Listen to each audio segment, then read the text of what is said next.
Unlucky PF.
Hi boys, I can see the chat as well.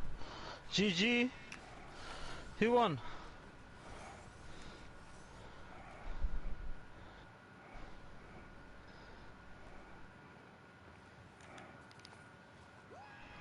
PF.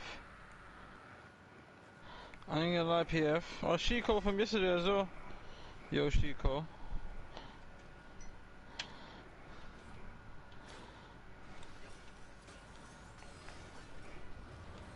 Don't start yet, guys.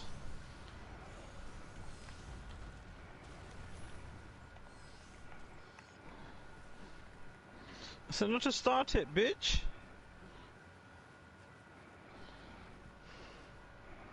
It's alright.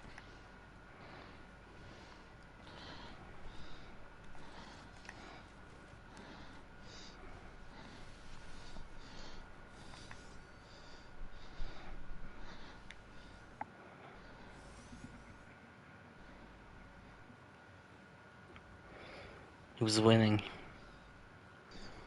Biscuit lost against PF because PF's connection is not the greatest, and PF knows that. PF, you know that. Yes, PF, be sorry. Yeah, buy yourself an Ethernet cable, mate, yeah? I'm sure Portugal have Ethernet cables, mate, yeah? Okay? I'm joking, bro. I'm not joking. Honestly, yeah, get Ethernet cable. Seriously. Seriously.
Spider-Man? There's a fucking Spider-Man here, bro. People flexing with their character creations. Too bad they're not flexing with their skill. Ooh. Which character is Spider-Man? It's pretty equal. It's Mitsurugi versus Cassandra. Cassandra's Spider-Man, and Mitsurugi is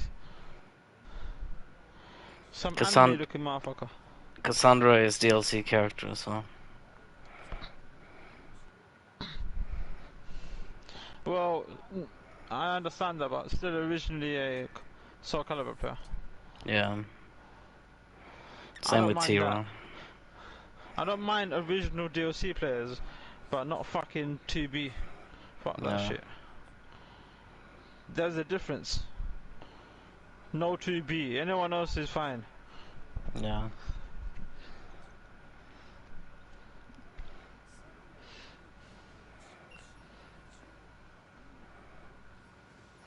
Biscuit, what are you saying, brother? You're not gonna be around for that long today.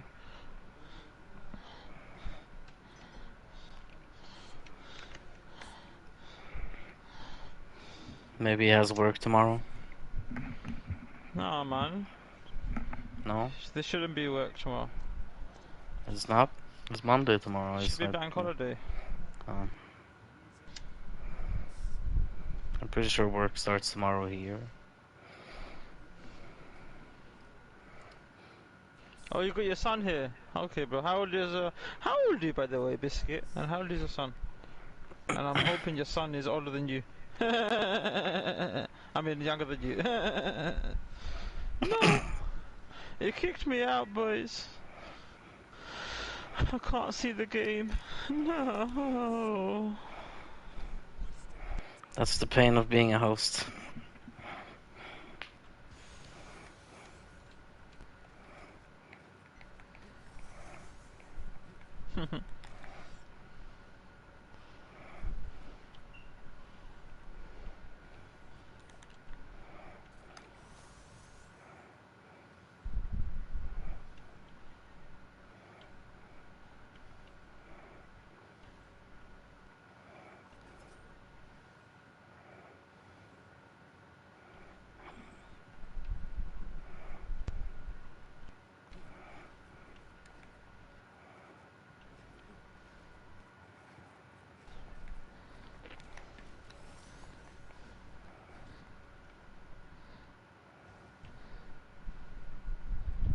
Can you hear me, guys?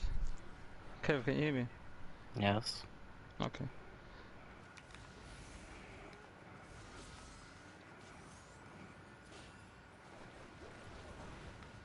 Aw, he's 4. Aw. How did you, what's your son's name, bro?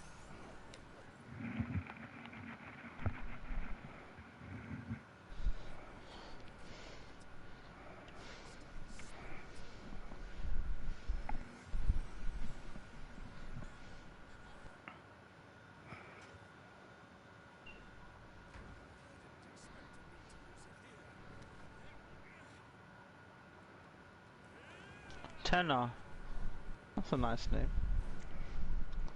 And let me know if you guys want to join the chat party as well.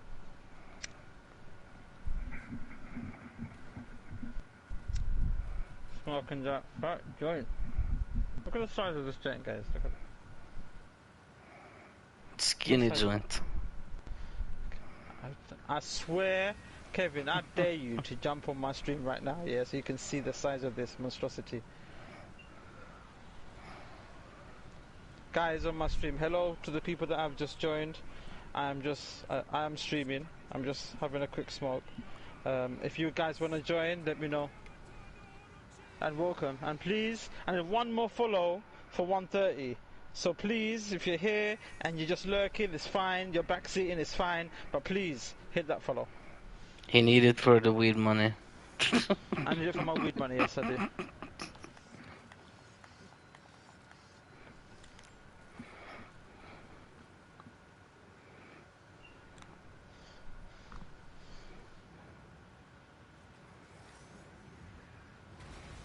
Nezuko.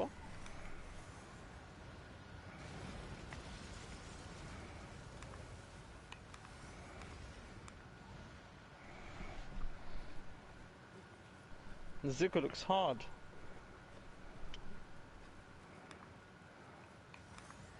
I'm not even sure who that is. Yes, hello lurkers. How are you? But please hit that follow. And I'm watching you. Don't get shallow. Pick up the mouse and hit that follow. Chicks likes to swallow. Yep, chicks like to swallow as well.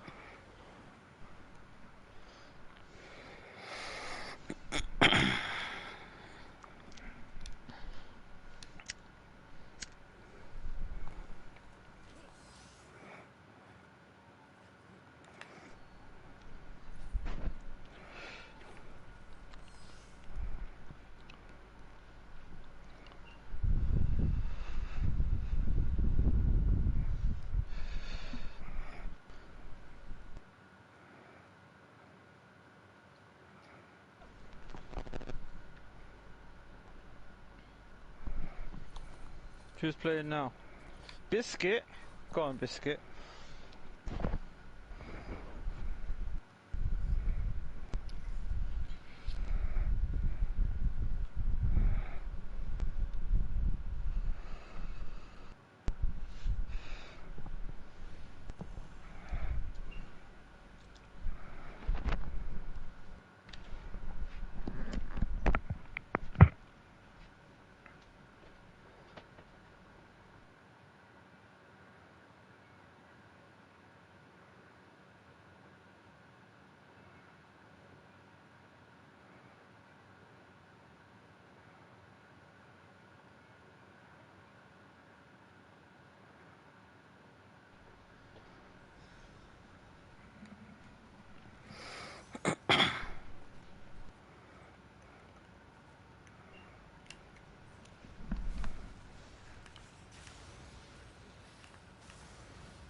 Yes, yes, people.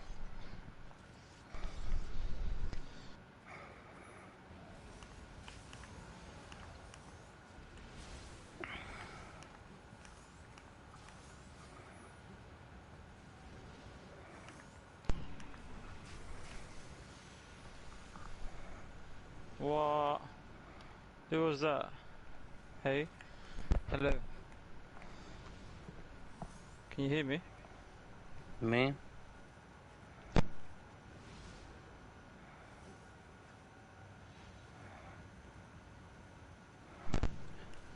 Yes, yes, yes, people. No, no, no.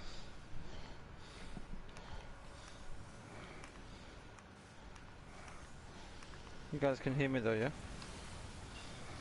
Everybody can hear you. Nice. Reaper is back as well. MK Reaper, Mortal Kombat Reaper.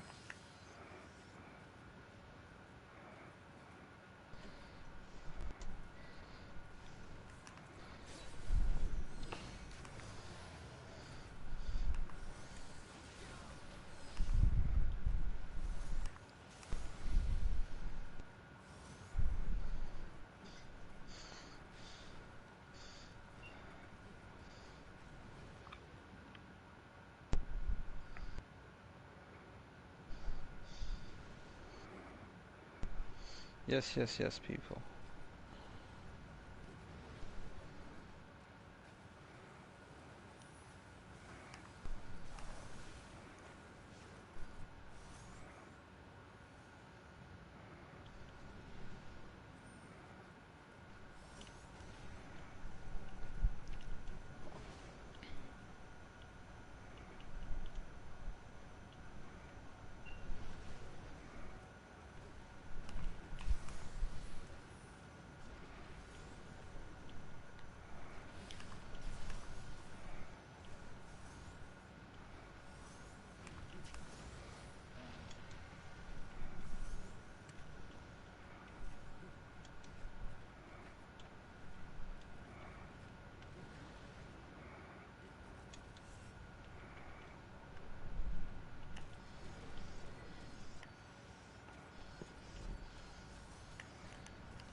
Biscuit, not your day today.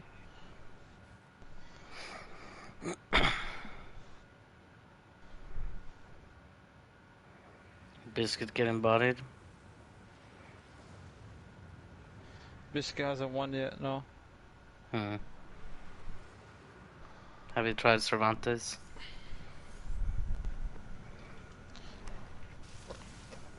Biscuit, Cervantes next.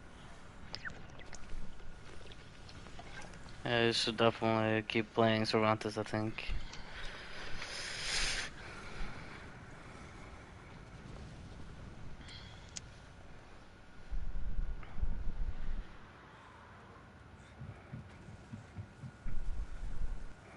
Cervantes. Everross is kicking everyone's ass. MK, show him what's what.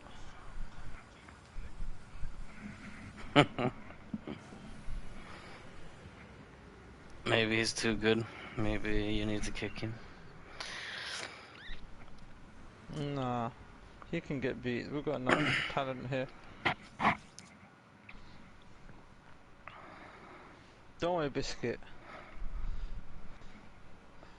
You got this, biscuit. MK, if you come on the stream, I can answer your questions. But if it's not in the stream, you couldn't hear that.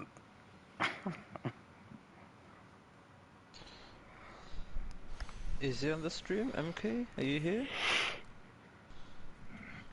I don't know, I've got so many people on my stream right now. Biscuit's here. PF is here. Figs is probably there. PF. Yeah, the guy is a bit of a tryhard, therefore. I mean, guys, if you feel he's been around for too long, I'm more than happy to kick him.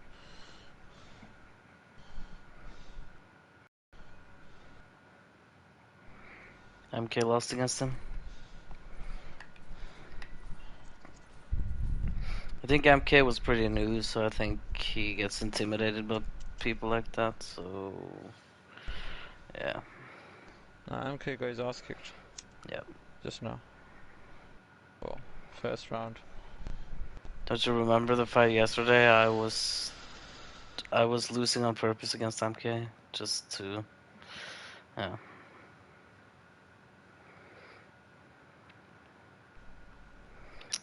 But...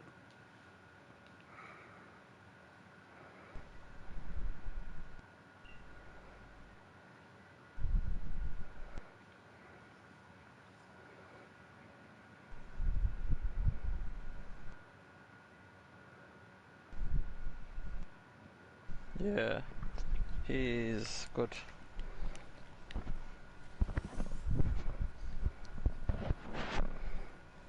Now it's your time to try.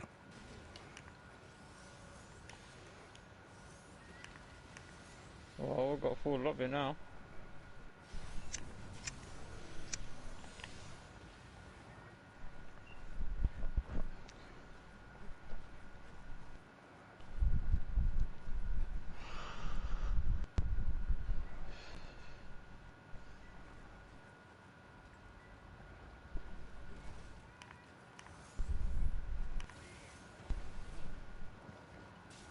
Chico. Yo, Biscuit or PF, can you do me a favor? Can you, on the chat? Don't worry. Guys, chill back.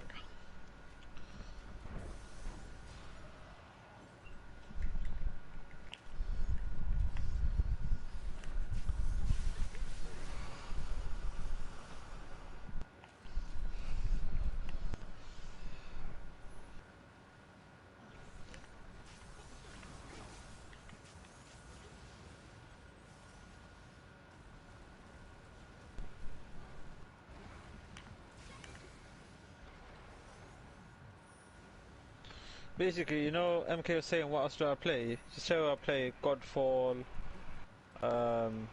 Avengers, Monster Hunter World, Soul Calibur, obviously, a bit of Warzone.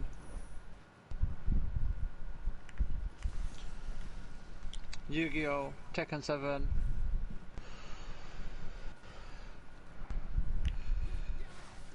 Outriders.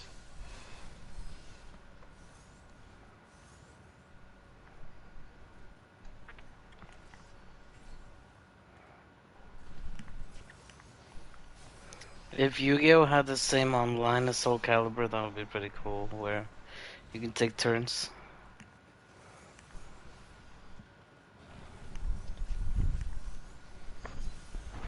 Setting up Yu-Gi-Oh tournaments.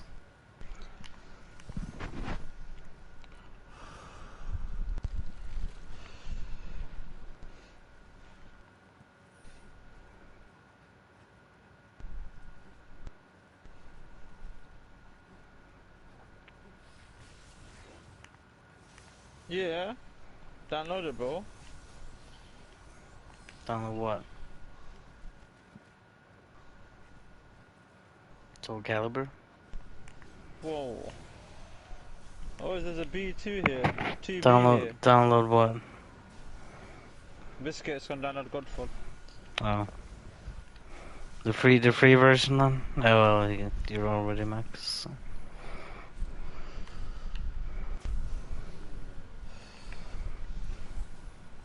If you were watching my stream earlier, I had about 11 or 12 people on my stream on Godfall, guys. And I'm not even affiliate, fam. I'm surprised I'm not affiliate. How the fuck is a person like me not an affiliate in this fucking stream, bro?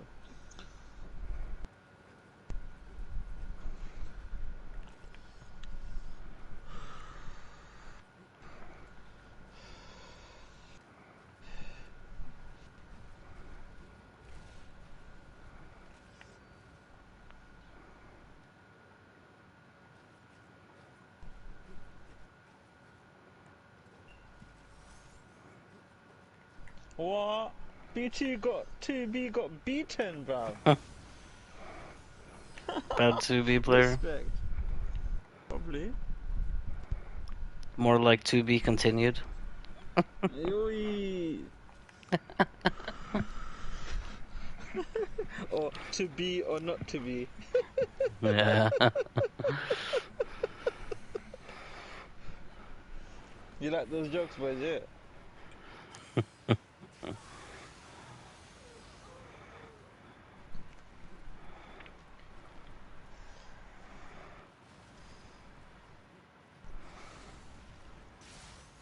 That is the question. That is the question.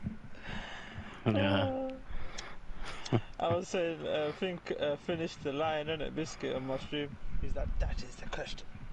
That Yeah. is the question.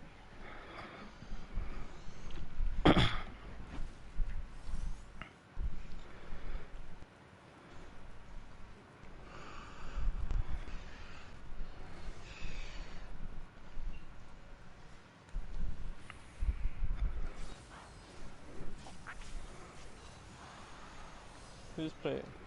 Biscuit. Man, like Bissy. Come on, Biscuit. Listen, Biscuit, take your time. Take your time. Trust me, take your time. Circle around him. You should have blocked there. You know who's coming for that.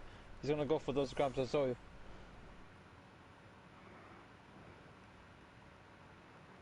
After he blocks, he counters straight away. Watch for low. Yep, low.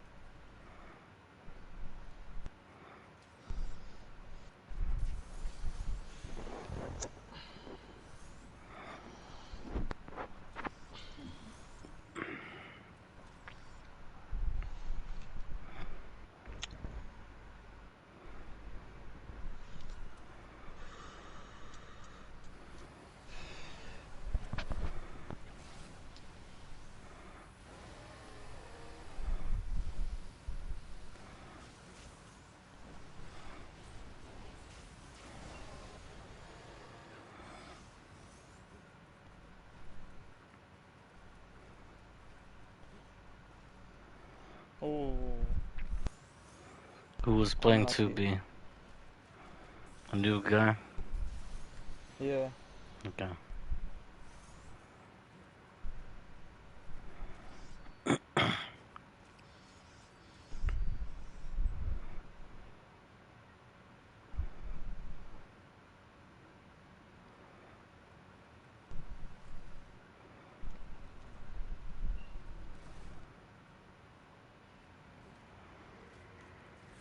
How many times has this guy won now from?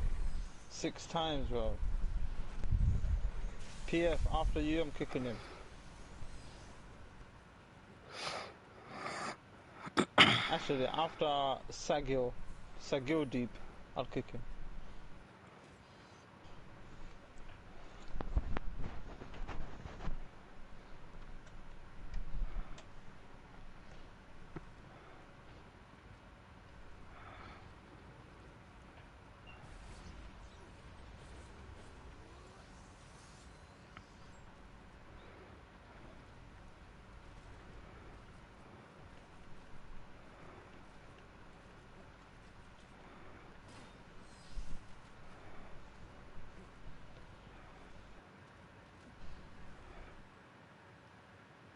Alright, cool.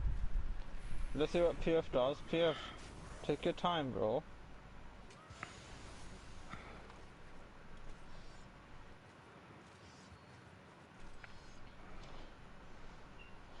He's gonna come in for the first attack. He's gonna try to do the swing move that it's gonna try to hit you in the blind spot from the back of your head. What? I don't know you're a Yu-Gi-Oh player, PF. I'm a Yu-Gi-Oh do this, cuz. You do this as well, PF. Let's duel. Do. Let's do. Do. Let's do. Let's do.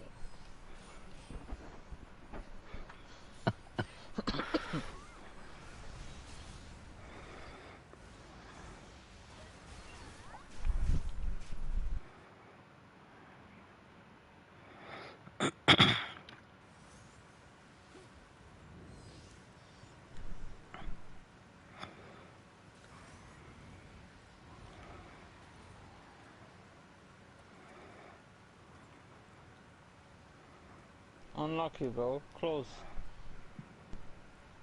No, don't worry. I'm gonna. As soon as he gets beat, he's getting kicked. Whoa. That's what PF does, isn't it?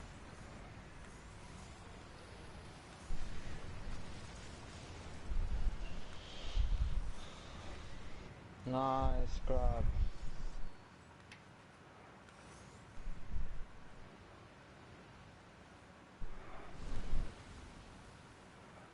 Go on. No! Unlucky, PF. You can have him, PF. Composure, composure. Composure. Keep your distance, keep your distance.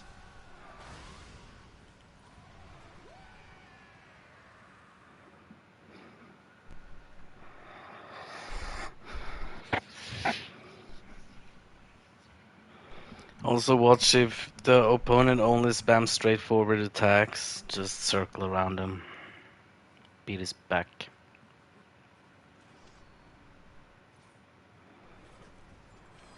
Alright. Unlucky. Alright. Let the new guy have a go. And then yeah.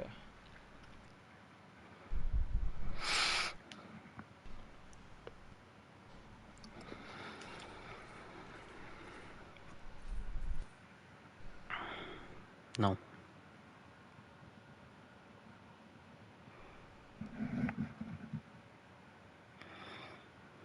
You play dual links, yeah? What deck?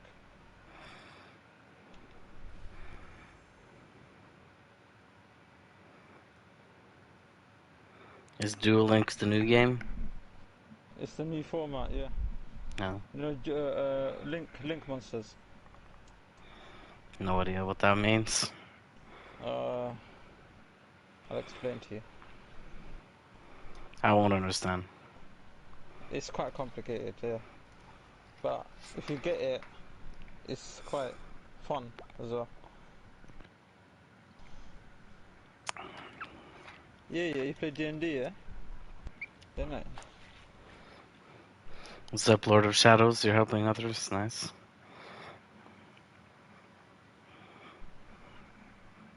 Mine's got DD, you know. Okay.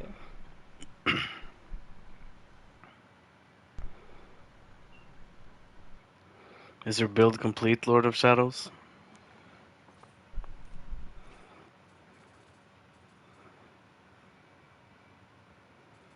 Alright. This guy's getting the...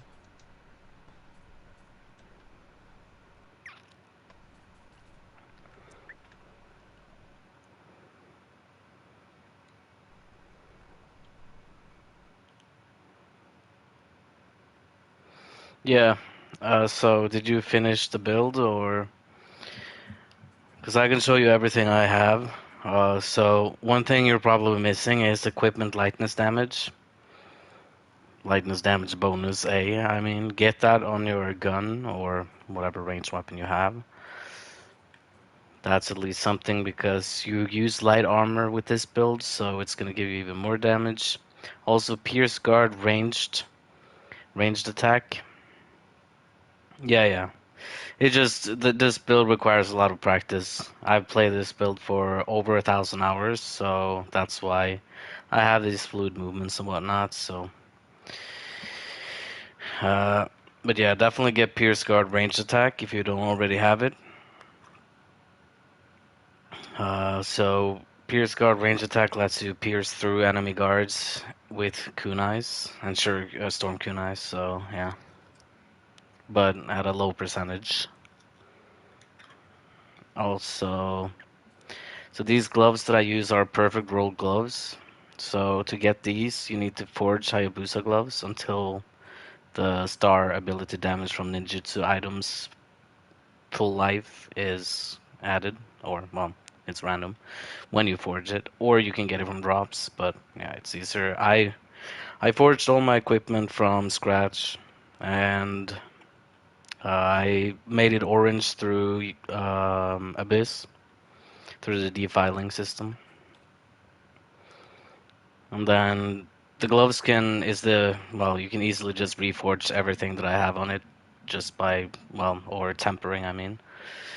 But yeah, you probably, as you said, need Umbrasight, which is the easiest to get Umbrasight in my opinion, is just helping people.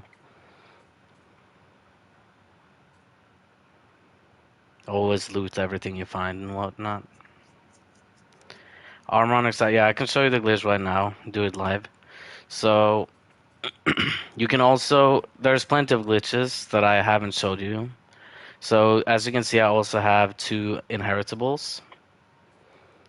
Except my gloves, because you don't really need it on gloves, because you can get both anyways. Shuriken and kunai damage plus thrown weapon damage. But for everything else, super good to go thrown weapon damage and shuriken and kunai damage. So you basically double up on damage. Because the way the math works in this game is you need to mix up all different types of stats to get mathematically best DPS. So mixing up everything like Shuriken and Kunai, thrown weapon damage, and of course I have.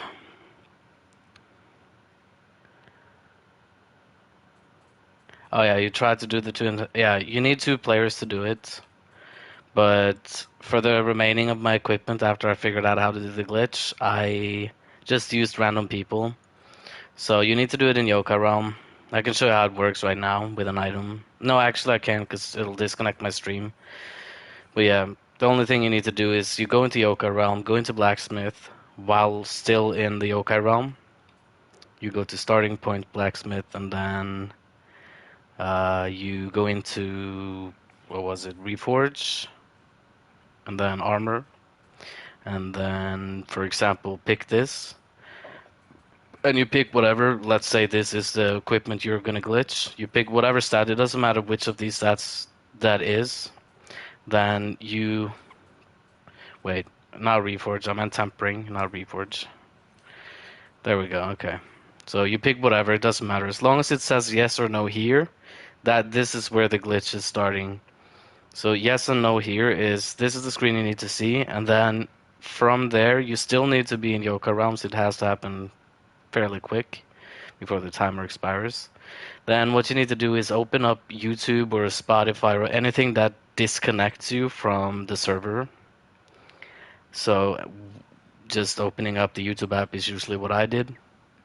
And then wait a little bit, and then when you come back, it will show that you've been kicked out of the. It will show you been kicked out, but it still says yes and no on the screen. So after that, you press yes, and then the item will completely glitch. So what will happen then is one of these stats will be gone completely from the item. Usually, I think it's the damage reduction. I forgot though. But yeah, that's how you remove damage reduction completely. It will make you much more squishy. Oh, you tried it with 2. Okay, that's weird. But yeah, it definitely works. I've done it many times. And the other glitch, this is easier to do. Well, easier to explain, I guess. Also, I'll do it with a gun just to prove that you can do it with weapons. You can put armor in weapon slots. You can put accessories in gun slots. You can put only weapons in armor slots even, but not. it's a bit more tricky glitch to remove all the armor and make change them out for swords, for example. But it'll make your character completely invisible and just flying swords everywhere. Kind of hilarious.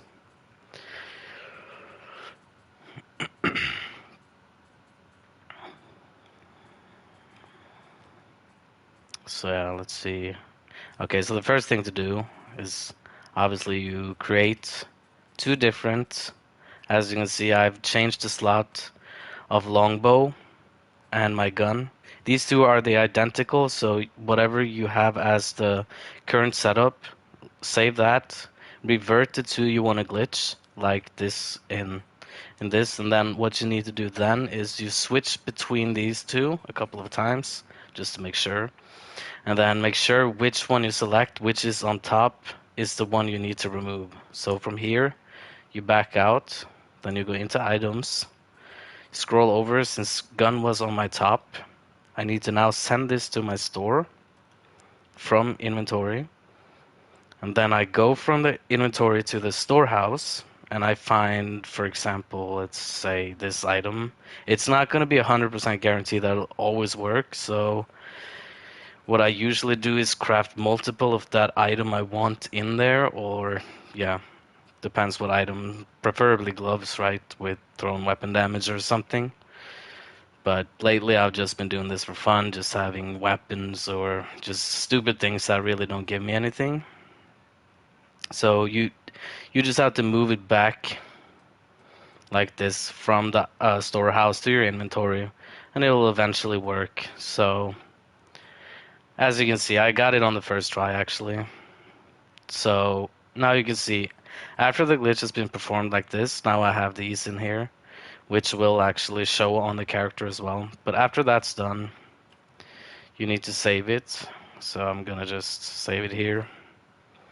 And there, that's how you fix it like that, so it doesn't say gun anymore. So as you can see up here now, the pants are just floating in the air. It will not look like this in-game. The pants are actually going to float around your waist like there were your pants. So you can actually have armor, different armor uh, on like the Revenant transformation, for example. You can have floating chest piece on him, so it looks like you actually have armor. It's going to look janky though, but yeah.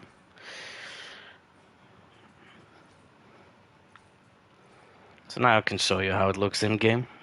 At least the pants. Every item looks different. So with the helmet, the helmets will, depending on which transformation you use, some of them float super high in the air. It just looks hilarious. So I prefer using helmets just for fun. But it doesn't really give me anything. So if I wanted to go for damage, I would naturally go for gloves in that slot. But yeah, I don't really need damage. I've even done no armor in Way of the Nioh, just using kunais. So it's perfectly possible. With the skill, obviously. It's not going to deal much damage, but it is possible. If you're good enough.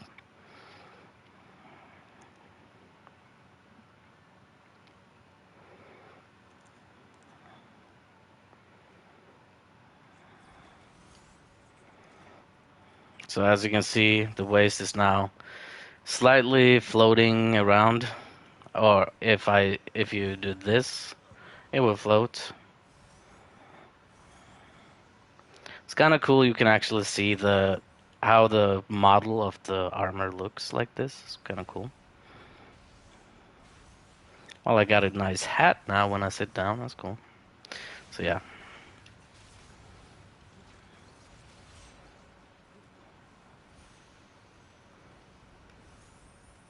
No, you can put it on all gear. It just needs to be inheritable, like I showed you.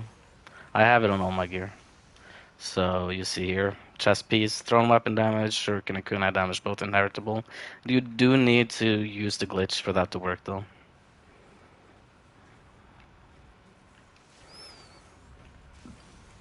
So the same glitch I did with the ranged weapon is the same way it works with accessory glitch.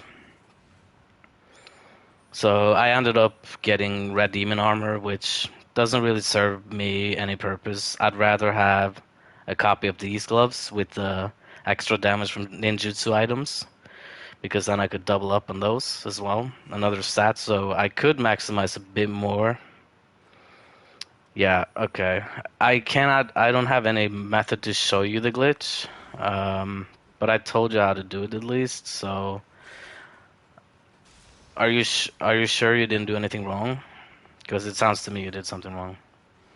So after you pressed yes, after you've been disconnected, you um, you go back in and then you reforge again on the glitched item, and there's gonna be a weird sound like thing. I think you have to press X once or something, and then the glitch is set in stone. Okay, you've seen videos of it, yeah.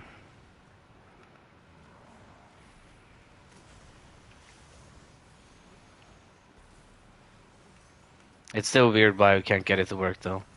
Maybe some missteps in the video or something, I don't know. Oh, and also when you have glitched the ranged weapon, as you can see in my range slot now, my gun is, well, not there. So, but that's the thing though, if you want to get the stats from the armor you put in gun slot, you need to have it set like this and not back to your bow. Then you won't get any stats from it anymore.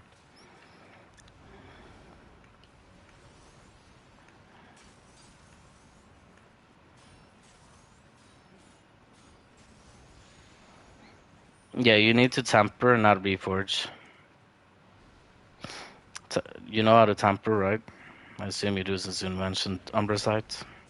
I think you meant tempered, probably.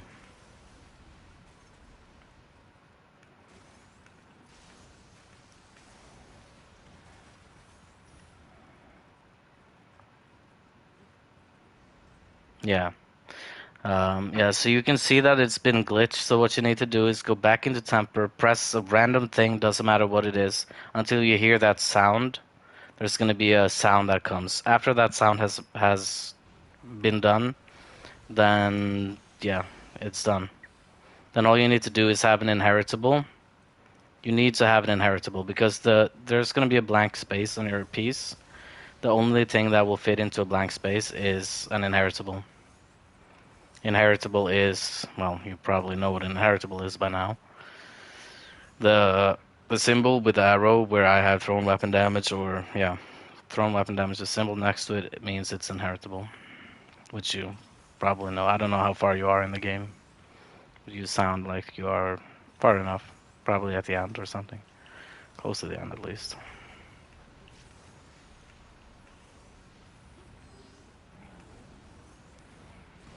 Oh wow. But yeah, so with the inheritable glitch, it will be a lot more squishy, and also none other build actually have any use for it except this build. So I don't really understand why people do it even with, like, say, living weapon build, because there's really no reason to. The only thing that will get any benefit from it is this build. Yeah. Okay. So you only have thrown weapon damage to, X2 because X2 only means you have double chance of dealing. No, not double chance. I mean, you have the percentage number behind the thrown weapon damage.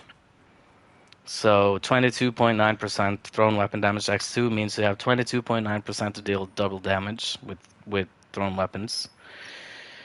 So there's only really points to have one. You could go two, but tops two, wouldn't go more. But I just use one. More than enough. So with this setup I have right here, I can potentially, the highest I can get is 153k with one kunai. But that means it needs to be damaged from behind. The enemy needs to be weakened for that to even happen, which is very rarely. Okay, you have an all gear. You have one piece with. Yeah, okay, but you have one piece with thrown weapon damage X2 because, yeah, I'd recommend just getting it on if you can glitch the glove in, just getting it there because then you can easily just temper it normally. And I just put unlimited ninjutsu on it for good measure. Don't really need it because of the you get so much unlimited ninjutsu from Ayokomori, the bat that I'm using, and also attack from behind, which is important for this build. And for buffs, the most important for buffs is Shadow Round Talisman. It makes it so you will almost never run out of anything. So I activated it now. Well, you can see the number when I'm throwing. Very rarely goes down. So this is a combination of, well, I was a bit unlucky there with that. This is a combination of unlimited ninjutsu and the yeah, the thing. And then of course when you need to refill you use living weapon, as you probably know. But yeah, you have pretty much endless. I never run out. I can't run out of things unless I purposely do what I just did. There's just not enough enemies.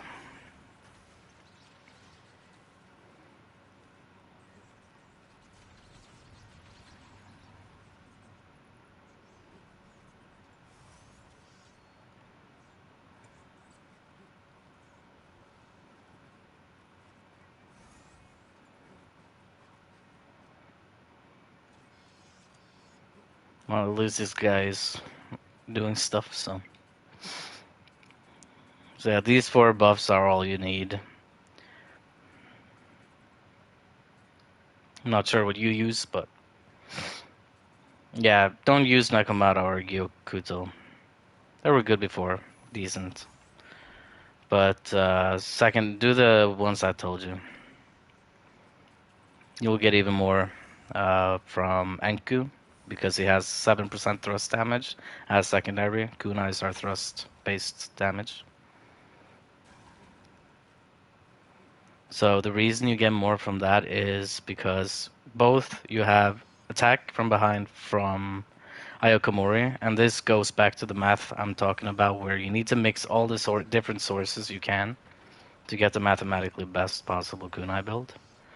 So just stacking one stat that, like, just stacking thrown weapon damage and call it a day, it's not gonna be the best, like most YouTubers think, unfortunately. It's not that simple. So yeah.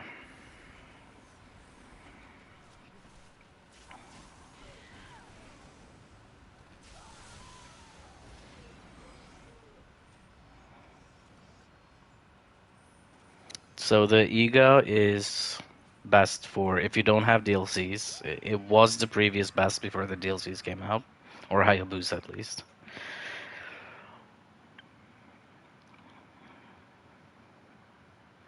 But before I 100%ed the game just with Iga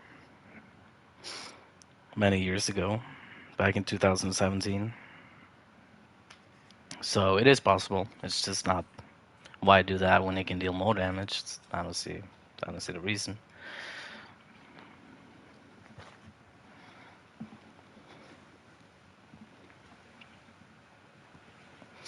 Yeah, so just yeah.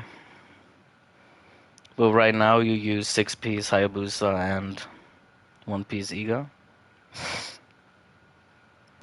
You don't need Abyss equipment pretty much for this build because it will only give you more defense. So yeah. You will not get more damage from doing Abyss with this build. Only melee weapons do. You're only using Iga, even though I told you use 6-piece Hayabusa.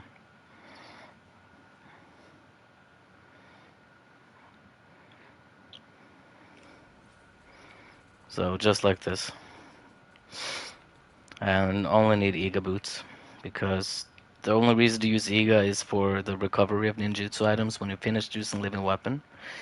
And the Dragon Sword Truth, the last, which not a lot of people know of, it gives 20% damage overall increase. So that means for all ninjutsu, kunais, it also does for melee weapons. So people who use builds like Flowing Shadow, Sword, Katana build also work with this, or full Hayabusa even, just pure full.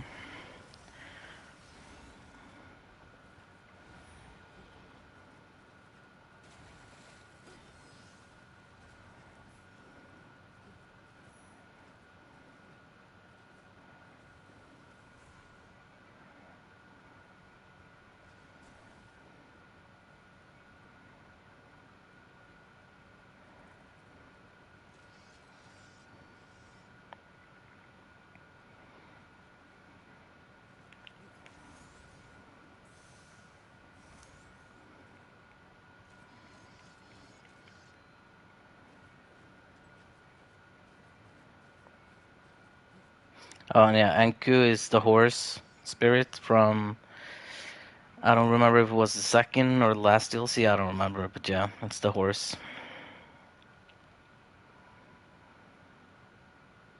Yeah. That's what I did. So keeping your Iga build is very handy just in case, because what I did was I crafted my Hayabusa equipment from scratch. So naturally it became green, and then I re-equipped my Hayabusa stuff. No, I mean Iga stuff, so I could actually manage to do Abyss with that set. So then you defile it, go to floor 30, complete 30 to 33, then leave for an 80% approximately chance of the green items that you defiled becoming orange or ethereal.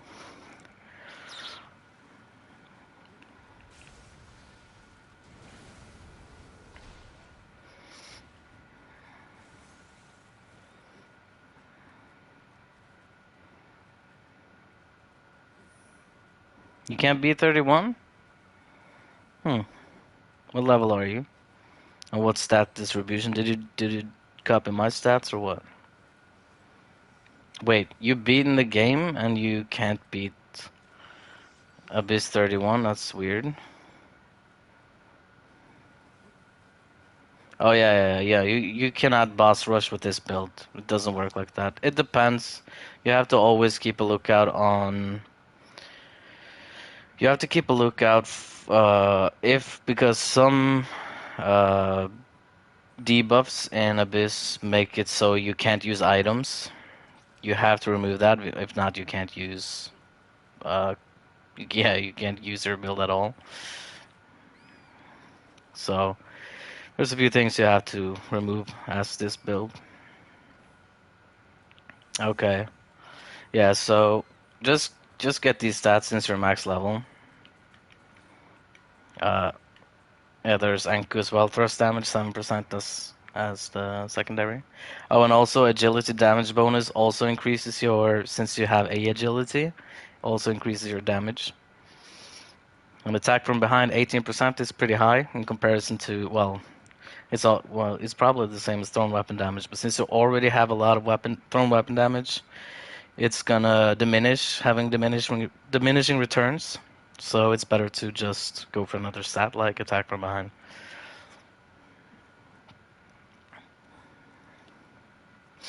Also very good unlimited ninjutsu.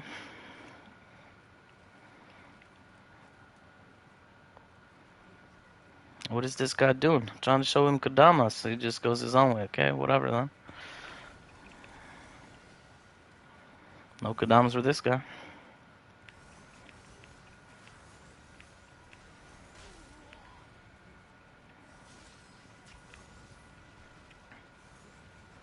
Yeah, that's what I was supposed to show you.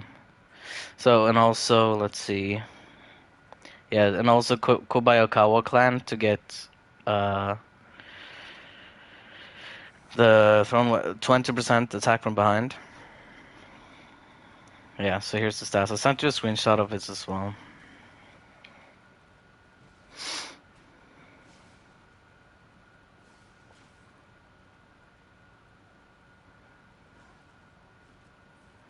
If you still can't do it with those stats, then I don't know, man. I can show you how I beat them, but yeah, with this build focused on attack from behind, you need to. I call it a triangle dodge. It's something I think I invented because no one else plays this build pretty much. Well, there is none in existence right now. A triangle dodge is where you do one here and then one up like this while holding block, obviously. So if the enemy is right here, just as he's about to hit, you go like this, then behind him, turn the camera fast around. I recommend having high sensitivity for that.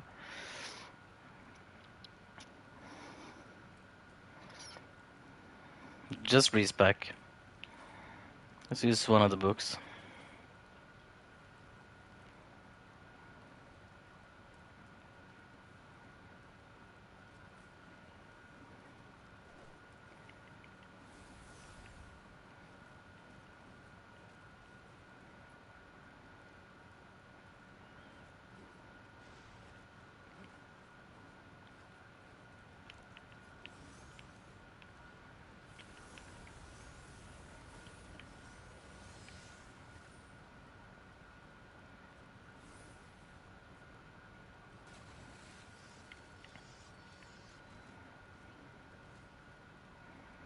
Okay, this guy does not follow me at all, so I'm just gonna go to Abyss fast and show you.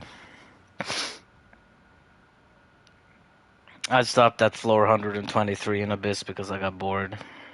Boss gauntlets aren't anything for me personally. That's when I started helping people and doing speedruns instead.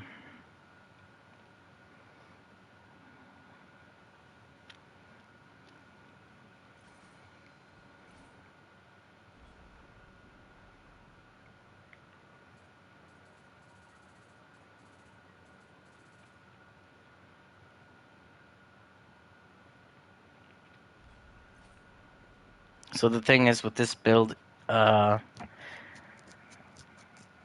your vulnerability is what you need to protect. So the best thing I recommend is obviously helping people practicing invincibility framing.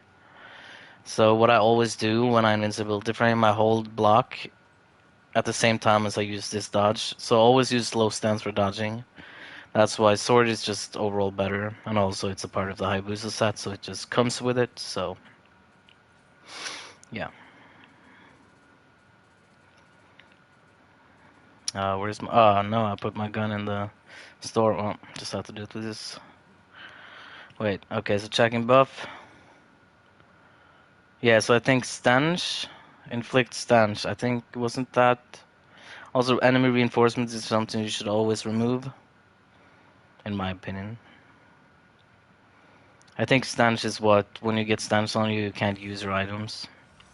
If I remember correctly, it's been so long since I actually did Abyss, but yeah. I'll see how this goes. Oh, just Hino ammo. Yeah, okay.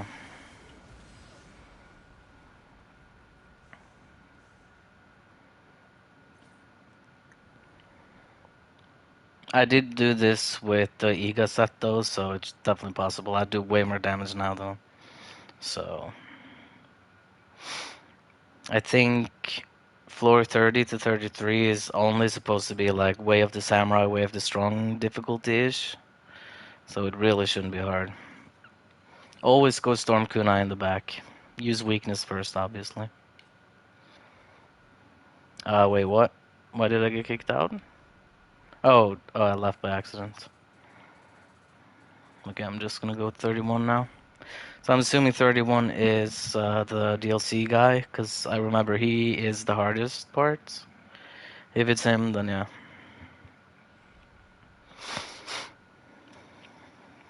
And damage from behind obviously do double damage, including the attack from behind you have on your sword, plus the clan giving 18 plus 20%.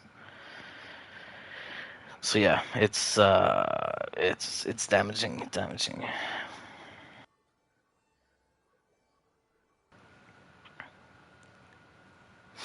Okay, so this doesn't seem too hard.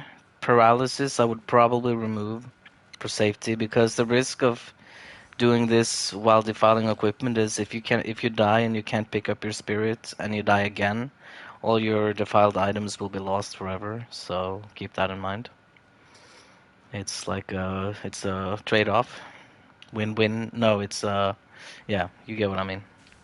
Yeah, these things are. Wait, who's that? Oh yeah, yeah. Oh, this guy? Okay, I thought it was worse. So I think the guy. Oh shit, that was a big mistake that I wasn't supposed to do, but it's okay. I actually had him, but I don't know why I didn't. Thought I. Yeah, whatever. So I think the guy on floor 33 or 32 is the worst for me. It's the DLC guy. Yeah, for good measures, using obviously quick change is important if you're having problems. So while he's doing the buffing, you can easily get him down. Also, hitting his tail is his weakness, so if you can hit it correctly, he will fall down just like that. No, wait, did I leave it? Ah, I left again. Oh my god, I'm not used to Abyss anymore.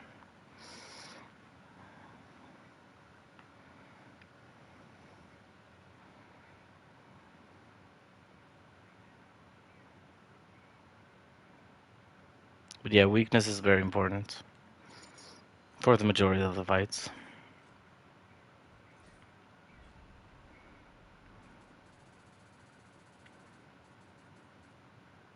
Was it?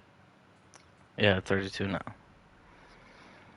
I think it's 32 that has the hardest fight for me because, well, I'm very good at that fight now. I practice a lot in that fight, so it shouldn't be a problem anymore. But back then, when I was using just Iga, it was a 50-50 if I won or not. You can also just keep your range, but yeah, I think it's more fun to practice going close in, using Storm Kunais in the back for best DPS than standing far from range. But yeah, you can do that as well. So immediately the fight. Oh wait, this is just Kelly. Okay.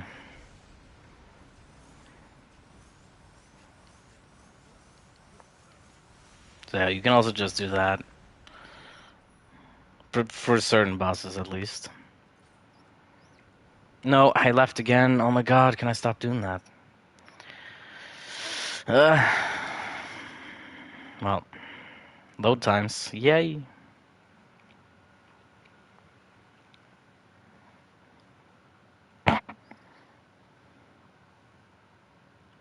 Yeah, but your build isn't done yet. It's not. You need that Hayabusa. Trust me. It's gonna do a lot for your damage.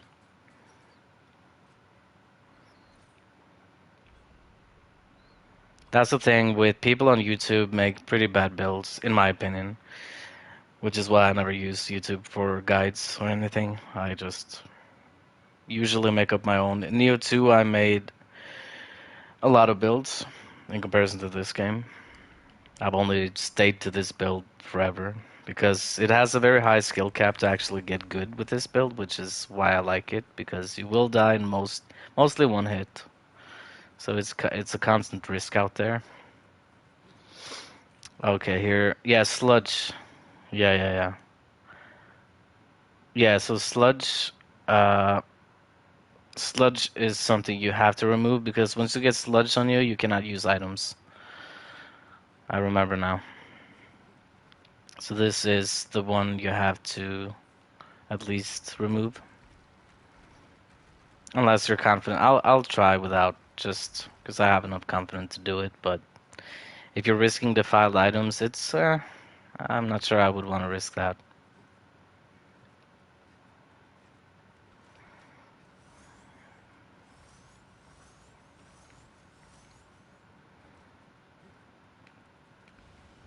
Yeah.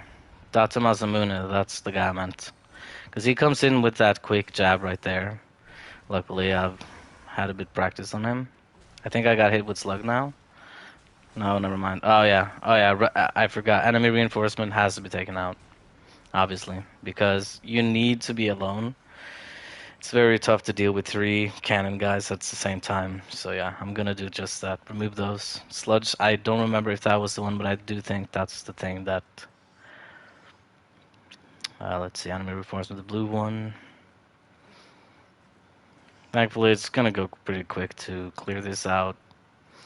And also, if you have, or you can defile several items at once. So if you get, or craft, I mean, you can also go for Hayabusa drops, but I'd rather make them myself because it's a bit quicker in my opinion, and also I like building stuff from scratch. Usually, I only use Shadow Round because I'm just, well, I probably shouldn't, but I'm just too used to just being lazy. So on red enemies, I usually just weak, get behind them and do that. Let's see. I do not remember where this is, but sure. No way. Okay, that's bad.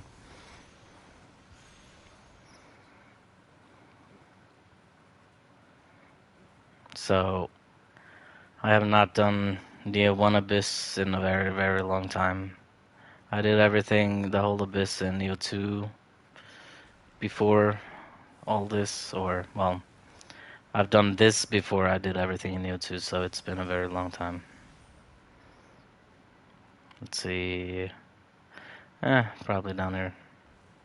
Eh, I liked it in Nioh 2 because at least boss rush is more viable there for all builds. Because here it's kind of garbage because living weapon build will always trump any other build in Abyss or just face tank builds, which is kind of trash in my opinion.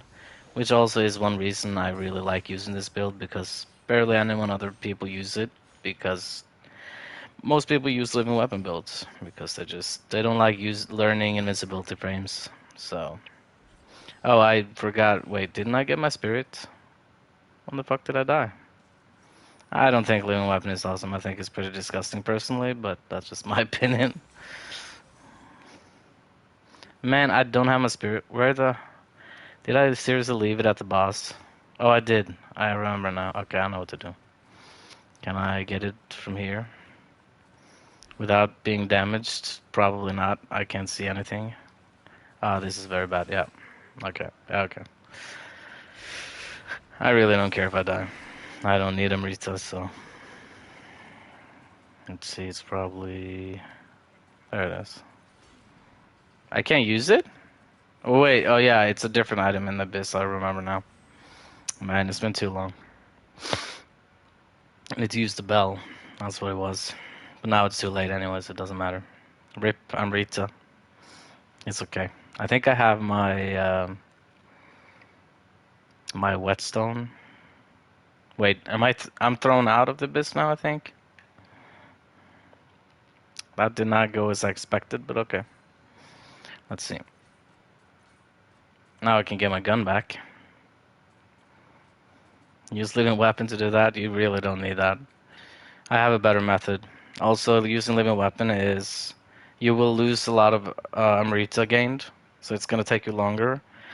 All you needed was Masuchi or Asuchi. I don't remember the blue dragon thing. It was either the blue dragon or Masuchi, one of them. And then Guardian Talisman. That's all you need. Then down them and then go for finishing blow. Down them again, go for finishing blow. Down them again, go for finishing blow. Easy. While of course having Kodama Bowl Helm on and Kodama Blessing set to Amrita earned. Drinking the Saisetsu Shinsake to get double Amrita. Yeah.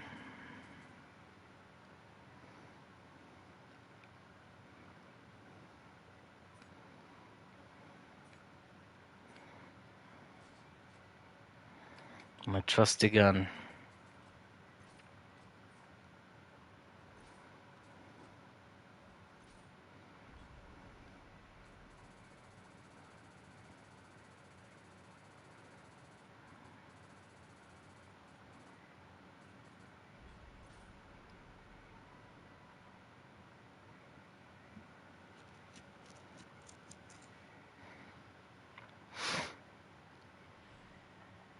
But yeah, using this build just requires practice.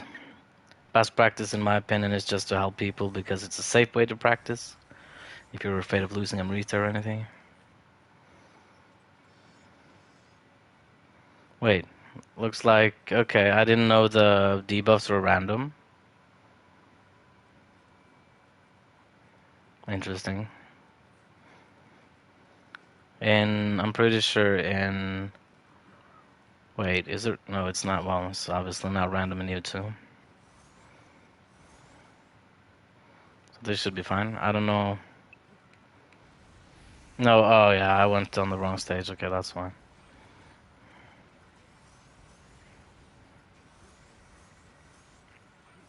Oh, forgot to equip my.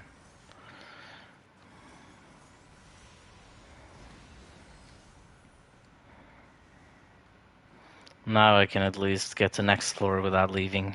Because now I remembered.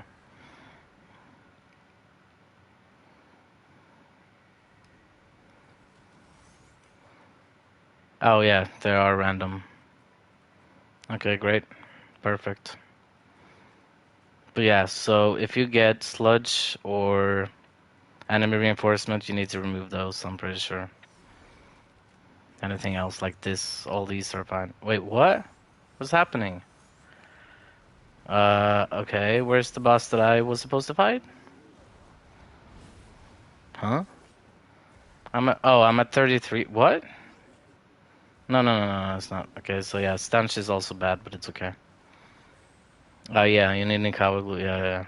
Co-op is also good for that. But there are faster methods, I think, but I never bothered. I always just help people. Whenever I needed gold or Nikawa glue or Umbracite or anything for making builds, I just help people. Also in Nioh 2, same thing. While making a build, I helped people to get the rest of the materials I needed and then made builds. So yeah. And of course, if you struggle a bit too much with bosses, you can just use slot like this. Get behind. Same thing. This is floor 33. I don't know why it skipped though. Because Kelly was the previous boss for some reason. I don't know what's happening right now. But yeah, that's the 3 floors. No idea what happened, but yeah.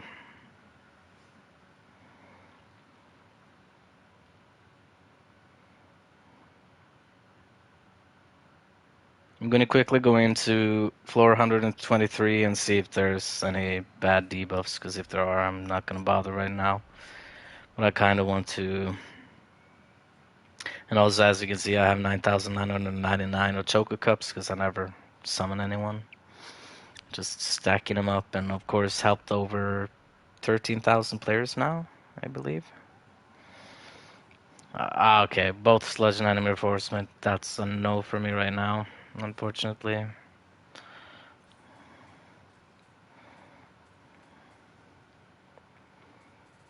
Yeah, 99 Nikawa. Yeah, oh yeah, of course. What am I saying?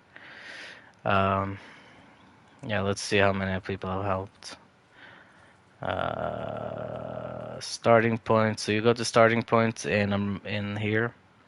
Look at the bottom, and you combine times became a visitor and times played in the yokai realm with a companion at the very bottom of both sections. Combine those to get the accurate number of how many you've helped. Subtract a few because subtracting a few just to make sure that you don't get duplicate players because sometimes there are duplicate players. So I usually subtract like 100, 200 numbers just to be more closer to the accurate number. But yeah. So yeah, that's definitely 13,000. Let's see the playtime though. The playtime I have here is not 100% accurate. Okay, for some reason I have 23 hours playtime, so yeah, that's not accurate. Because I'm playing on PS5 now, so I assume that's the reason why it shows only 23 hours, but I definitely have 2,000 hours now. Damn, that's a shame that my playtime got. Damn. Because my PS5 bricked once, and I lost all my saves, and I had to download from cloud, so I'm assuming that messed up some of the in-game time or something, or just in general, changing system might also do that, I guess. Yeah, I definitely played 23 hours. Yeah, that's legit. No.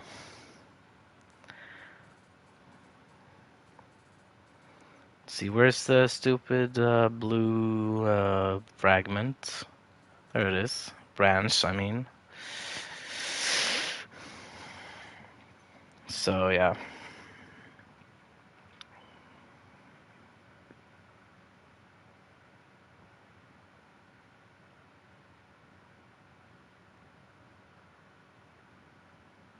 So, nowadays I mostly just mix between helping people and sometimes just practicing some speedrunning.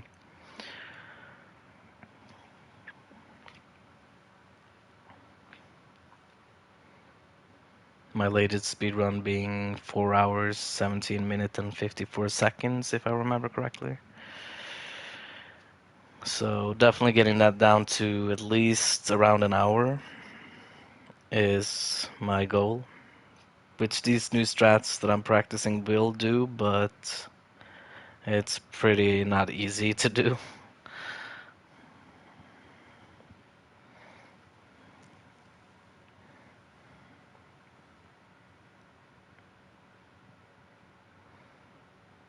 So if you have a PS5, you can check my playtime by going on my profile. You can check how many hours I've played Nioh.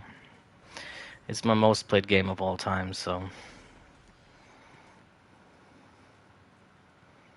Death to bandits. Why that way? There's no reason to go that way, but okay. He just want to summon. No, no, no, no. No summoning.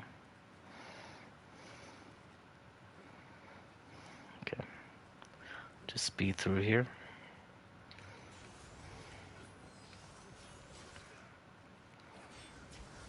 Yeah, it's a very good game. Very solid game. You played Nioh 2 as well? Personally, I like this more than Nioh 2, but yeah. I have 1,100 hours in Nioh 2, I believe. Helping 4,000 players.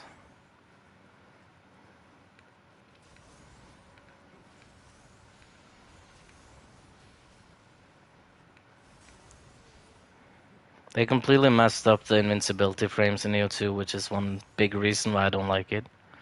They should have kept the same feel of the same games because it's a much more slower game and more methodical than Nioh 1, which is okay, I guess. I had a big fun when I did my first playthrough, but I don't know. When I 100% of the game, it just wasn't much. Didn't keep me for too long. Helped a few players, and that was it. Had top DPS. Had the best mathematical build possible with split staff. Nobody catched on to the build except it was the final build that was nerfed. I was in contact with Team Ninja at that point, helping with nerfing and buffing builds.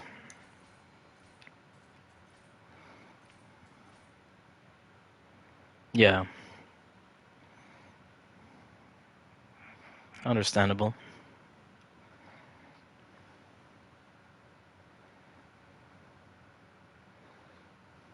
Also, I kind of think it's annoying. I love glitches, man. Like these glitches in this game is just pure fun and awesome, and can be game breaking, sure. But I mostly use them for like changing out my gun with a helmet just to look stupid or something. It's just I miss that in Neo 2. I miss doing weird stuff. I did find some things in Neo 2. I don't remember what it was though. Been a long time since I played, but nothing. You cannot. They did the stupidest thing to fix all those glitches that exist in this game, but understandably so. They wanted to. They was very good to have be in dialogue with because they listened to everything. They even added stuff that I asked them to add, like the item that was added in the latest DLC. Oh shit! Um, because I asked for an item that could reduce your health or defense by 200% or something ridiculous, just to, but also in return get more damage. And they did that by adding I forgot what it's called, but it's an ninjutsu item, the pills you eat. I completely forgot what they're called now. It's been so long since I played it, but yeah. Very good to listen to my build. I told them about a few builds they definitely should add. Oh, and they also added the wind shuriken or whatever it's called, the boomerang shuriken thing.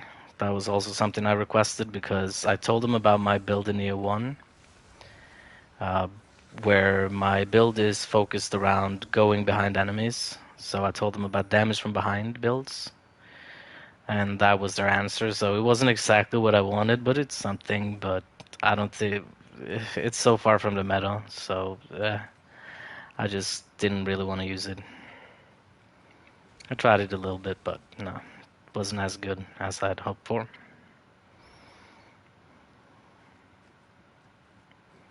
But it was quite fun to see that they found the build interesting because they didn't know about this build. So that was at least cool.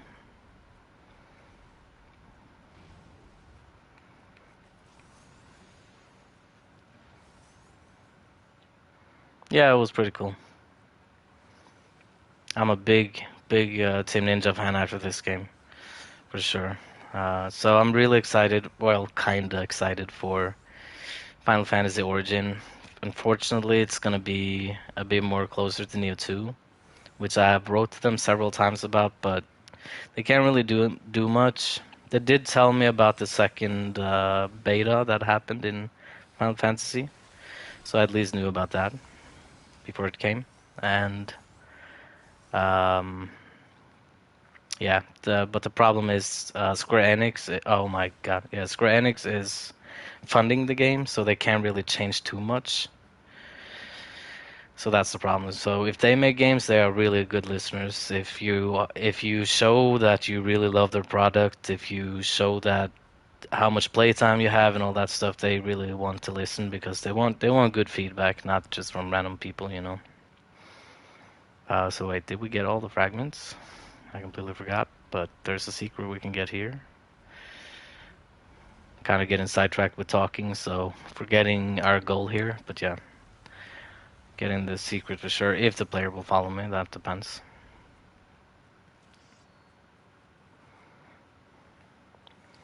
So I don't know. Have you played Final Fantasy Origin? It's the two betas have only been on PS5, unfortunately. So unless you have PS5, then you couldn't play them. But the game is coming out for. You hate the Iga mission? No, it's my favorite mission, man. The Iga mission is my favorite mission. You have no idea how much I I told Team Ninja so much, man, that they need to have a Ega mission for Neo 2, but they never did. Because that the reason it's my favorite mission. Oh, you have PS5, nice. Yeah, the reason I really want Ega mission is because it has the most depth of any mission because of the shortcuts you can do. So yeah, nah, man, it's the best mission.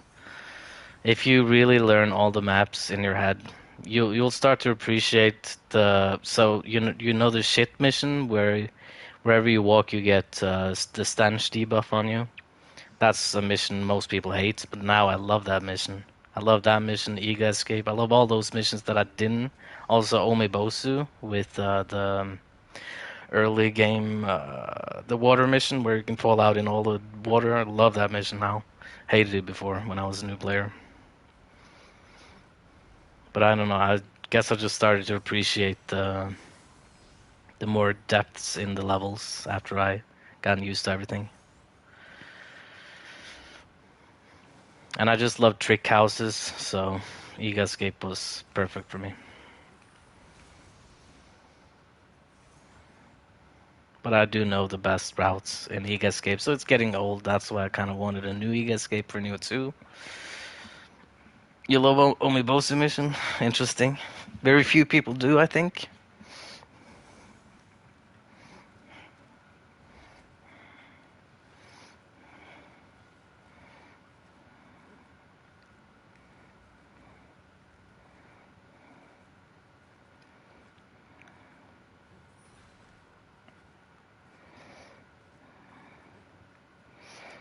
Also, the shit mission where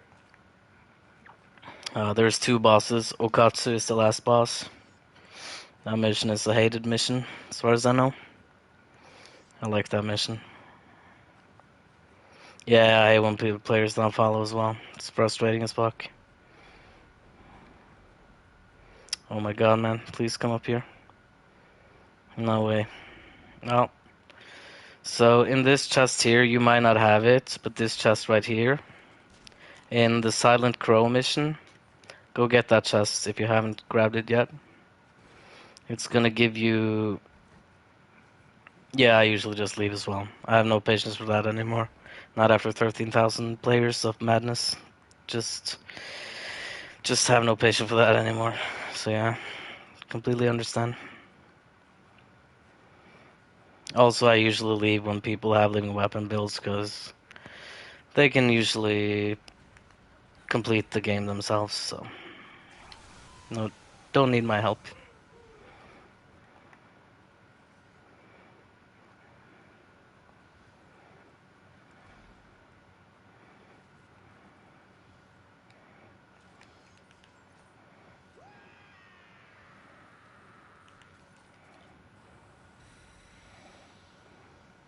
Oh wow, you can actually see his health. That's pretty cool. So by buffing, wow, he gets more heal than he does from his own heal. That's kind of hilarious. Is that an indication he has better gear? Pretty interesting.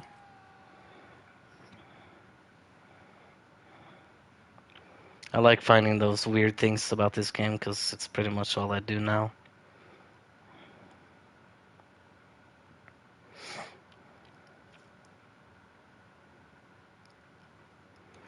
I can also show you an out of bounds glitch I found a long time ago.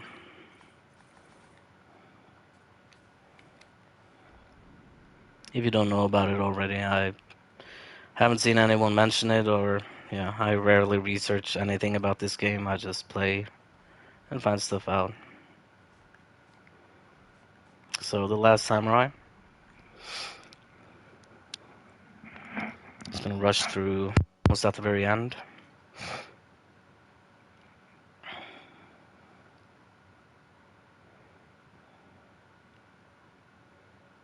It isn't really that much of a glitch, to be honest, but it involves a trick. Worst anime, in my opinion, I really like Wheel Monks. With my playstyle, they don't bother me at all. The worst for me is probably canon enemies or, well, Magatsu Warriors. This guy definitely up there. But these also with cannons, I don't usually mind them. So this is the trick I'm telling you. That's a triangle dodge that I just did there. So I definitely urge you to practice that with this build if you want to go for my pure build of damaging from behind. Because just in 2 fast steps, depending on where the hit is coming from, you go behind that way because you're going through their hits. Also, here's a wall you can use to throw through walls and get that one annoying Yoki. There's a few missions I can show you. All the through the wall things is something I've just developed by playing myself. So I don't know why I used weakness on him, but sure. Uh, yeah, so the wall throwing, I'm not sure if I was the first to discover that kunais could throw through walls, because it is also used in speedrunning, but not with shuriken, but with the Kato spirit instead, with Guardian Talisman spirit. No, Guardian Talisman Onmyo, I mean. I don't know why I'm killing these. Why do I kill these? I have no need to.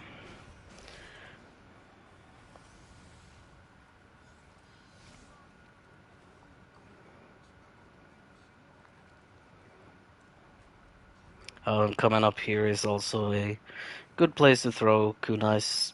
So only throw storm kunais through walls, because there's a lot of walls where just the regular kunai will just get blocked through. So it's just, yeah. And for some weird reason, the middle kunai from storm kunai does not go through walls. As you can see, wait. Oh my god. Go away. Let's find a wall. Here's a good wall. So, yeah, so as you can see, one of the storm kunais gets stuck in the wall. I don't know why this happens, but yeah, so only 2 of them goes through. Yeah, storm kunai is the way to do it. There's a few walls in this mission that I have developed a tactic against, or for using storm kunais, which I'll show you. I've showed you 2 now up to this point. There's one a bit later.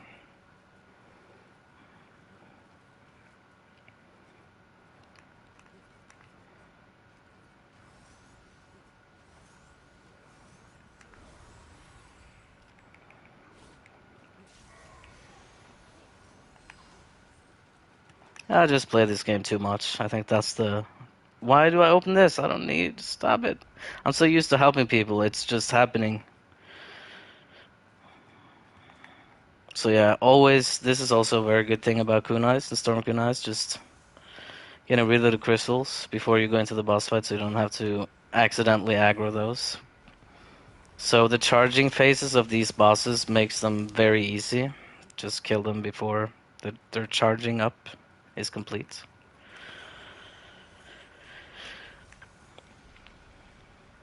So as you can see, I use my sword only for dodging, and also just mixing sword play with weapon. That's something I recommend using. Okay, so before I do the glitch down here, I'm gonna show you the other method. of throwing through walls, which I find most useful probably. A few others is just for fun. Party tricks, I'd call them. You unlock thrust damage with what? You mean Enku? Or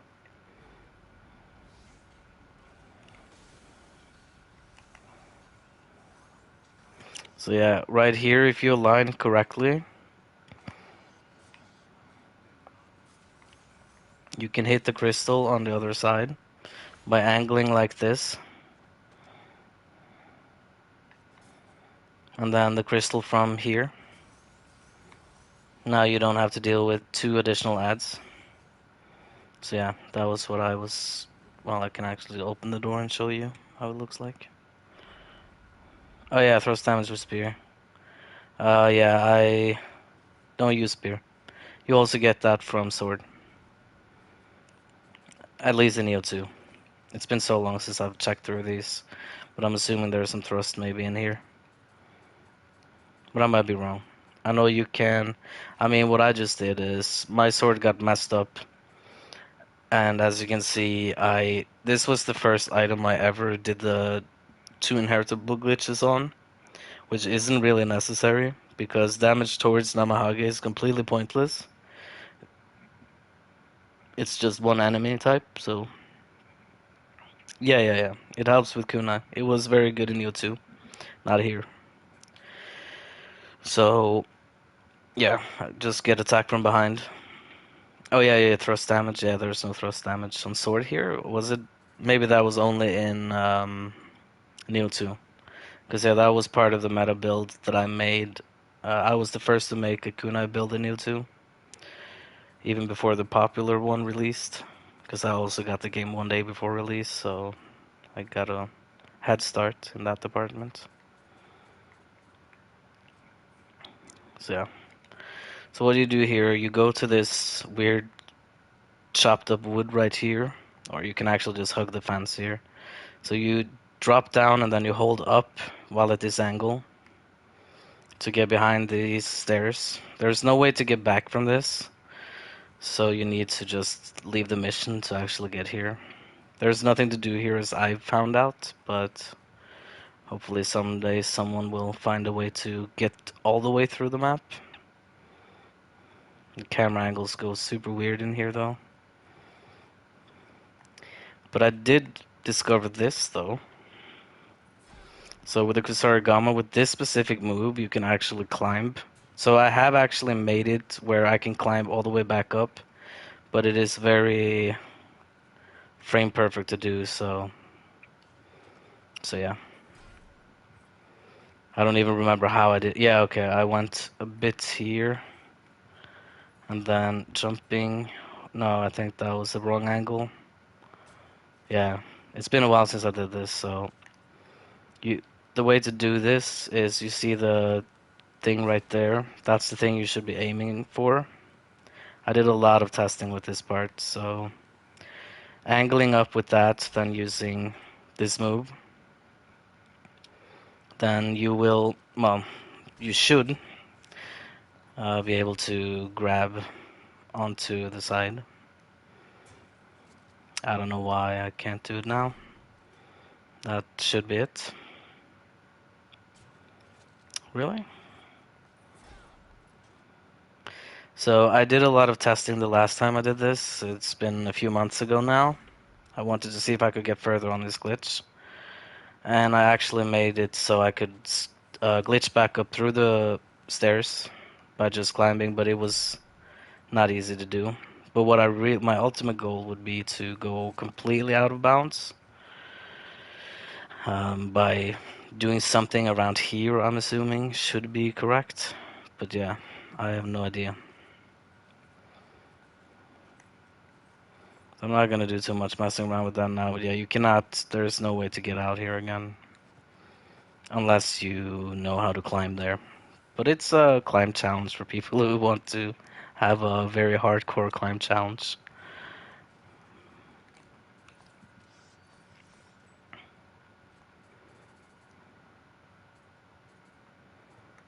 Let's see my What's the thing called? There it is. Yeah, okay, so I already have a bunch of Amrita in here. So yeah.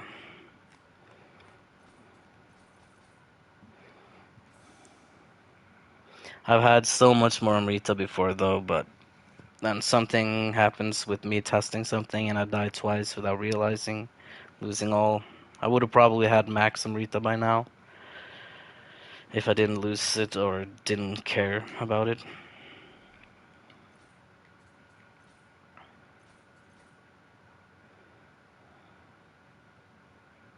Oh, let's see if I actually still have the mask.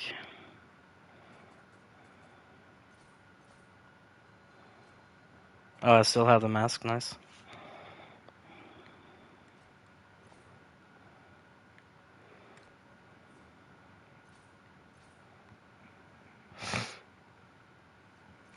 Oh yeah, this is also a thing that I just found out a few weeks ago. Um, if you use, let's see, what's his name again? Where is he? The big guy, the big thick guy. Where is he going? The big guy with the horns. Honda. Yeah, there it is. If you use this guy with helmet on, then his helmet will align completely perfect to the mask that I glitched. Whoops. Wait. No. Let's see. Helmet is there. Nice.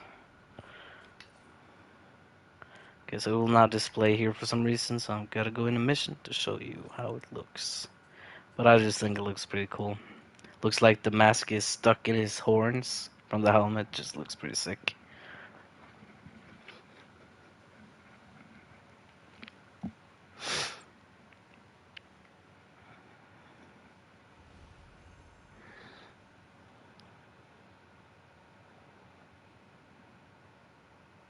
Oh man. So this mission is super easy to speedrun, but carrying people through here without being a Yoka realm, since you can't really properly carry people, is pretty annoying. As you might know already, I'm assuming, because yeah. I usually go very risky paths, and carrying people through risky paths is not that ideal. Well, yeah. As you can see, the mask completely fits in his horns, so it looks like almost like it's a part of the helmet. Kind of cool.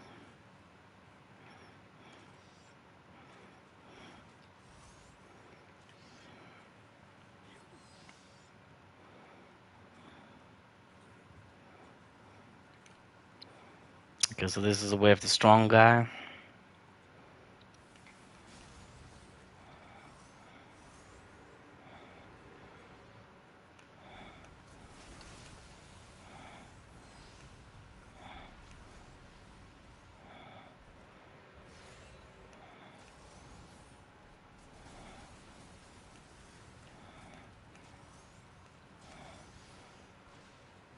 Uh, oh. Hopefully it follows me here, though.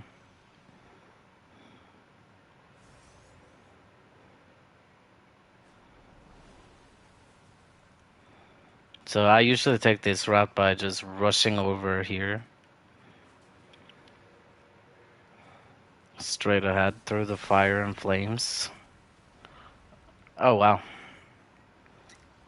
Pretty sure I have recurrent damage on my equipment, so...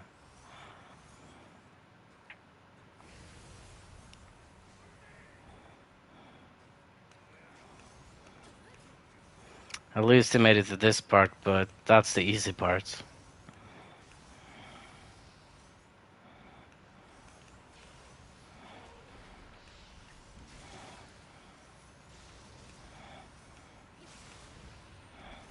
This part is where... Well, at least you have the Phoenix Spirit, so in case he dies, he'll lose activated. Because a lot of people, I want them to activate their living weapon here, because you kind of have to, unless you know what you're doing. So if you just time it correctly, before the arrows hit, you skip the arrows, and then you can just remove it again and run back in here. And then the hardest part of the mission is over, and he actually made it. Super surprised, but he has done it once before, so he should know.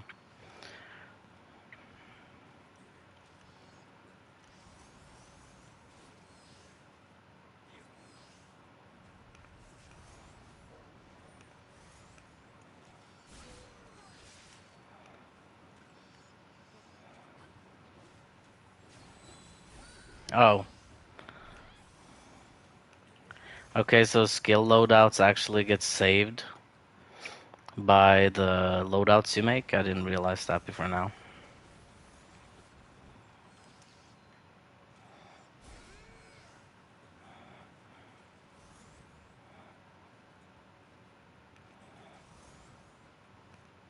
No.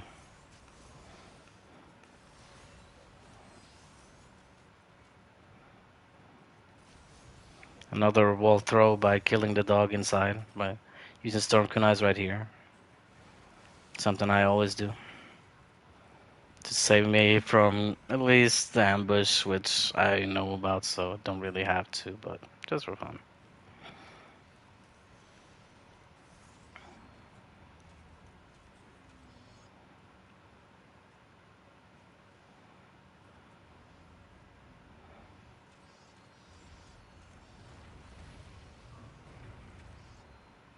Yeah, it's a lot of fun. And finding ways to use it is what's really fun, in my opinion. You kind of have to know every single enemy spawn. Also, I kind of recommend getting enemy, what's it called? Sense enemies on helmets. Just so you can see all the enemies on map. I don't need it anymore, I just have been too lazy to remove it. I never use it anymore. I already know all enemies. But it really helped me to learn all the enemy spawns. Okay, got the Kodama. He does not have this one. He does. Looks like he has the one down here. No, it is. I don't. Great.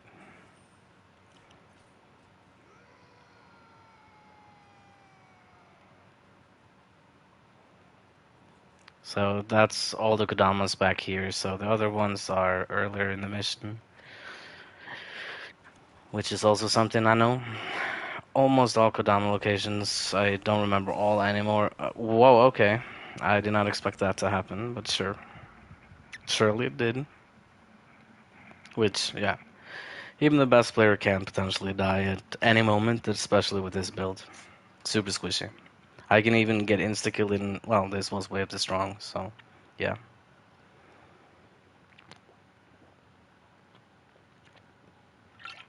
Which is kind of the downside of using two inheritables, because you completely remove all damage reduction. So you no longer have damage reduction.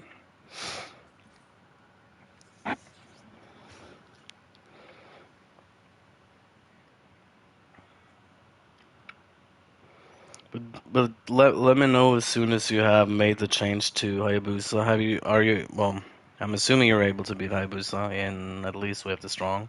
Just so you can get the smithing text. If it's too hard to deal with in Way of the Nioh, I just get the armor smithing text. The sword smithing text you get from, if you beat in all missions, you already have it, because it's a reward from defeating him in Way of the Neo or Way of the Wise. So yeah, nice. And if you want to copy exactly the stats I use, just let me know and I'll pop the equipment up for you and show you everything I have on everything. There is one thing that you do not need to copy though, and that is the damage to enemies with agility A. It's just something I tested out because it is actually a PvP based stat, which is why the crossed swords are showing. Yeah, I understand. So yeah, I just wanted to see if there was, maybe it would work, even if it's a PvP stat. Wait, this guy's new. This guy's a new guy. Let's see. Kodama run?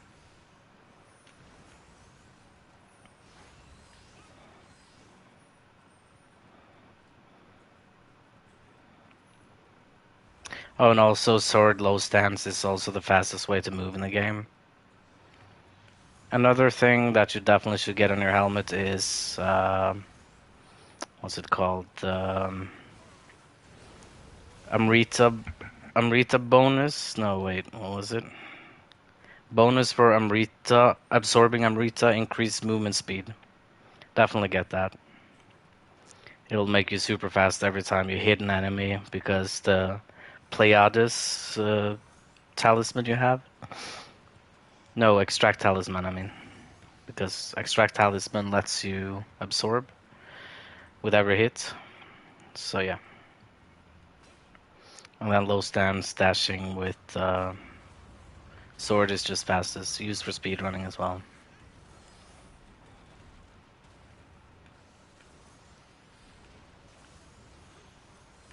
Which is why this build was just meant to be, it feels like, because it has the Hayabusa version, I mean, because of it has the sword and stuff. It's just amazing. It's just perfect. Perfect speedrun build.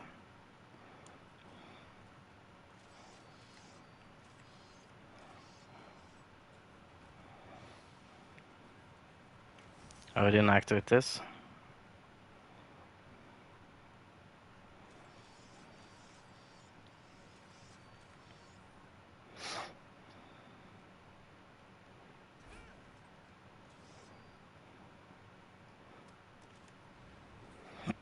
Hopefully I got the first flame. I'm gonna go that way back anyways. Using this wall to check through if you have the Kodama, since I don't have Kodama Sans on right now, since I'm too lazy to make any changes. So now I don't have to go back there. There's also a glitch I recently found out about a few months ago in this mission. I've only done it once, so I'm not 100% sure how it worked, but I think I can reproduce it. And as far as I know, it only leads to death so far. But it at least lets you fly, which looks stupid.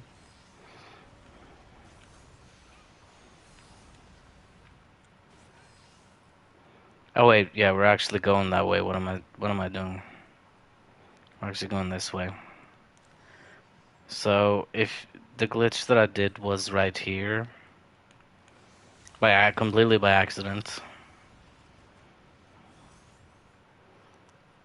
So the glitch makes it so you can land on this edge right here, making you fly, and you'll be stuck inside the wall. So to do it, you need to, as far as I remember, I was here. Oh, he died. Yeah, so you need to land on top of that and you'll be pushed off. So ultimately, if you get stuck in that position, the only thing I found out that you could do was keep flying to the left and then you eventually fall out in the water and die. So it didn't find any good use for it, but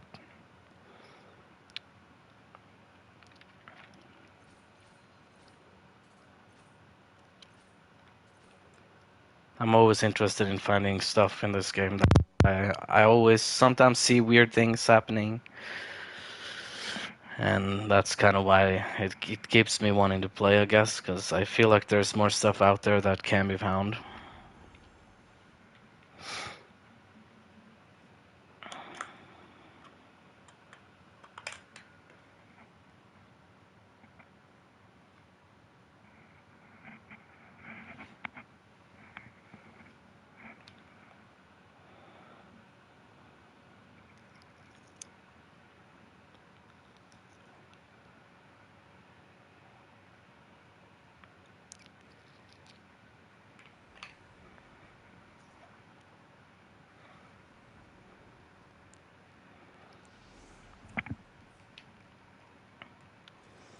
This is the rarest mission I've ever had or ever get in this game.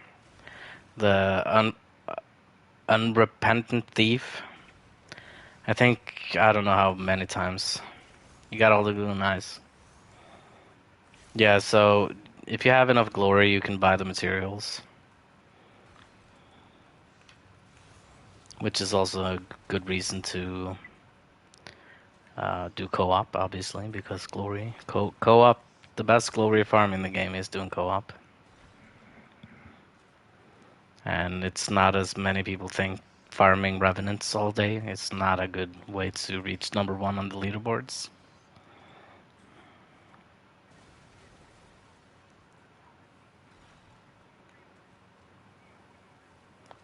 If this guy could only follow me, please. Kind of have to open this door first, but okay. Yeah, okay, well, none of you definitely have enough glory to buy stuff. So go to the hidden tea house and you can just buy the materials and forge the Nikawa glue instead. I don't know how much I have anymore. I wasted a lot. Um, I like wasting it on very expensive items like Kodama, the most pointless item in the game, Kodama Bowl. Completely pointless, does nothing. It's just, I don't know. It's the most expensive item. Might as well have 9,999 of it because I can. And I used it a lot for helping people with Kodamas before I actually knew about. After Nioh 2, I realized, wait, we've had the signpost talisman all this time. So yeah, I don't know why. I haven't, for some reason, thought about that. Yeah, so this item here, inhabited Kodama Bowl, the most pointless item in the game, but it's also the most expensive glory item. I just kept chucking those out in all missions. Just I got the glory cash, so I have. How much glory do I have? I can't even count. 1, 2, 3, 4, 5, 6, 7, 8. 8 numbers. Wait. Okay, so 26 million glory. That's okay. I had much more, but well, I don't know if I actually had more, but I would have had more if I didn't spend it all.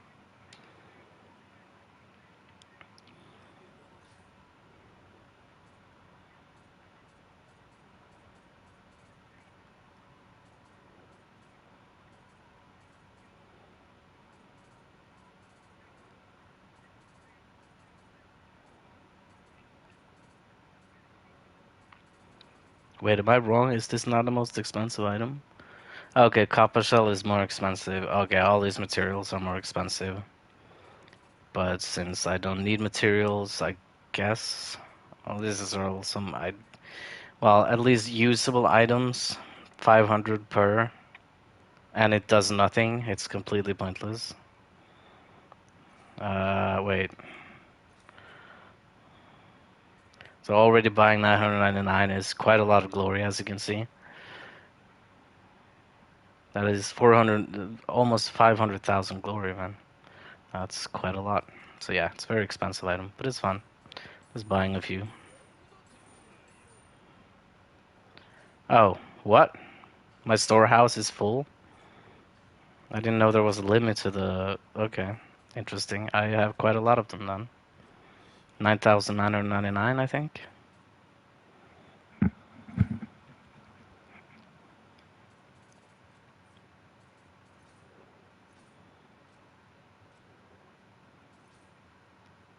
And gonna change... Transform.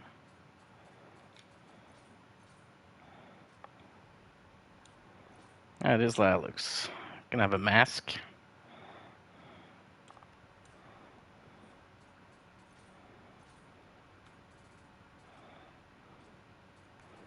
So yeah, the glitch helmets does bypass removing helmets.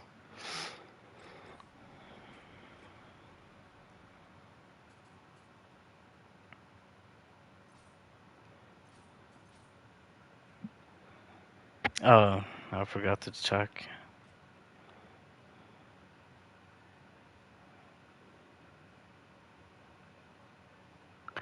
You cannot have thrown weapon damage 2 and thrown weapon damage. You need to have thrown weapon damage and shuriken and kunai damage like this. So inherit thrown weapon damage, or you can just reforge it. If the glove you use doesn't have an inheritable, you can do it. But if it does have an inheritable, you need to, well, yeah, and then just temper the rest of it. I also suggest if you're going for this build, you definitely should forge the glove until you get one with the star skill on it. So yeah, this is the best possible glove you can get. The only thing I'm missing here is getting 14.9% of the green skill, which is, well, too rare for me to bother. It's only 0.8, no wait, 7%, so it's, yeah, not gonna be noticeable enough for me to care.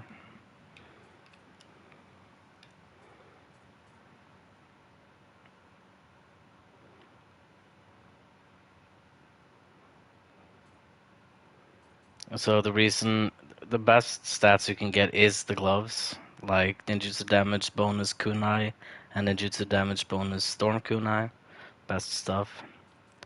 So shuriken is something you should just remove if you're already using it, because if you don't already know, shuriken does no damage with Hayabusa. No, ranged weapon is only for guns. But yeah, I mean, if you still have leftover skills, you might as well. Because it's not like you're gonna use it for fists, for example, like I somehow did. I don't know why. Why? Wait. Why do I have melee mastery?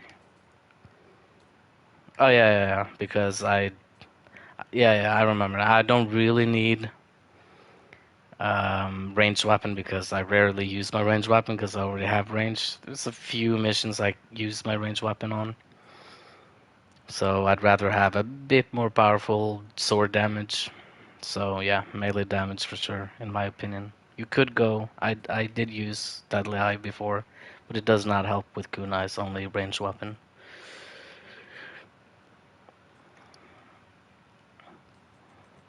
Oh, and of course for the I forgot to show you this. You definitely should in Onmyo. You should use Awakening Mystic Art to be able to buff while moving. Very handy because if you die by accident, then you can much easier buff back up while moving around instead of, well, if you have the other one, then too bad, you're probably going to die while rebuffing, or you just have to do it without buffs. So yeah, definitely Awakening overall, much better. And for more thrown weapon damage, this is pretty obvious, which you already have, I'm 100% sure.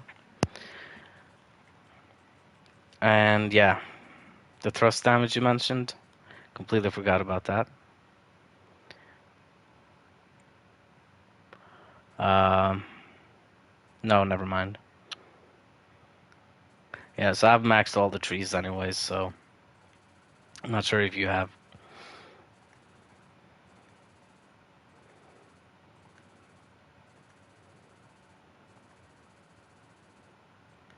So, also got all the titles in the game.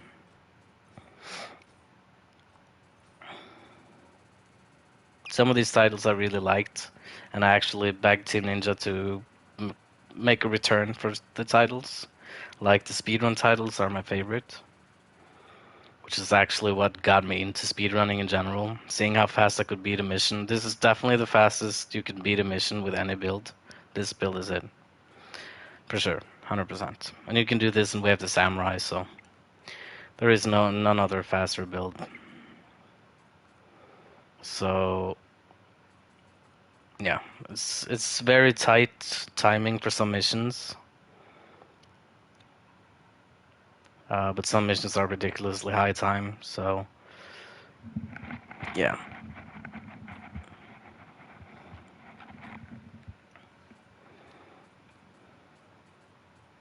obviously when I do speed runs, legit speed runs, I don't use this character. I start fresh. I don't know if you've seen my speed runs or my attempts at least.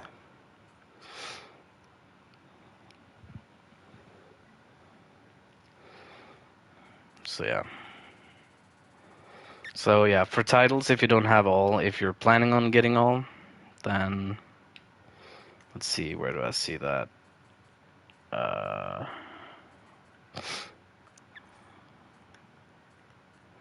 PvP obviously don't have PvP titles because nobody plays PvP. I have this. I think I've done like under 10 PvP matches back in 2017, I think, or 2018 maybe. I don't remember.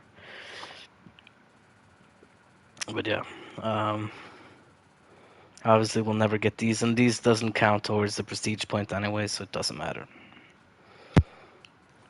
But I do not remember where to, obviously, so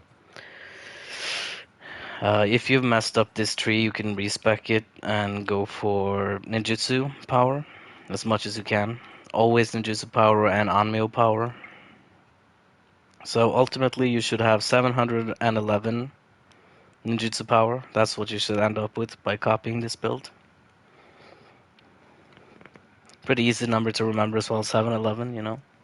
Pretty easy, simple number.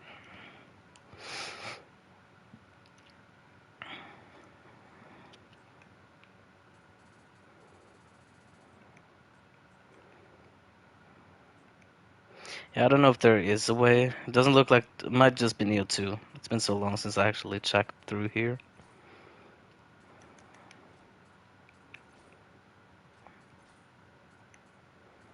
But yeah. Ninjutsu power and Onmyo power for sure. It doesn't matter. It's not randomized in Prestige. So as long as you always pick Ninjutsu power whenever it pops up, you'll max it out.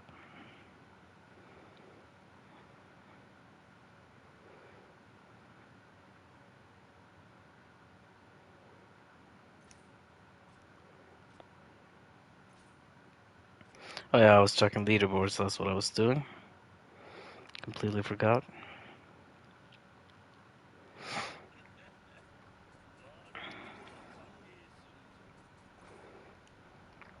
Yeah, it's been a while since I collected my rewards, it seems. Wait, I think it was last week or 3 weeks ago I was number one in my clan.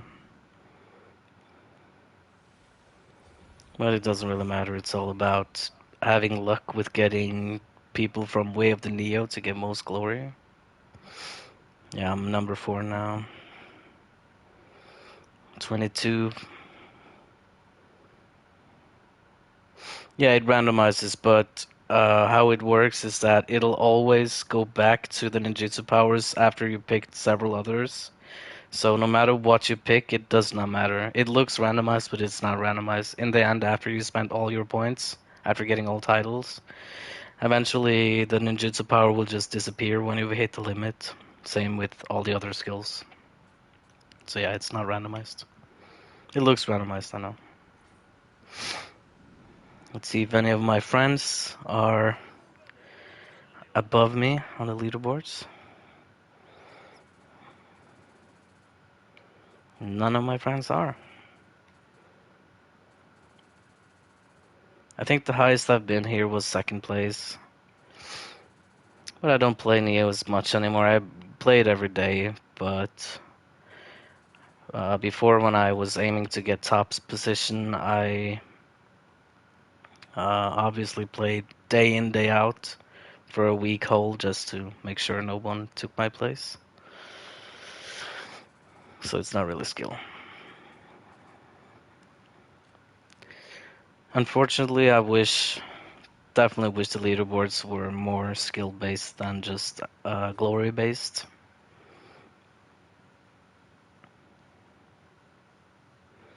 The easiest method to do is definitely having a friend and going into Yokai Realm together and then just clearing the highest level missions possible, or the mission that gives most glory over and over, which is something I didn't do, but there's definitely people who do that.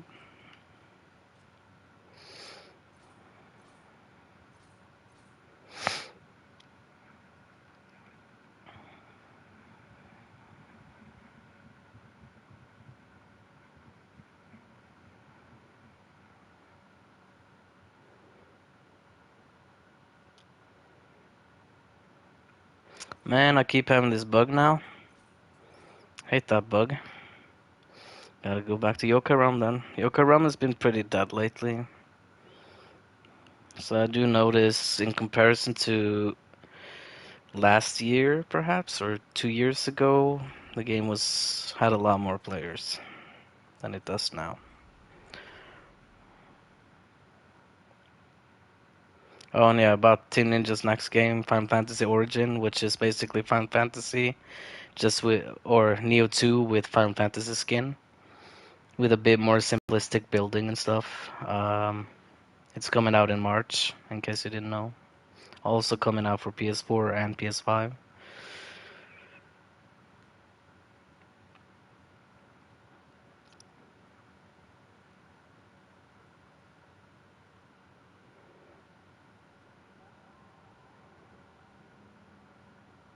Yeah, you can do that. If you have so what you need to do to max the whole tree is you need to go through all the difficulties and open all chests, loot everything, because there's hairlocks through all difficulties.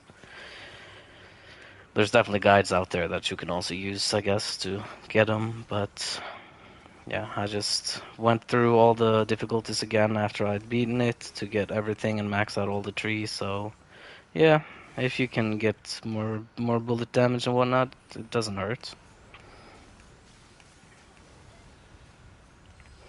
Oh, it's been a long time since I've done this. Submission is actually super easy. You can just stand in the middle here, for the most part.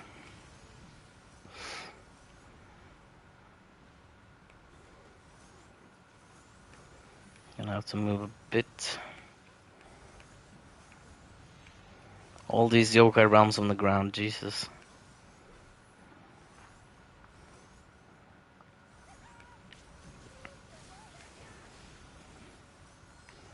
No matter if this mission is Way of the Nioh, Way of the Samurai, it doesn't matter.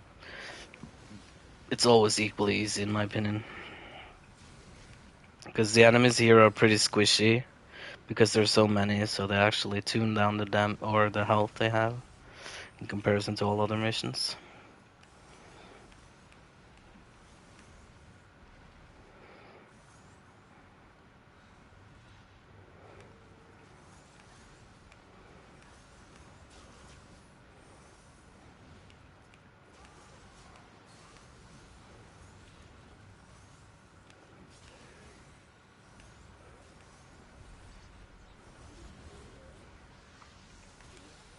Ouch. Wait, okay.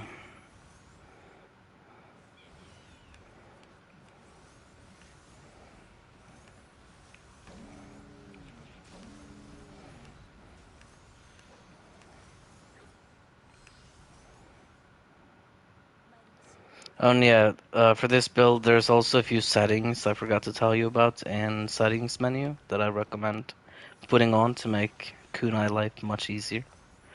I'll show you in a bit.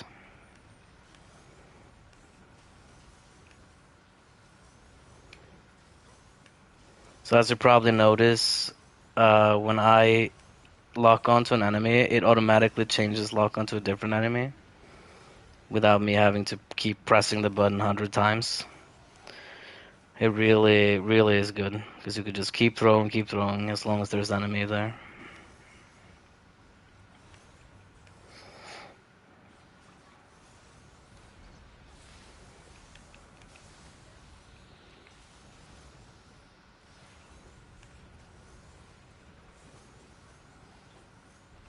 Forgot there was this many enemies here, man. Holy shit.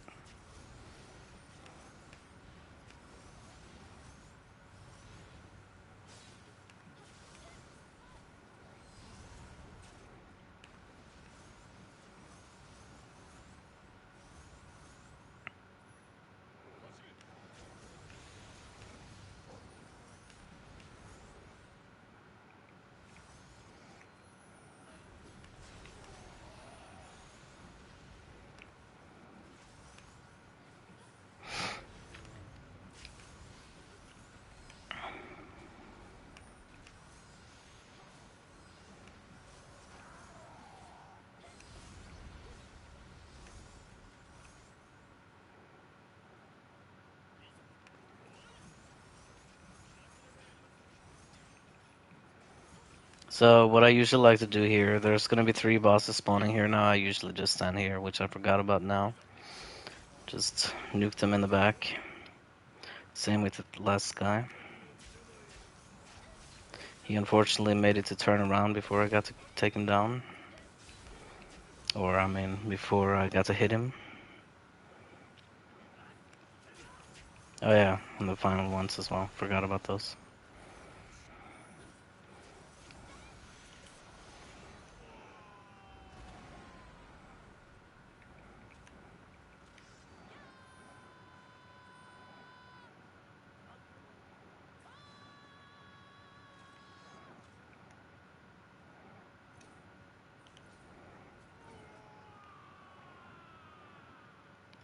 So yeah, to the settings.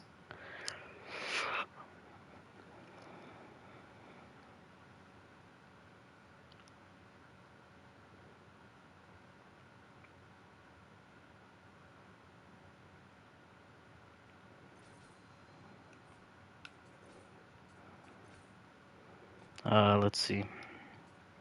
I think it's basic game settings. Oh, and also doing this sometimes is also fun. Not needed. Let's see. Oh yeah, this right here needs to be turned off. So your camera doesn't reset position every time you accidentally fail to lock onto a target. It's super frustrating. The moment I figured out this existed, I've always kept it off. For this build, keep it off. Trust me. Um, and then the other one, here it is. Change targets when lock on target is defeated. Put that to automatically. So this is on page 2. The other one is on page 3 out of 4. This is the fourth. This is the third. This is the second. This is the first.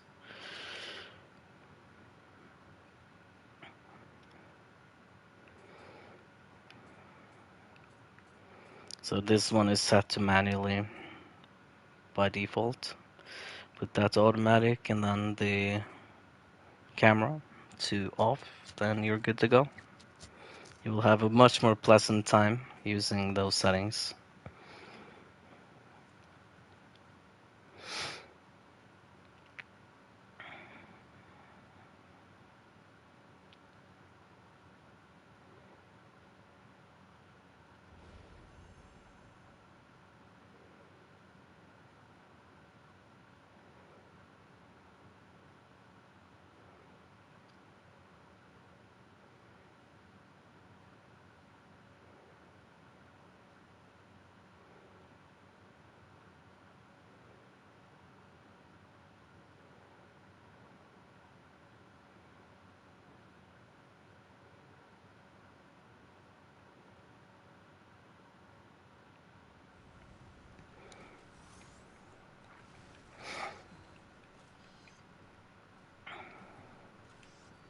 On another thing I can show you about the accessories or, well, these glitches. To make sure you're doing it right, I can show you one thing after this, if this guy responds. Oh wait, this is this guy who died. I remember now.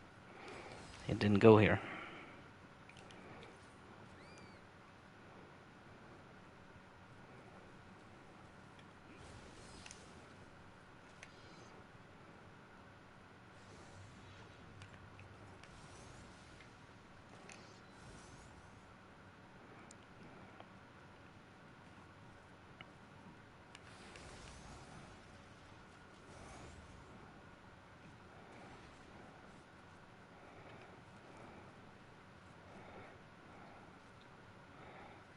Pointless item.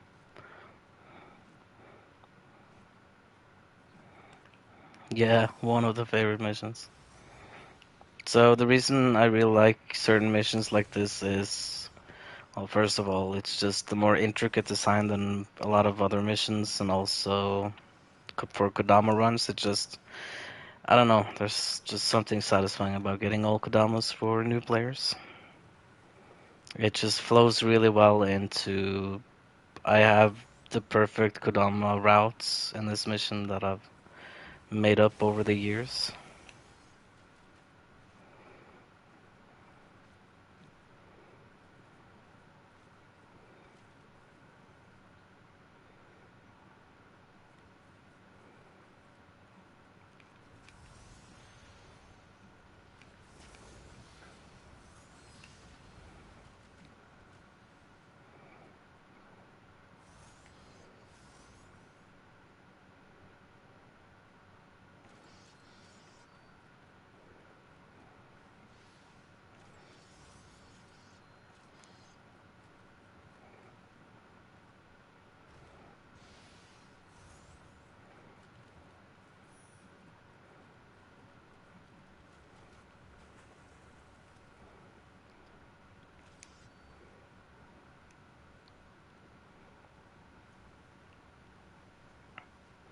Where is he going?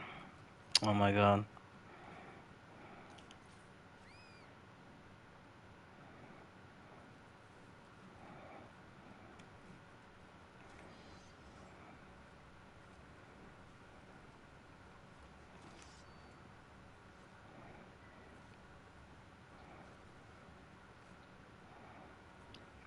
That's how I use these items.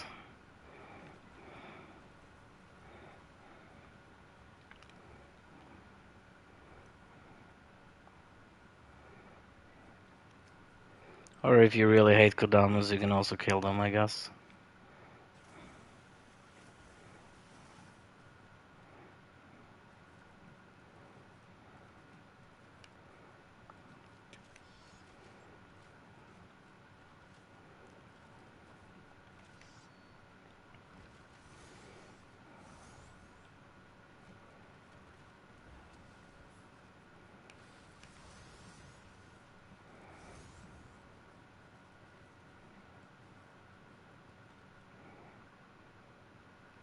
Let's see, does he even have... It does not have the fire, okay.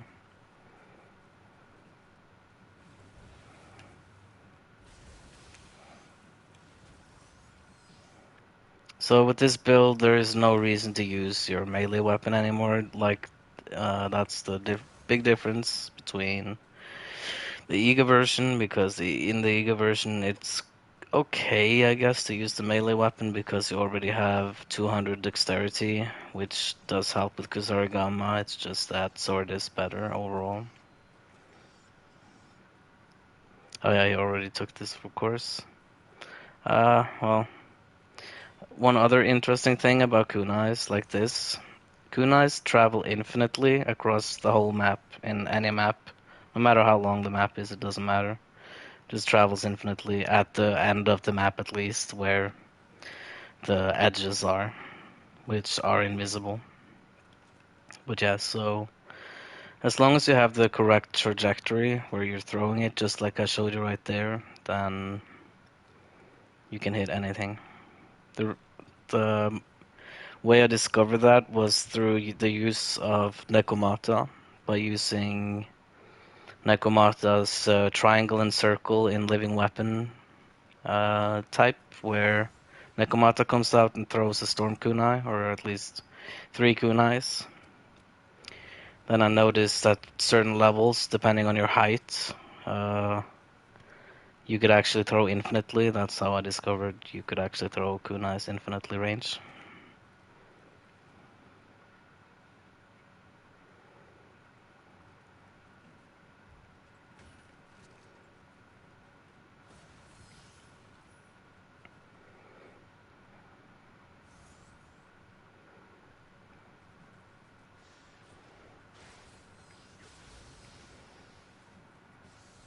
Some things that is okay to use in low stance, like these skeletons, because they get stun locked by just regular hits, so you can, yeah. Yeah, it's infinite range.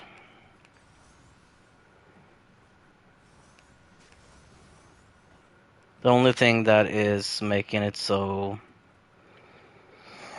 uh, yeah, the only downside of it is, of course, not being able to lock on, which there is a stat in the game which extends your lock on range. But I do not remember, it's been so long, so I don't remember which item can get it anymore. I'm pretty sure it was accessory, but to get that on accessories, I don't know if it can be with thrown weapon damage. If you can get extend lock on range on gloves, then that would change everything, but it's been so long. So I would suggest maybe looking up the skill chart online to see where you can get extend lock on range, because that would definitely change the meta of this build. Extend lock on range is definitely something I would recommend if you can get it. It makes lock on super long. It's super good for this build.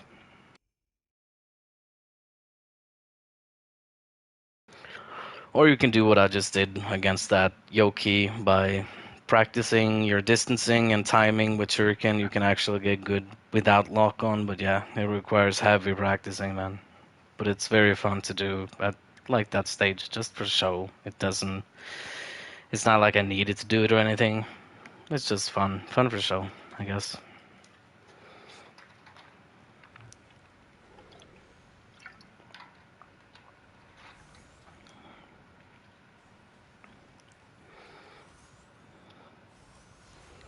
Unfortunately, that guy died again. So, oh yeah, I was gonna show you about the glitch. I forgot. At least we're at the very end of the mission, so it's gonna be a fun, fast time. Also, I have developed certain skills when helping players. Is that certain bosses have different timings where when they start attacking. No, Carnage is only for melee weapons, unfortunately. But yeah. So certain bosses attack faster than others, or start attacking, just like this boss right here. So if I know the player is kind of new and don't really know the timing of anything, I usually go for sloth first before I use weakness, just to get that tiny frames that I need to probably kill it before he can reach them, or even land one hit, just like that, and get behind it and, well, do that.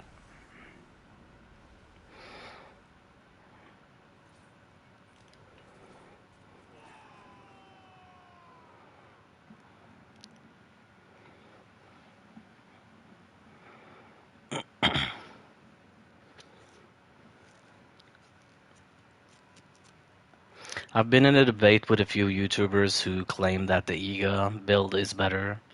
It's just so hilarious because I keep telling them that no, it's false. You should change the title, and then they be so defensive. They go right into defensive mode. What? You don't have proof? Blah blah blah. This and that. Motherfucker, I don't need proof. I don't need no proof. Just listen. Oh my god, these people. And I just think it's so funny to argue about the best possible kunai build because, well, they have no clue. But okay. They can keep thinking Iga is the best for all they want, man, but it doesn't change the fact that it's not, unfortunately. Math goes against it, so.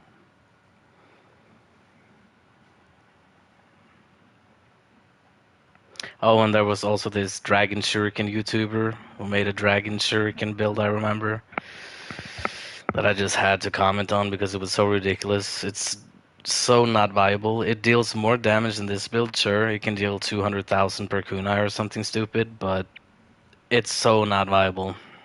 I tried to telling people in the comments that do not use this build.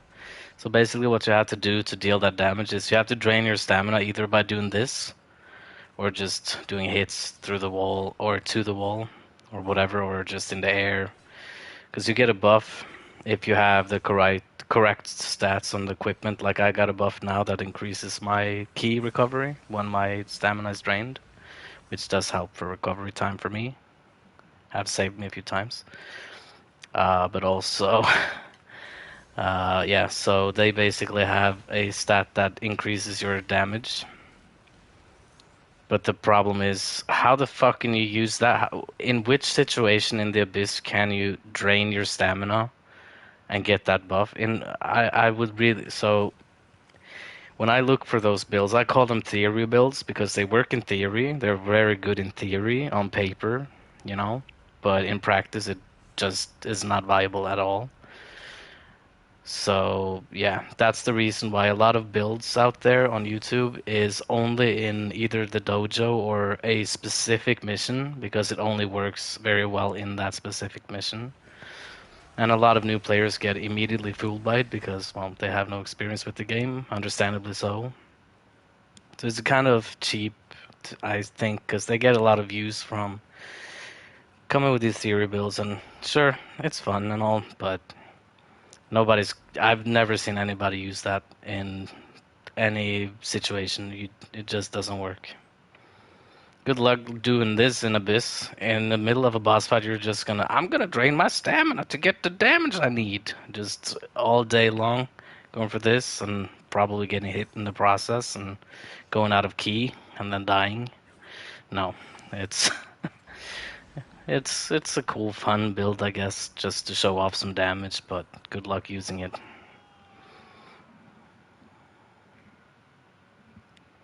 Oh, and yeah, I commented on that and called him out. What ended up happening, he joined my stream one day, started trash talking me. It was hilarious. No, actually, he commented on one of my streams. That's how it was. But that was on my old channel that I deleted. When Neo 2 came out, I started this channel instead to focus more on Neo 2.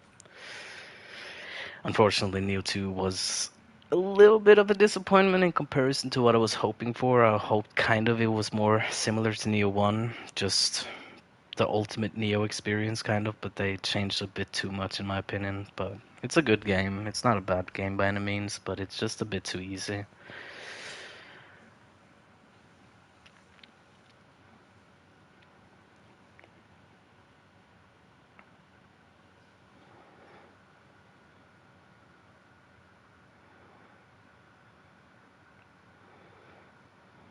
But they did say in interviews before the Neo 2 came out that they were aiming to get new audiences in, so understandably so, they made it easier. Yeah, you saw the Dragon Shuriken build. Yeah, you probably, well, no, my comment is probably deleted because it was on my old channel. But yeah, you would have probably seen that if I didn't delete my channel. And the stupid thing that really pisses me off about those videos is that they call them the most ridiculous names just to attract new players. Dragon Shuriken, that sounds really dope for a new player. Oh my god, it's Dragon Shuriken? Oh, I need that, man. You know, it's just, come on. Come on, man. They might fool new players, but they don't fool me. That's the thing. Oh shit. Rip Kodama. Yeah, so it's kind of frustrating having to constantly. I had that problem in Neo 2 as well when I started. Since I was the first to make kunai build, I have that as proof as well that I was the first to make the kunai build back when the game first released. You can see all the old streams if you manage to find them through all the mess of videos I have or streams. But I have proof. Yeah, Neo 2 is way easy, man. It's I don't know. It's just not for me. It is for new players, so I that is actually the reason I kept bugging Team Ninja so long after the game was released. They needed to add a challenge, in my opinion, because we wanted a challenge. Like I wanted something that would be more challenging than Neo 1, because I've played this so much practicing for Neo 2. And then they come out with an easier, inferior version in a way, it felt like. So I kept bugging them, asking them to add a difficulty. Throughout all the DLCs they added, I told them, you need to have something. We needed Abyss, which was already planned to come out, which was going to change, and it did. But then the final update we got was they upped the floors from 205 to 230, if I recall correctly. So yeah, that was most likely a result of all the nagging I did. Literally, I was furious that I felt cheated. So I told them all that I felt, everything. In the end, I did. Those those um, those extra floors they added are fucking ridiculously hard. But it's cool. It's very good. It's exactly what the game needed. It needs that. But of course, naturally, it pissed off most of the player base because they just want easy way out most of the time, unfortunately. So a lot of people were quitting completely. They just stopped, and that's okay because you don't really get anything from doing those floors except you get pride, you get self accomplishment, I guess, if you beat them. I didn't beat them. I didn't have to. I don't. You get nothing. I got to floor 215. I think at floor 220 they start. Uh, there's gonna be three bosses at once, I believe, up until all the way up until floor 230. So yeah, but I did try. But it didn't really bug me out that I couldn't beat him or anything. It's good. We need that challenge. A lot of people have beat it. Not that many, but people have. And I know I could if I really wanted to, but I wish there was some kind of incentive to do it. maybe some rare transformation or skin or armor or anything. Anything would be so good. Arm, I really wanted that in Nioh 2. An exclusive transformation to having 100% of the game or something that was so cool. To show off players that, oh, you've done all that, you know. That would have been a cool reward, I think.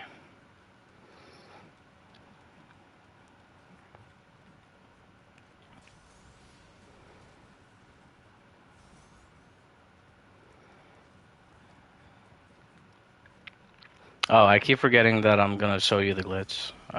One thing about it. Unless you've already done it. I'll remember now since this is even closer to the end. Oh, you didn't even get to Abyss in Neo 2? Okay. Yeah, Abyss in Neo 2 is super easy up until floor 211. No, 111, I mean.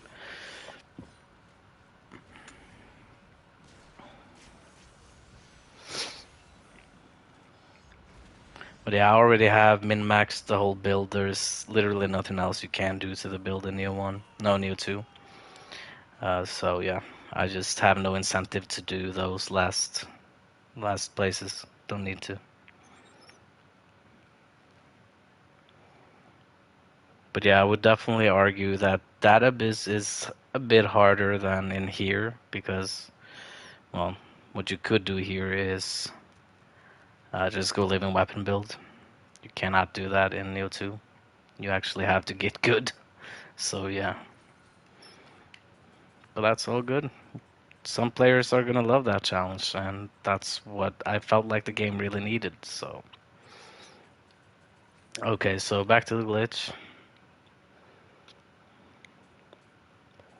So uh, let's see. So back to these two again, the bow and yeah, the stuff. Then this is obviously on top now, and as you can see, you can completely see the name and everything. So what will happen is when I now remove my, where is it? There it is. When I send this to storehouse, you can go back here and you can still see the gun in the inventory, but as you can see, it doesn't show up as anything. This is how you know you started the glitch, when you moved it to the storehouse, but it still remains there. That's pretty much all I wanted to show. And then going into storehouse, finding anything you want to put in there, like Tanfa, why not? Or any other weapon for that matter. And yeah, I got the Tanfa first try. So the fun thing about having weapons glitched, they will also show, but the weapons will be between your legs and floating on the ground in a weird manner. Let's see. Yes, this. No. There we go. Yeah, or, well, at here you can see already Kusarigama went all haywire, does not know where to place itself because, well, so that will be a permanent side effect of it while you have the weapon in this slot. Oh, and the Tanfa, well, the Tanfa is there. But only here. It's happening different here in comparison to in-game. I don't know where the other Tanfa is, but it's probably somewhere up above in there. I don't know. It's only one Tanfa that I can see.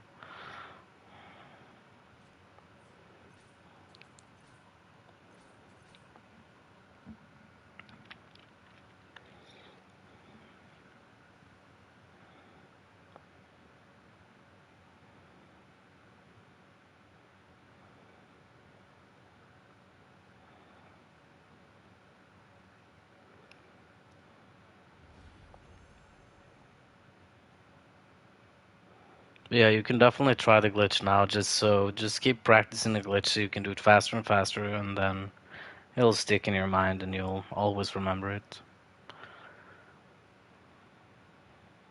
In case you forget or have to ask me again or something.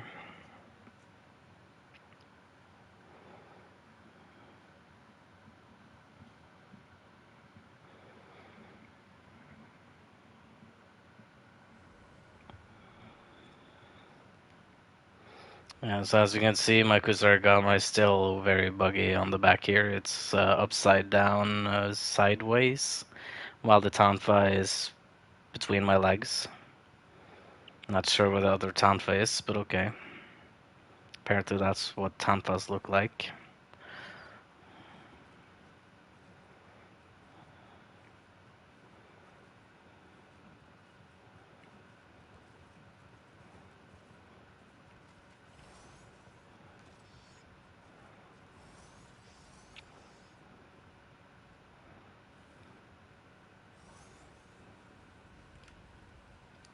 Yeah. This is the reason I love Neo 1. There's just so many fun stuff you can do, I guess, that I just think is kind of fun.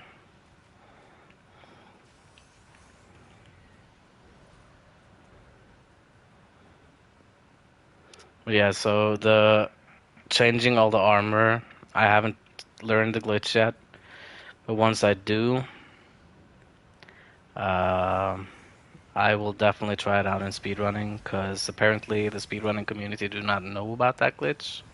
After I spoke to Axel Go, which is one of the moderators on speedrun.com on the Nioh section that I spoke to a few times. Yeah, so he apparently didn't know about any of these glitches, and as far as he could tell, it's only used for builds. But I would disagree, but at the same time, for speedrunning, you really don't necessarily need it, so I'm a bit unsure how much damage you can actually get from just putting swords instead of armor. So for speedrunning in general, we don't use armor, except one helmet that makes casting faster.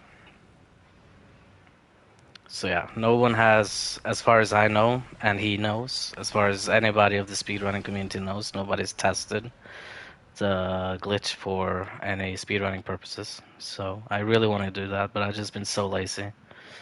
It's actually been almost half a year ago since I was supposed to do the testing and make a showcase to him to show how it can be done, or yeah. So I've only done a little bit testing in speedrunning with the regular removing ranged weapon and getting other things. So one thing I can confirm is that if you do put a weapon in your ranged weapon slot and have, for example, if you have a sword you glitch into the ranged weapon that has lightning on it, you do actually get the lightning effect on your main weapon as well. So that is at least something. That's a little tiny breakthrough that I did, but other than that, not much because I've been too lazy. So yeah.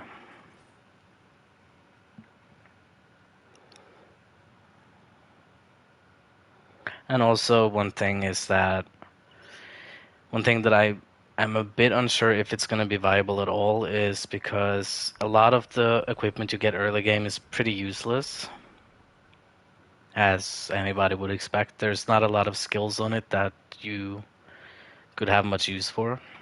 So yeah.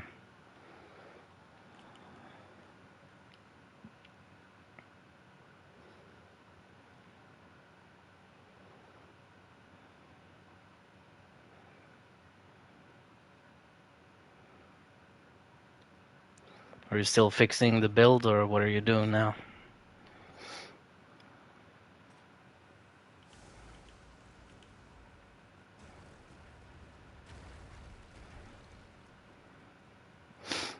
I'm just gonna do a little speed running just for fun.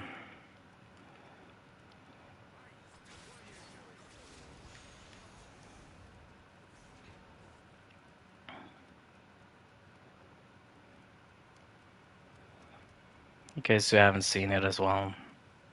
Still working on it, nice. So what are you missing now?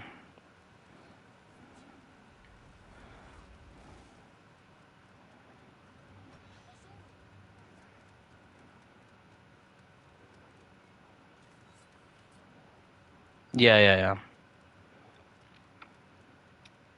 But it will get there once you do the glitches. But yeah, it will definitely be worse from the front for a while. You just need to get used to doing the triangle dodges I was talking about, which well, it's the term I made. Yeah, I don't know if you understood what I meant by it, but yeah. What it basically does, it take advantage of invincibility frames while also in the same invincibility frame move, you also go behind their backs. So yeah.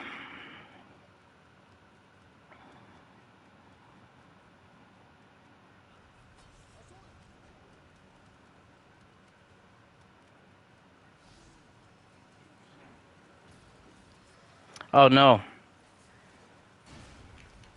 Okay. Jesus, run saved. Oh my god, I completely forgot to change weapon. Actually, when I think about it, there's no reason not to do that there because, well, I don't know. It doesn't. You don't really lose any time if you're just fast enough. Kind of fun.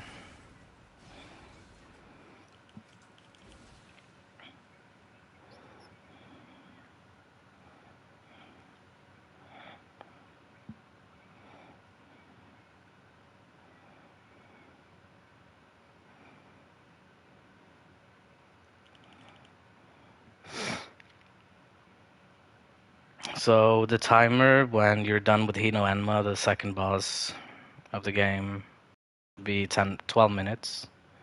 That's when you know you've done the correct thing. It's almost exactly 12 minutes, I think.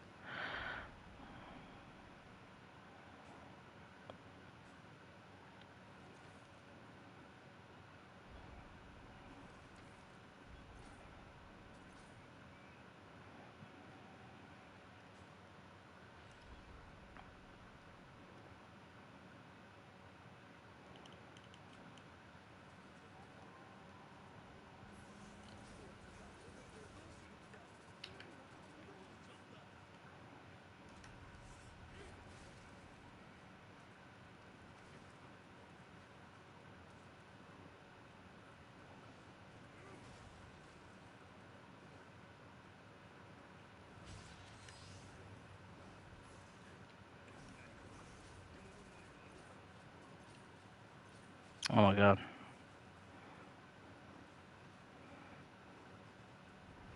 Yeah, so this is just a little test that I'll do right now because I want to see if I can get some really powerful stuff. Not sure why I used lock on, I never do. But okay. That works. No way, no way. Oh, okay, good.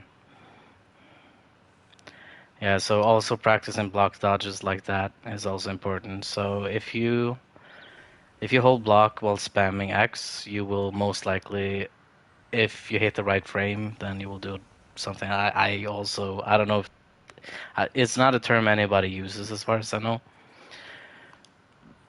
But yeah, I had to develop my own terms.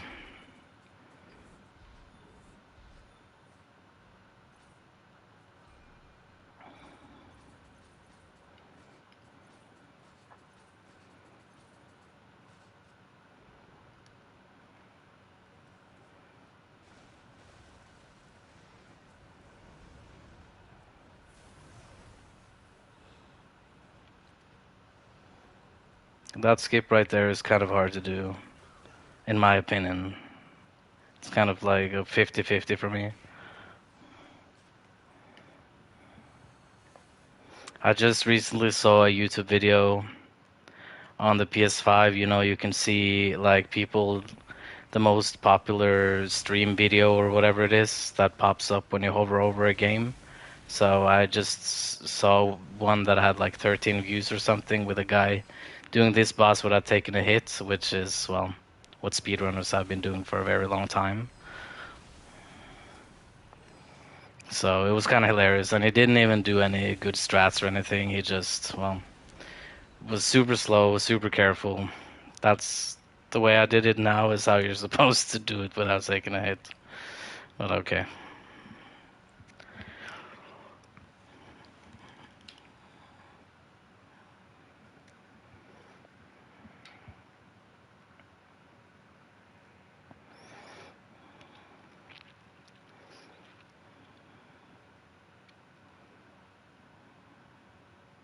Oh, And I messed up one thing. Menuing. There's a lot of technical things, I guess it's called. I don't know. There's a lot of menuing and learning skills throughout the run, which I could have saved a little bit of time, 2 seconds maybe, by actually pressing touchpad before the mission was over to skip these two dialogues. And I did it in the wrong order as well, because I actually need to learn one body and two magic, and I don't have enough for some reason, which is okay. Backup strats.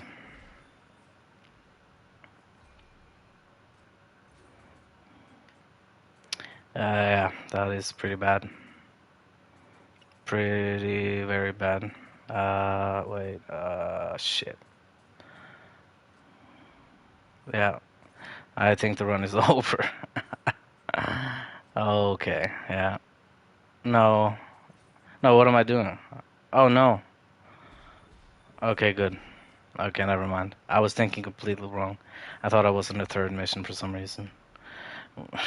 I don't know why. But okay, at least I got that skill out of the way, so I don't have to think about learning that for the next mission. But I did waste a bunch of time remembering what I was actually doing. So here is actually the first proper skip of speedrunning.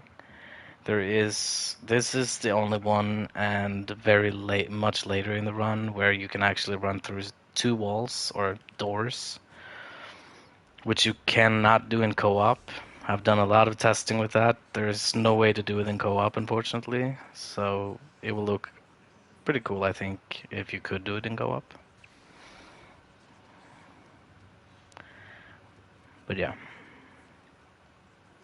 But in single player, you can run through those doors without having to open them. No idea how that was not fixed ever.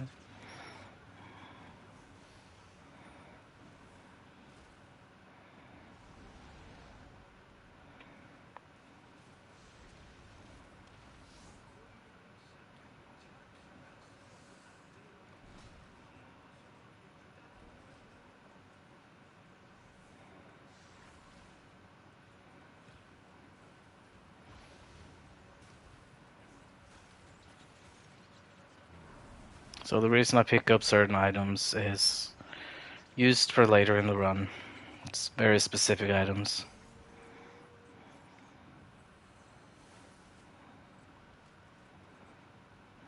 So this is definitely one of the easiest bosses in the speedrun. But for a normal player, one of the hardest. No way, I messed up. Oh my god, okay, that's garbage. Yeah, I'm gonna die now. Unless I can drain her key, which, yeah, okay. Oh my god.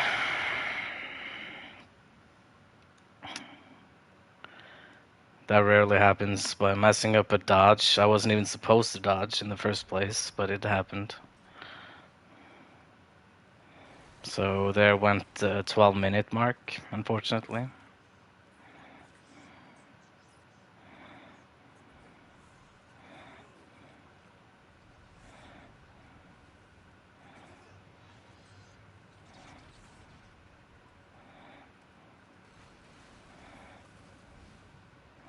So, in my opinion, this boss is much easier than the first because this boss does not require any skill to do.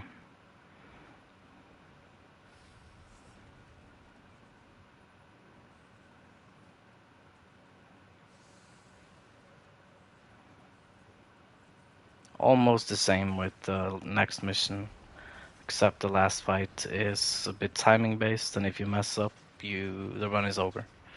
So.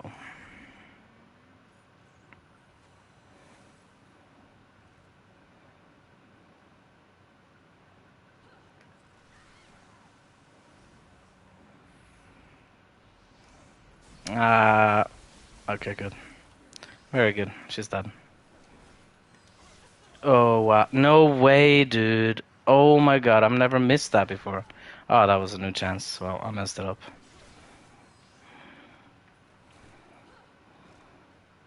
Come on.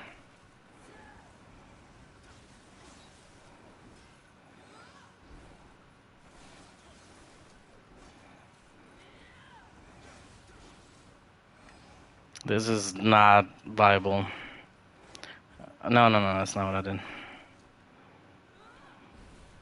Well, this will at least let me get some hits in on her. And I'm back to Reaper. No way. Okay, lesson learned, I should Reaper before. So yeah, the thing about Reaper skill in the game is that it skips or goes through certain grabs like hers because of the way the character is placed. I think, as you can see, when you use Reaper, he moves ahead a bit. So that tiny moving ahead makes it so you go through her grab, making you basically invincible during Reaper.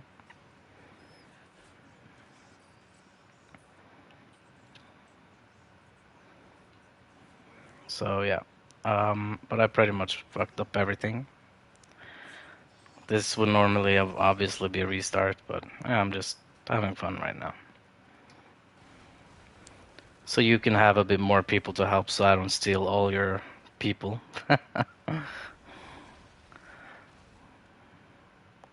I don't know if me and you meet completely different people or what it is, but yeah.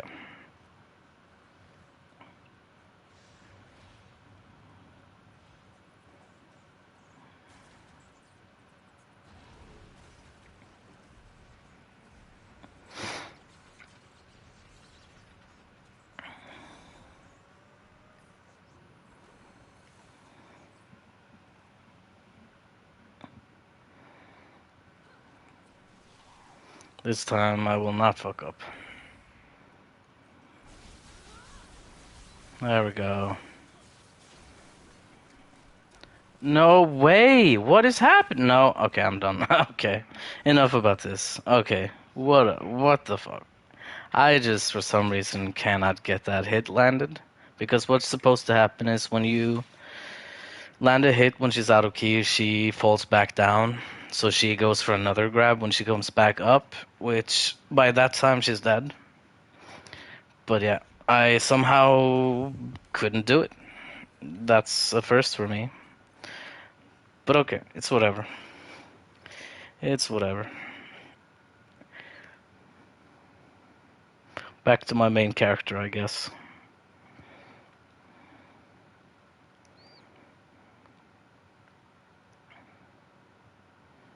I'll save that for another time.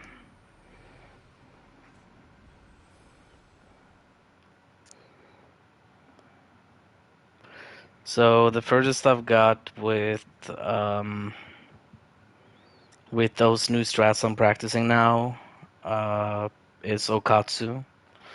That's the furthest I've made it since my first my first run in 4 hours, when I only used my own strats, which yeah, no armor, no helmet, no armor, only accessories, I think, which doesn't count as armor. So.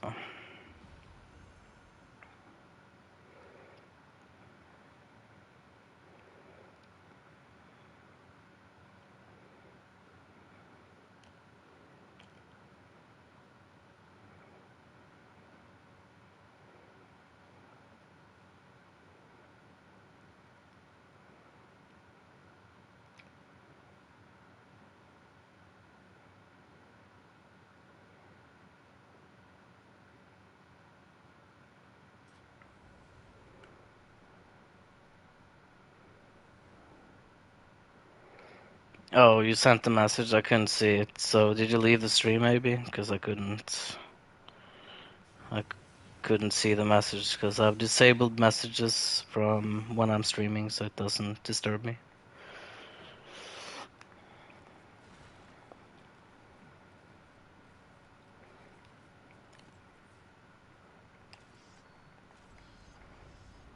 Oh, this guy. No. Well, he's gonna miss some Kodamas, but that's okay, I guess. He's probably super tired of this mission now. Been stuck here dying like 10 times maybe. So it's about time to get this mission over.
What's up, Shiraz? How's it going?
Yeah.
Oh, it's actually 4 in the morning now. Jesus. Time flies when you're having fun, I guess.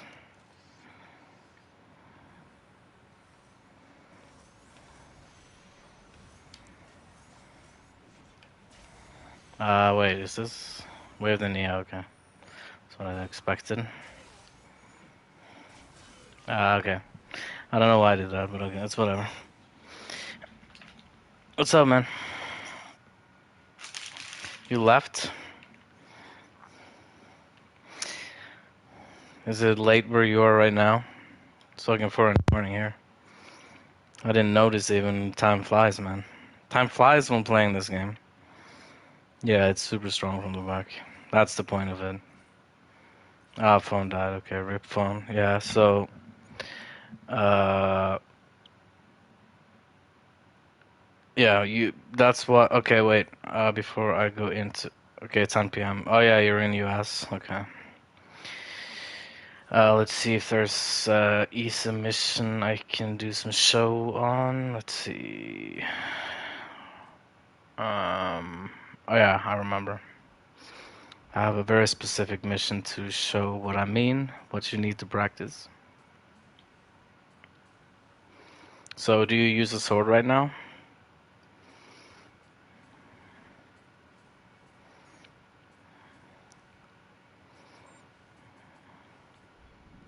I think it's like a Gahara mission. The source, no, not this one. Nope, not this region. Then it's the Omi region for sure. Has to be. There it is. Yeah, sorry, yeah, nice. So, okay, if you go into this mission, oh wait, not on Way of the Nioh, obviously. It's probably a bad practice. Uh, uh, so, if you go to Omi region and go to a defiled holy mountain, level 120 mission, then there's very early here, there's 3 human enemies that you can do some practicing and invincibility framing on, and also the triangle dodge that I was talking about. So there's very few people I have helped with this build, so you're probably the 5th or maybe 6th person I've helped with this build now, and only 1 or 2 I have helped with learning the triangle dodge. So I took this person that I helped in this mission. Of course, there's 3 enemies, so you're only gonna need 1. Oh wait, there's this first here. So here's a mission that you can just practice invincibility framing like this. Pretty easy, straightforward moveset. So for triangle dodge, you go this. So you're at the back of him. Then throw Storm Kunai immediately. So I also do a specific way I'm holding the controller with this build. So my middle finger is on R1 for the blocking. Middle finger on R1. Then I use the pointing finger for the D-pad. So I hold middle finger R1, pointing D-pad on the left side here. So I can, yeah. I specifically designed all these, the whole shortcuts. Yeah, Storm Kunai from behind, yep. I specifically designed these shortcuts to be very easy on the fingers and quick access and feels nice. So if you killed that one enemy, you can just practice on this guy. And then, so by doing this, you're gonna be faster through the hit than just a normal dash, I guess. But normal dashing also works if you just want to practice that. So right before the hit lands, it's a pretty big invincibility frame in Nioh, I think. Nioh 1. Oh, regular kunai from... Yeah, no. Use Storm Kunai. Storm Kunai, much higher DPS if you land all 3. But on tiny enemies like this, usually just you can just stand here and throw... You can just throw normal kunais in the front because it's just regular human enemies.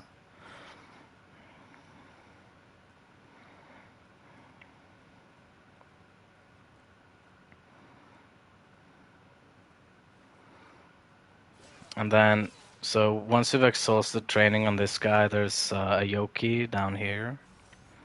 So this is my personal training mission, just because it has these perfect enemies for and get him back to this kind of open round area in here. This guy is better to practice invincible framing, so you go under his attacks or through his attacks, get behind in two quick like that. Now I'm behind him. I could throw Storm Kunai and insta-kill him if I wanted to.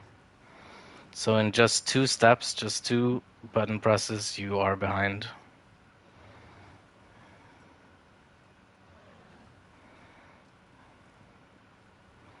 So it's kind of shaped like a triangle, which is why I call it a triangle dodge. Whoops.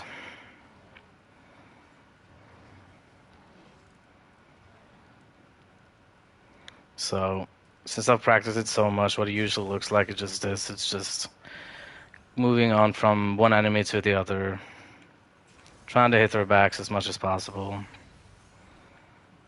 Obviously, some enemies are going to turn around at the wrong point, but yeah, for bigger enemies, Storm Kunai is just very well. So for here, for example, the moment you jump down, you're already at his back. So yeah, I've developed specific routes for using this build. So my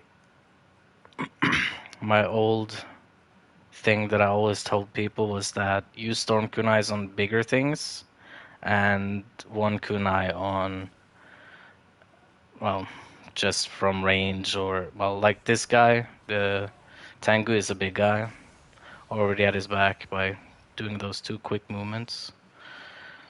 Obviously holding block while you do it. So boom, boom, like this while holding. I'm still holding block in mind. I look like I do it, but so the reason you hold block while doing it is because if you mess up, you can, if you're lucky, get a block dodge instead. So I'm gonna show you what a block dodge looks like, if I can time it right. It's a very tiny frame, so if it, well, looks like I'm just invincibility framing instead. But yeah, these big guys here are also very good practice. Oh, that's a block dodge that I just did there. When you hear the blocking sound at the same time as you move, that's when you know you've done a block dodge. I did another one, but the flame was in the way. So yeah, this is the reason you always hold block while dodging, just in case you might get a block dodge and survive.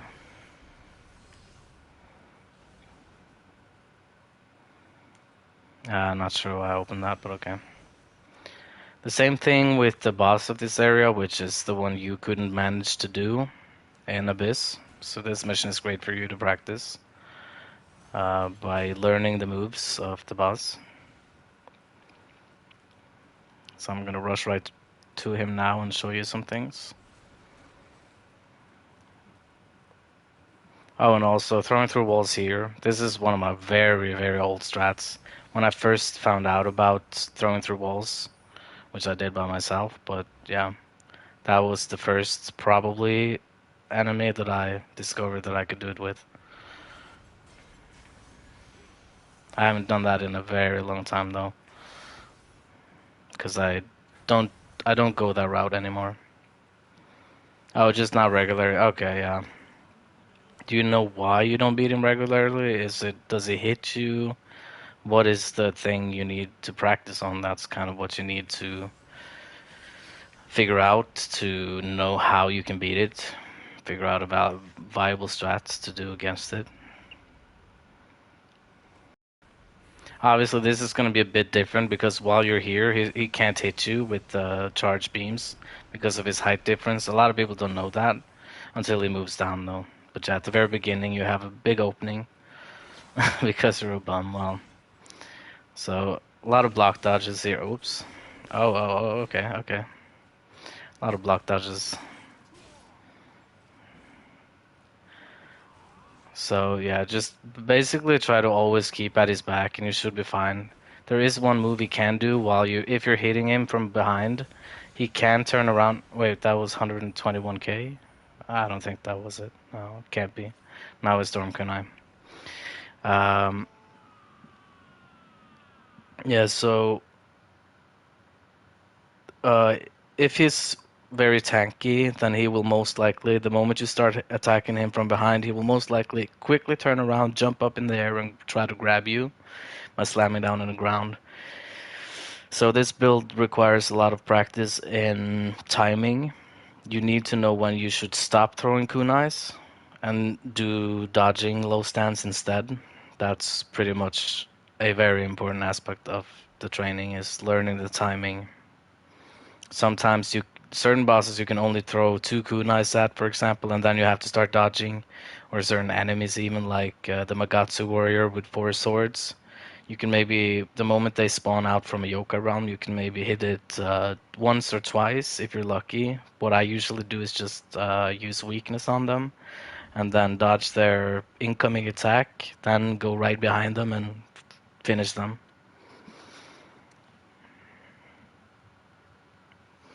So yeah, it's this build is not for a person who just wants to get through the game quick as possible because it does require practice. But that is also why it's so satisfying in my opinion because it even for me there's still things I can learn or I can still get better, you know. Yeah, the four swords, yeah, super annoying.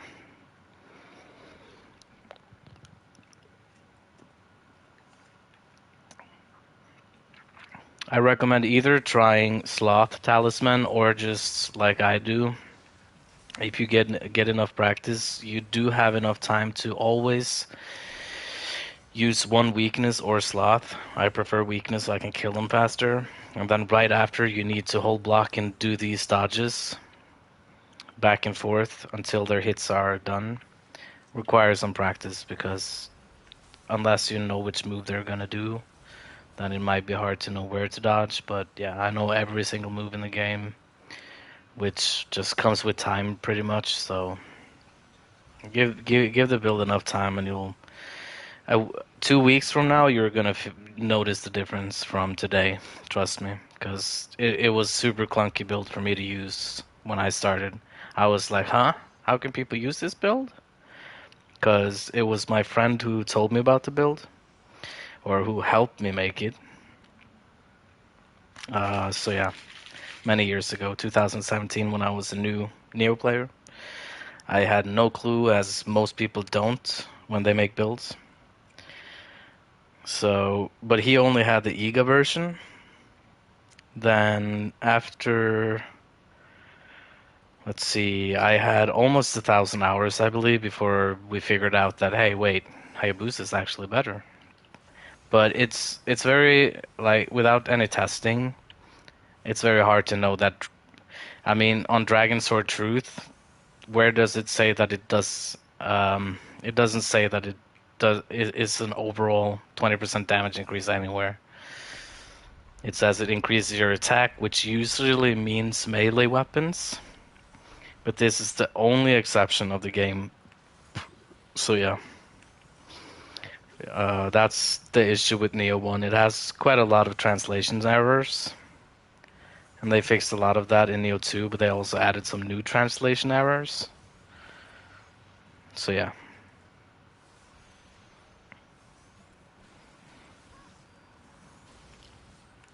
That's my history with Nioh 1.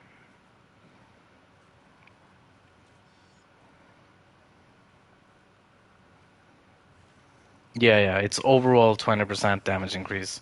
It's damage increase for kunais, for melee, for probably range. I'm assuming your guns and stuff also. I'm pretty sure, but I might be wrong. But it doesn't really matter because I don't really use or anybody. Guns already deal pretty good damage, so.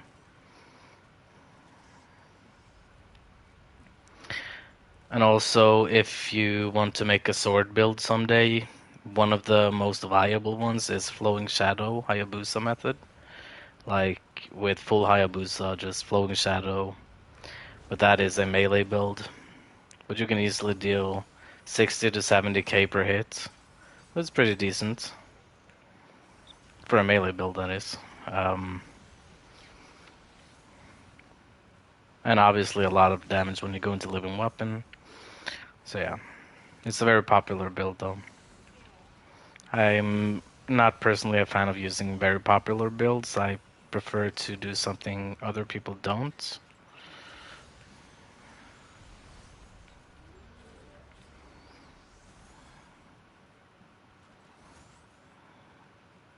Wait, you don't have the Kodama. Where is he going?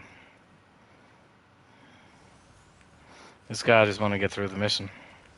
So yeah, this guy have a quick draw. Probably, what's it called? Oh wait, he uses taunt. Wait, huh? Is that taunt? Oh, he uses taunt plus. Okay. Wait, he actually has the same taunt file that I glitched. That's kind of hilarious. That was random. So yeah, not sure where I was going with what I was saying, but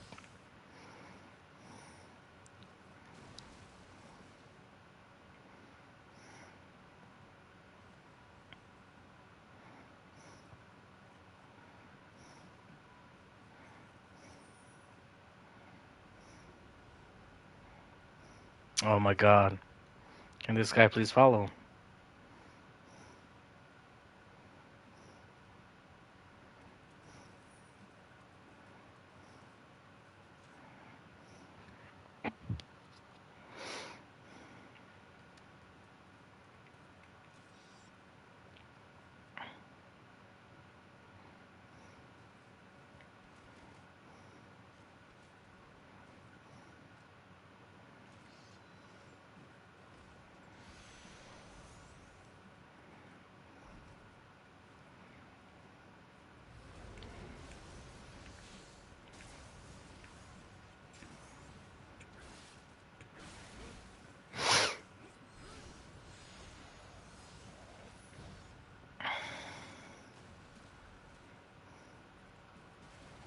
Well, yeah, so after all this playtime I have now, I know every single stat in the game, what they do, and what they could be used for, which is definitely what helped me a lot in Nioh 2.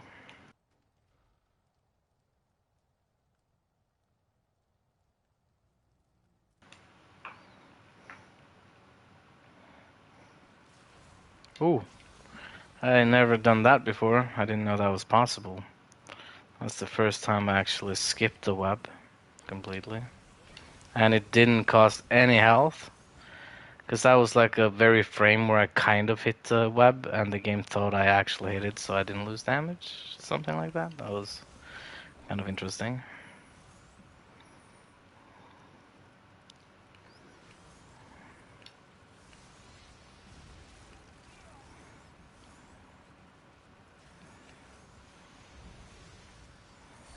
Oh yeah, look dumb.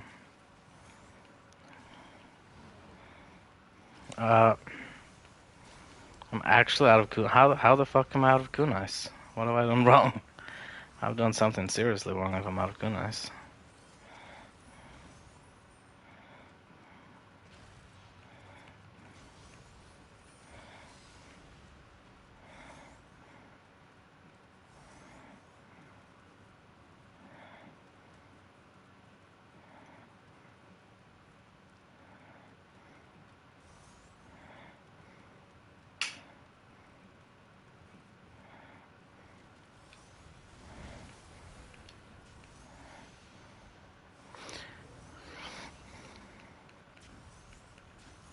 So the weakness on the monk wheels, if you don't know, uh, the glowing parts of their body, when you hit that, they immediately go down. So yeah.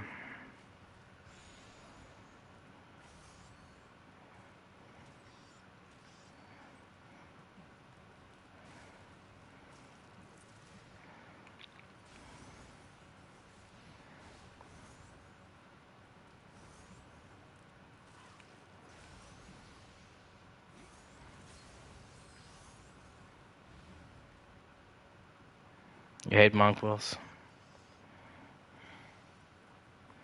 Yeah, just a little practice and you'll find them kind of enjoyable. The only thing I hate about them is when I'm helping people, is when sometimes they just keep on rolling right into you even though they hit you. So Normally, when they hit a player, they should actually stop and go for a fire attack. But sometimes they just keep on rolling. They just have no chill. I don't know what is up with that. It might be lag based, because I don't think I've ever had that happen in single player. So yeah, it's very frustrating when it does happen though. I'm gonna assume and hope he has the Kodama on the rooftop. If not, then we'll just go back there because I will go down there anyways from this area. Yeah, but what I like to do is if they are charging up an attack, and that's when you know you win against them immediately because the moment they charge towards you, you know, when they leave a trail of flames, you just dodge like this to the right or left, depending on where you are. At the right moment, they'll always miss 10 out of 10 times. And then if they crash into something, they'll fall on their ass. And you'll just shoot regular kunais from a distance. Luckily, they're not that tanky, so yeah. That's probably what I hate a lot about Magatsu Warriors, the four sword guys, is that they're so fucking tanky at the same time as having the most annoying attack patterns.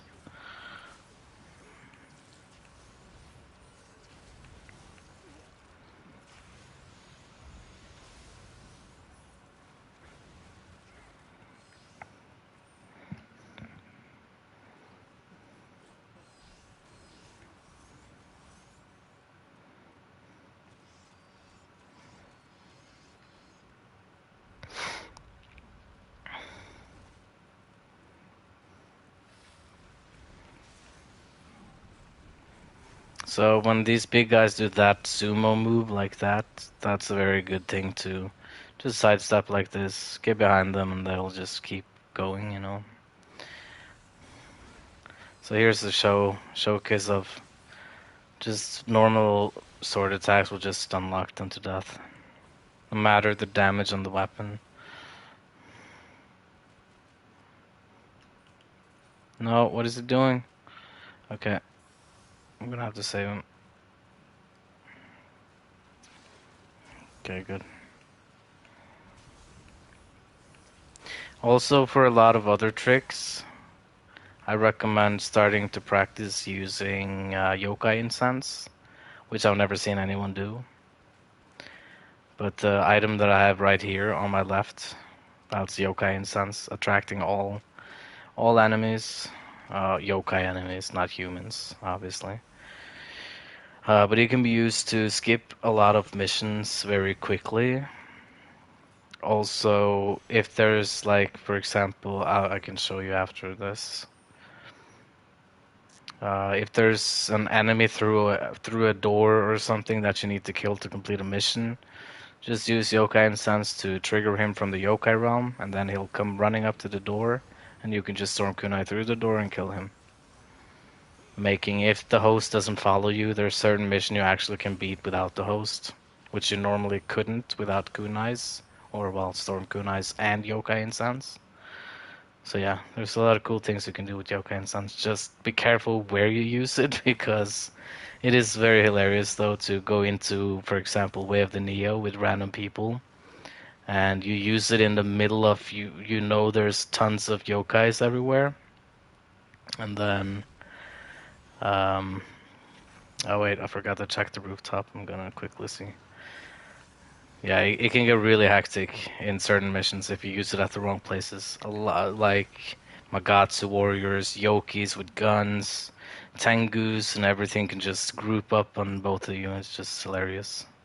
Oh, you don't have this Kodama, okay. That's what I feared, because I think you'll have a bit hard time with this one.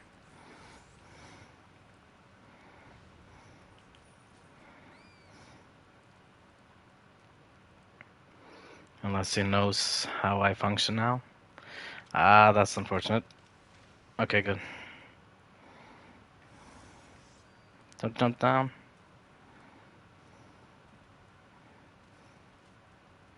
Very nice. First try, that's good. Never have to do that again. That's the most infamous Kodama for me. I hate that one. Just because new players never realize what they need to do there, and then they have to go all the way around again. Yeah, I don't think anybody knows how to actually utilize Yokai Incense. It's just something I started doing just, I don't know. I wanted to try. It was when I was trying to experiment with every single item in my inventory to figure out what everything could potentially be used for. Yokai Incense was the only one that kind of seemed interesting to me because I it sounded so stupid to even have that in the game until I realized, hey, I can throw through walls. Wait, I can do something with this. Then yeah, it's kind of fun. I'll show you. So one mission I always use it in is the Demon King Revealed, where with yeah, you know, which I mean the final mission of the game, except for the solo mission only, obviously.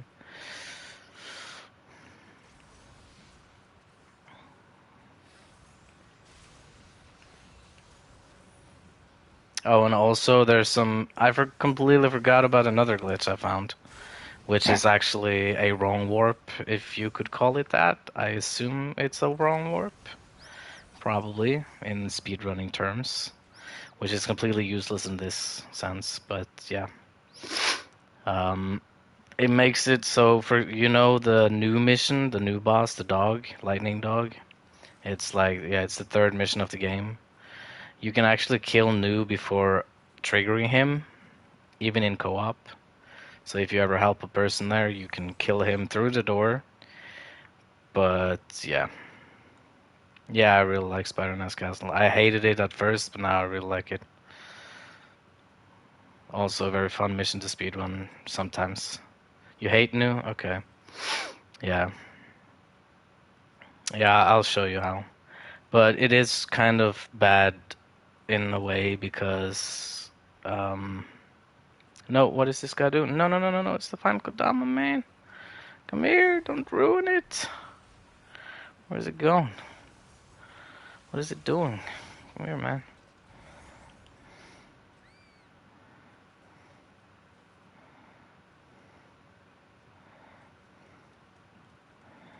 Yeah, so what happens when that glitch triggers is that because the game doesn't register, this is something that I'm theorizing is how it works anyways. Because the game doesn't register the host having triggered the boss and the HP bar, you kill the boss before the HP bar shows up on the screen. That's what causes the bug. Uh, and when the host then goes, oh, and yeah, the whole mission will bug out for a minute. So if you're helping a person in, let's say, what's it called, man? My head doesn't work today. Um, you know, when you first do the new mission, there's these, you have to do a gesture to get through. Those will be completely gone from your screen because the game is getting very confused. And what happens when he goes down to activate the next shrine, you'll be warped back up to the boss room instead. So you'll be locked out from doing anything further in the mission unless the host knows about the item that will make you travel instantly to him. So yeah. That's the reason I don't do it anymore, but I did when I tried to mess around with all things. I used my creativity to try out which bosses I could kill when and how fast, and yeah, with the yokai instance.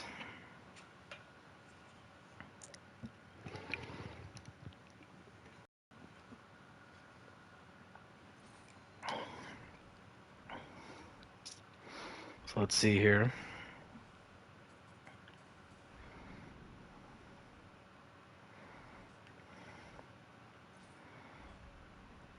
I'm just going into solo mission of this because it's very unlikely that I'll meet anyone here right now.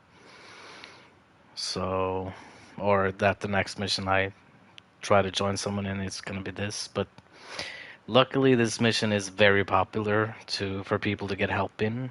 so you can definitely try it at some point. Not too long, probably, because there's definitely more than once I help people with this daily. Hasn't been any today, though, surprisingly, but very often. I don't really need to kill any of these. So yeah, just getting up to the door.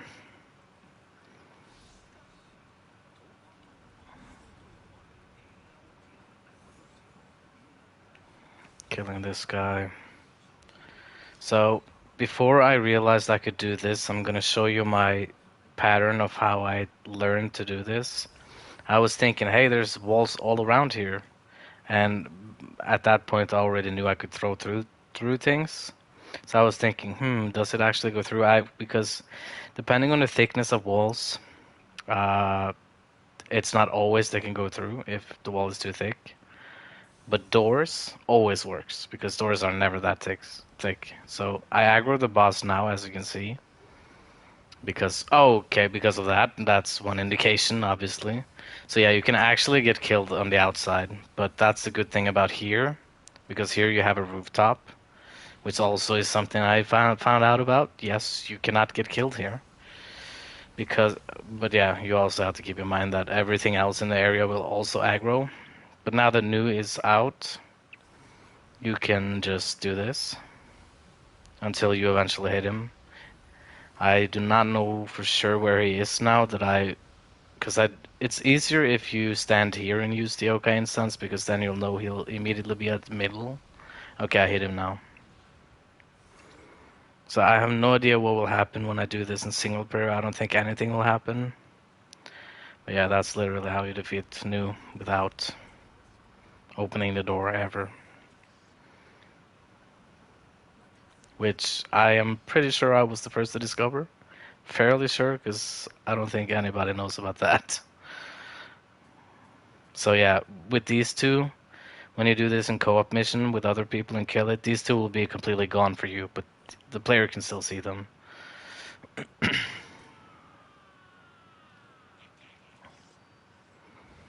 So, but yeah, when the player then after you do that kind of skip or whatever, and then go for this shrine down here, you will be warped back up and be locked in the boss room and cannot leave until the host either dies or, well, you can leave the mission yourself. Yes, okay. It doesn't happen anything when you do it yourself that way. So yeah, but it's fun to try out these things with random people. I'm gonna see if anything different happens with the next boss. I doubt it, but I don't think I've ever checked that.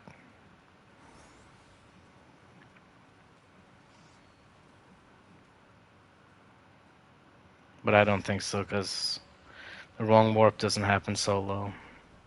Oh, I realized something. I can also show you another glitch that only works in single player,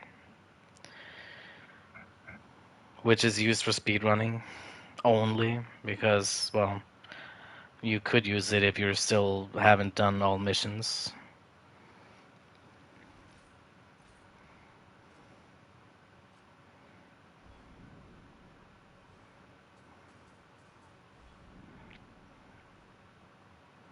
So back in Omi region, gonna go to Samurai from Sawayama. So this is the coolest and most fun skip in my opinion because you're literally walking through walls.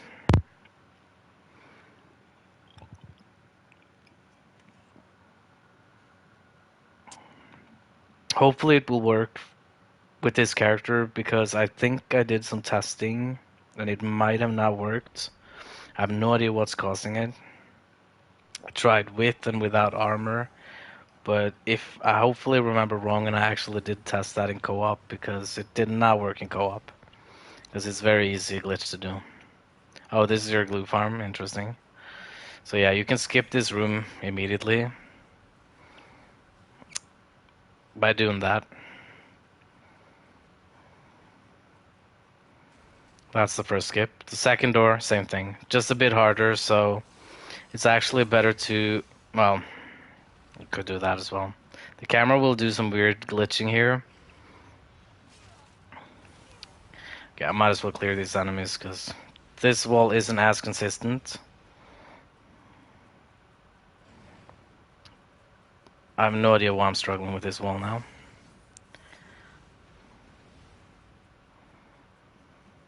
There we go, okay. Yeah, so a little bit of practice on that. So the reason you want to do that in speedrunning is so you don't have to clear the whole room, because you kind of have to do that if you are gonna open the door, if you don't want to get insta-killed. So yeah, it's basically just running, just run or dash into the wall, right to the right of the door. It has to be in that specific spot.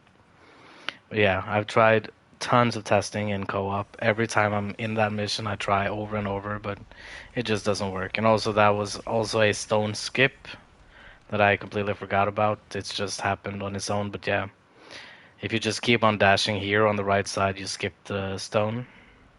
Invincibility frame right through it, which is also used for speedrunning, obviously.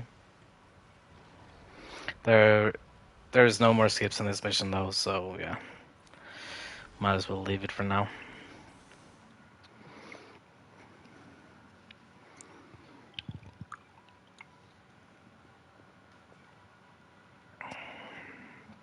If you can manage to run through those doors in co-op, let me know, because I can't.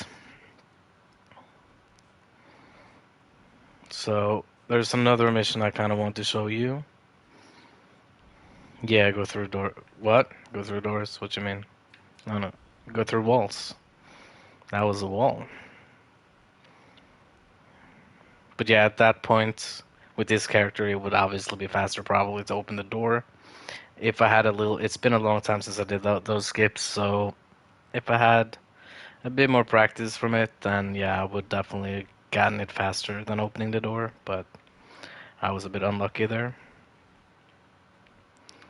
So there is one specific main mission, or there's actually 3 versions of that mission. Let's see, that I want to show where you can also use yokai incense. Oh wait, I was gonna show you. No wait, I'm gonna show you this first because this is probably the coolest way I think to use yokai incense. And also, it doesn't matter if the host is following you, you can just speed run the mission for him with the yokai incense. Uh, it's the maybe it's this region. Yeah, I think it's this region.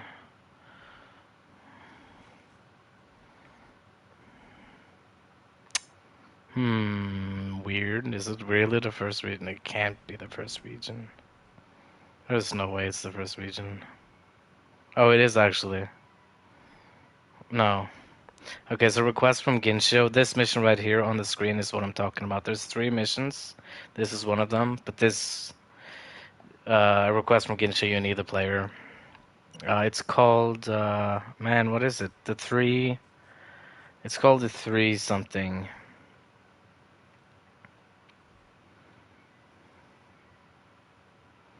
Is there a glitch in that mission? What do you mean?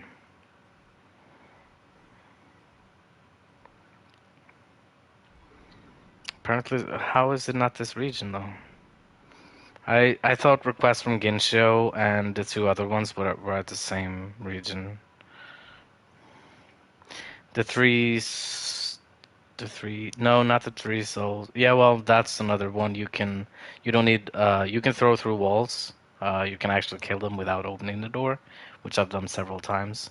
And if you time it correctly, you can actually kill the one closest to the door at the end to um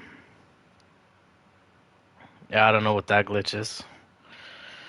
Uh you can kill those 3, the 3 souls, but I'm talking the 3 angry gods. That's the one I'm talking about. This mission.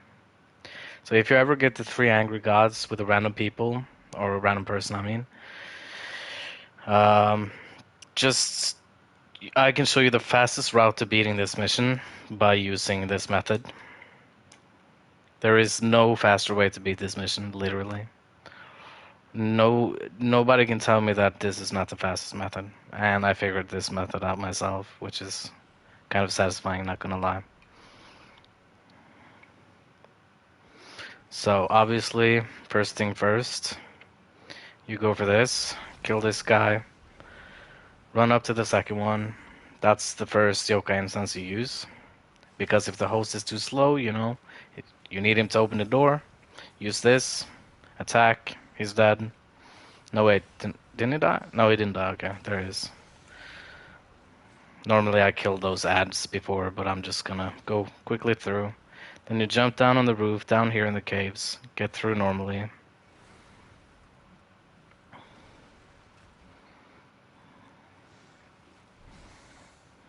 Okay.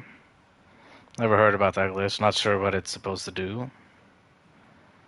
I mean, if you want Amrita, just do Morobashi.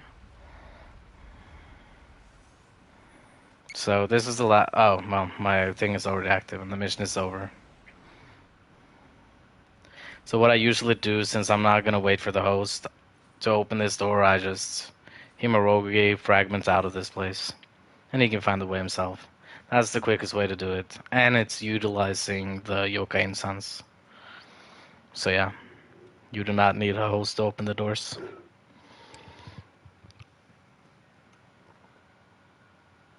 Yeah.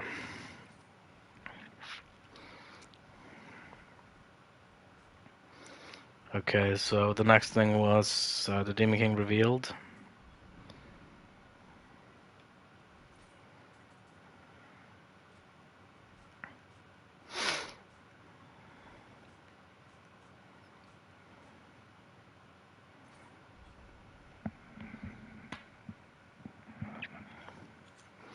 So this is a very minor thing that you don't really have to do. But for the fastest time, well, the fastest time with this character or with less annoyance and stress without using the travel amulet. Um, no, moment talisman. Yeah, without using moment talisman, I mean. So moment talisman will warp you to the latest used shrine, used for speedrunning.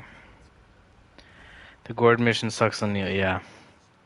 Yeah, it's kind of frustrating, but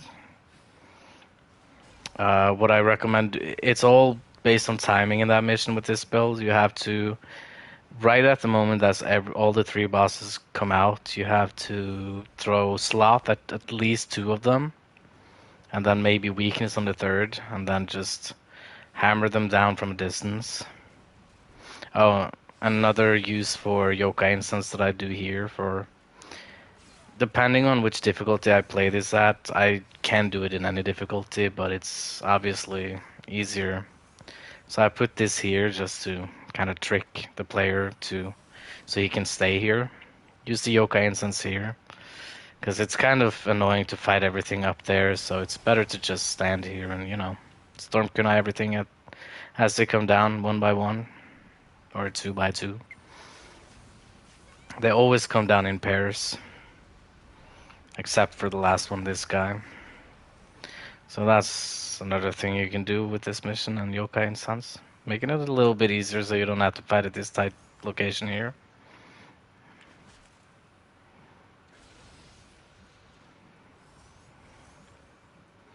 Also, infinite throwing range will help here, because the trajectory you're standing at here is the perfect angle that he's at.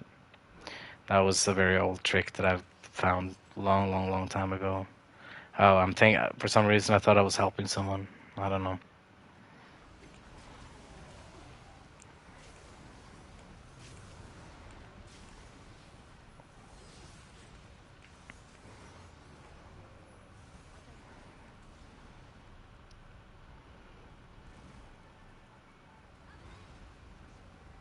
Oh yeah, and there's another kind of cool thing here. So Hino Enma is the only boss I think that you can actually kill before entering her room. It's especially useful in co-op, or well, useful is subjective, I guess. You don't have to, obviously. And it will take longer, but it's cool. Well, actually, no, never mind. You can actually do this. So this is the only boss. Hinoenma is the only boss you can actually aggro through the door. I'm not very confident. Oh, I actually hit her. Wow. I was just gonna say I'm not very confident I'm gonna hit her, but yeah. Okay. This is the only boss in the whole this mission that you can get through the doors. When I did some testing. So yeah, I definitely urge you to keep the Yokai incense in your loadout just to, you know, check it out where you want to and see what happens. It's always fun to see.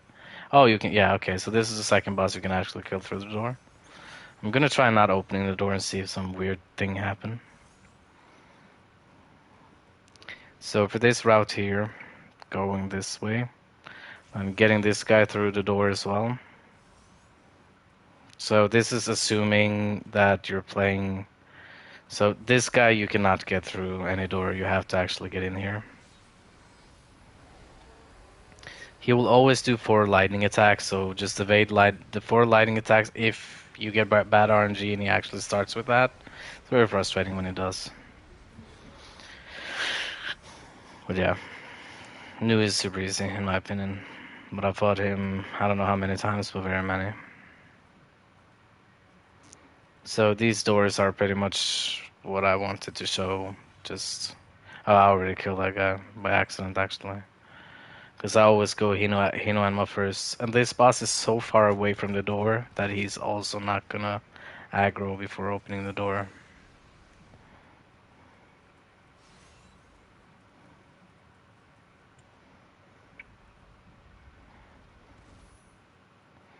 The skeleton from downstairs will come up though when using the incense close to the door. Wait, oh yeah, I remember now. So the game thinks I haven't beaten all bosses because the door isn't open. Because I actually did try this. Let's see.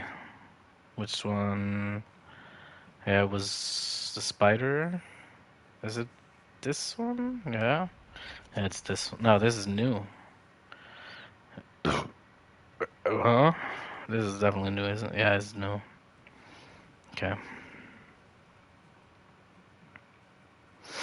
Oh, and it's also always after Hinoenma, you get to the spider. After the spider, that's when you can start running on the walls.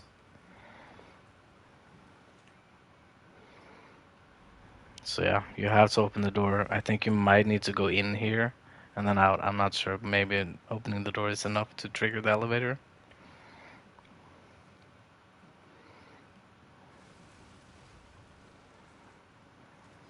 Huh? Oh no. Don't tell me I broke the game. Oh, yeah, because I didn't go in Hinoenma. That's the problem. So yeah. This is kind of the thing I want to find in this game now. I want to break the game completely. There we go. There we go.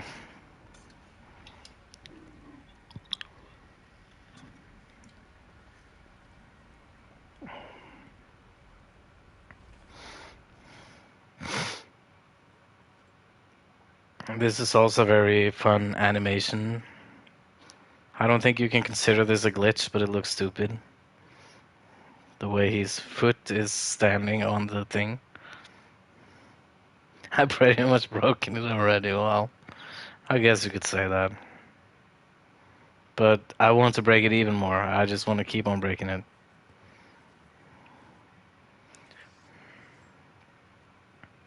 Huh? What's happened? Where's my helmet? Oh wait, I'm having Tonfast. That was what it was. So this one should. Wait, did I just? Oh yeah, I remember. So you can aggro this guy, but there's no damaging him as far as all the testing I've done.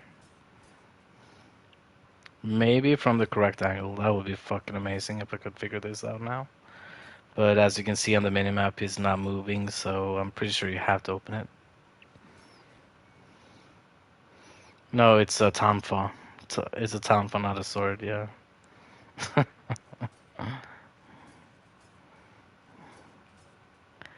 I really wish I could kill one of these through the door. That would have been a very cool find.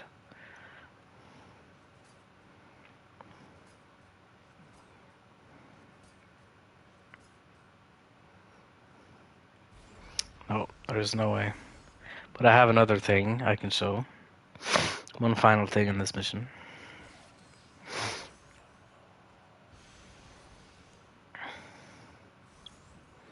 So this is using these. So this is kind of cool because when you go up on top and fight the snakes, these will actually show through the floor, so you can actually tell where. So okay, I'm gonna, for example, put them here, which is the newest thing I've started doing because it actually lets me know a certain distance. So putting them there now, keep in mind that those are the stairs. So you'll see when I get up. The house has to be broken though, but yeah, it's pretty cool because that means the house is actually fully modeled. It means the stairs are still there even after being loaded out here, which is pretty cool, I think. Very minor detail, but it took me a lot of time to actually figure that out. It was a cool find, I think.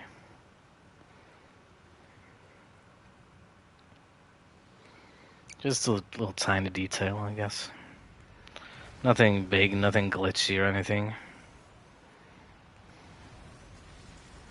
So as you can see, they still show. So the staircase is actually right here.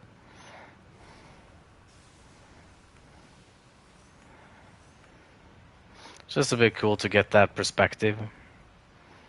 Where thing used to be before it got broken and torn to pieces.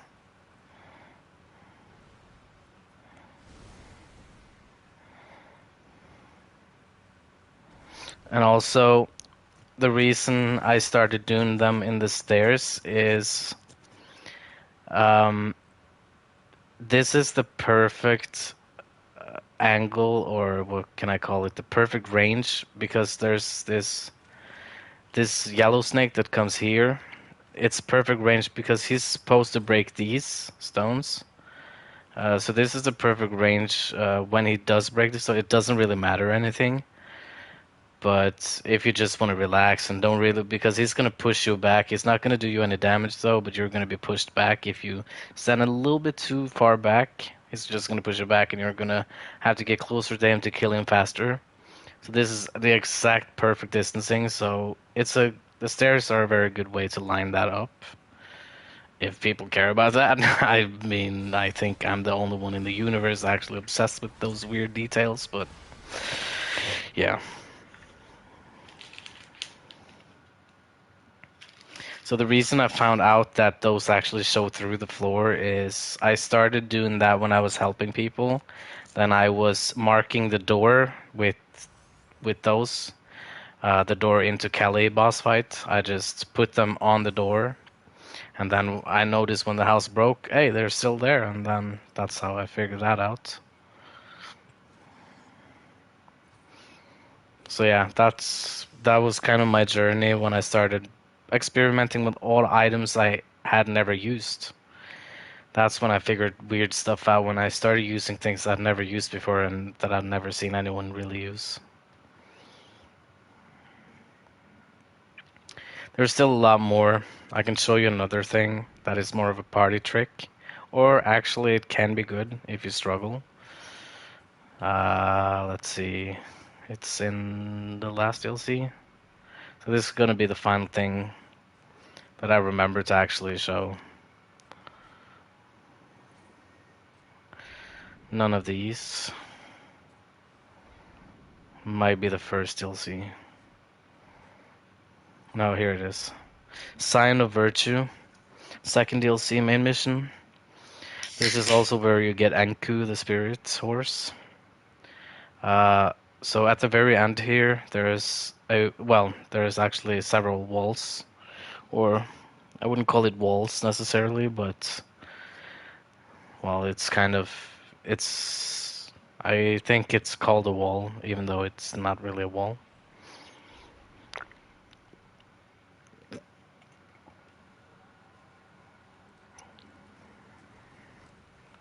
Um,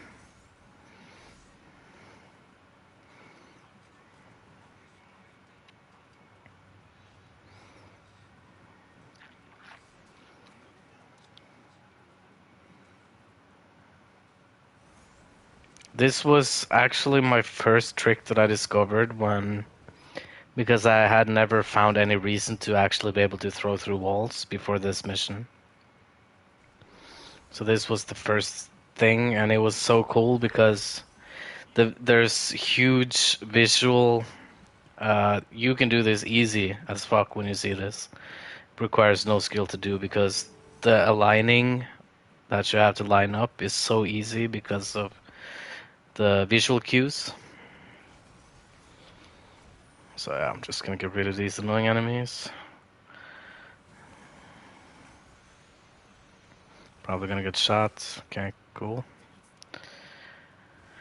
Okay, so here's the first thing if you're helping someone in this mission, and behind here you see the enemies. So the tankiest one is in the middle, and as you can see, it's perfectly lined up to the middle, the square right here.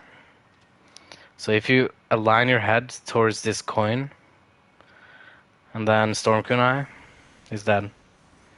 So those are just things that I tried out. I just thought, hey, it would be cool if I could actually hit him from just aiming at the middle coin. But that's not the impressive part about this. This is just the first tiny little thing. Cool detail, cool little. It's the same exact visual cue with the next one. It's also aligning with the middle coin. Or, well, it's not actually a coin, it's more of a katana hilt. No, wait, it's not hilt, it's, what's it called? I forgot the name.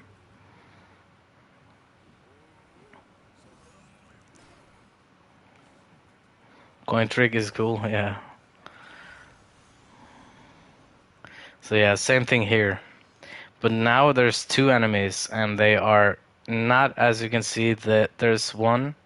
Both are pretty tanky, because they're kind of main tiny mini bosses, and they are not on a straight line. But the thing is, when you line up with these and hit Storm Kunai, you're gonna hit both at the same time. I just killed one of them, and there's the second one. So just by middling that, you actually hit both. Well, this guy isn't actually tanky. This guy's the tanky one, that's right. But yeah, the only thing left is the dog right behind here, which you might be able to get if you do like a cross. I haven't done testing on that, but there might be a way to get that as well. Just a little fun thing to do with helping people. They're coming to you and just they don't know what you're trying to do because you're trying to align to the coin. They're just trying to push away because they don't understand anything. And then you're just hiya! Two enemies down through the wall. They don't understand shit. What just happened, man? It's just fun. Fun times.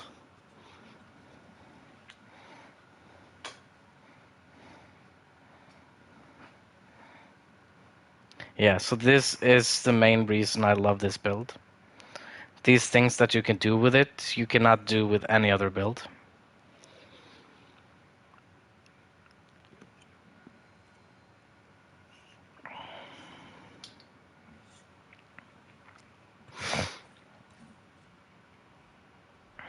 There's a few other things as well, but I don't remember right now what that's supposed to be. But I know there's something out there, but yeah. I would at least show you the main biggest things that I've learned throughout the years.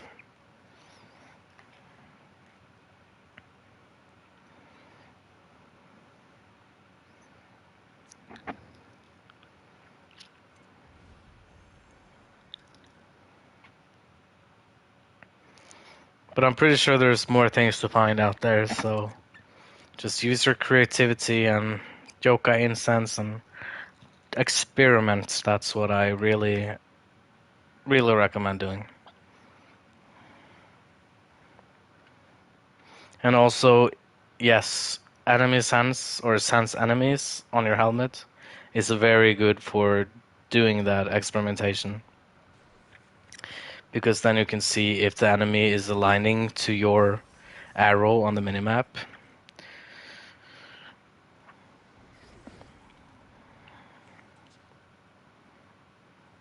If you understood what I tried to say. So yeah, that's very good because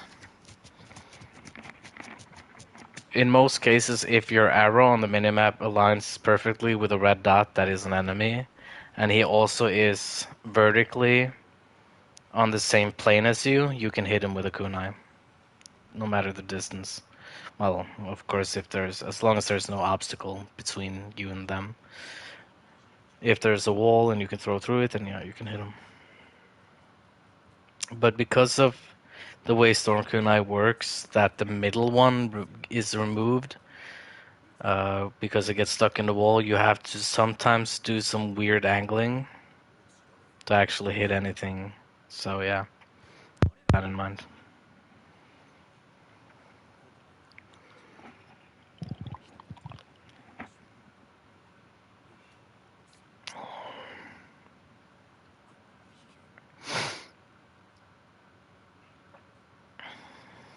Yeah, yeah, yeah.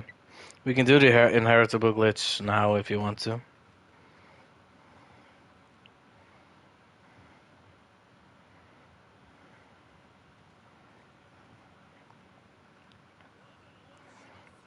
I'm just gonna help this guy, obviously, first. Oh, wait. Am I. Did I join someone? Didn't I? I think I did. Yeah. No, wait, didn't I? Yeah, I did. Yeah, okay, I did.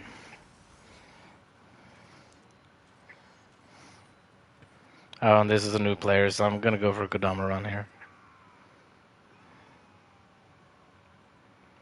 Let me just check quickly if it even have the Kodama. You got this one. So, what's really annoying about the Yokai instance sometimes is that it, in my head, should actually work here, and then you could just kill the boss from here. That would be so dope, but unfortunately, that doesn't work as far as I know, as far as my testing have been done.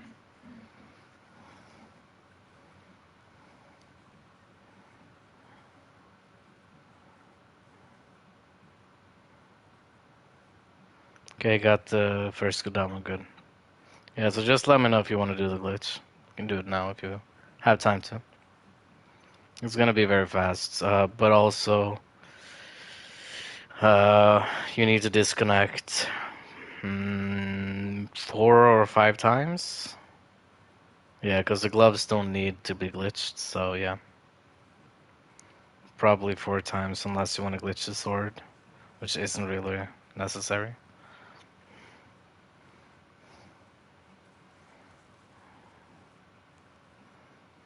Oh.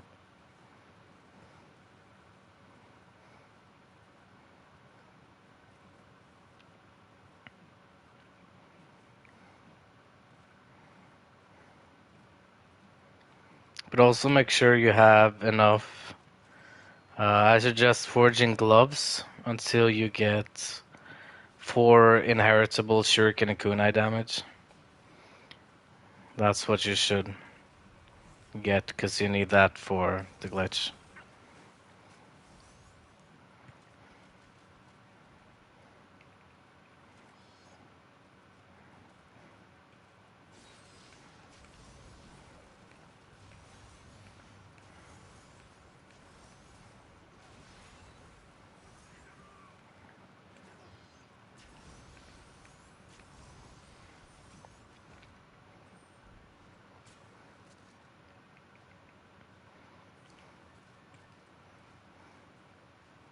No, what is it doing? No.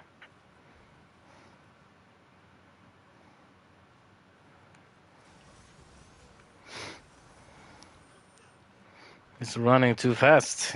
This guy's stressed out.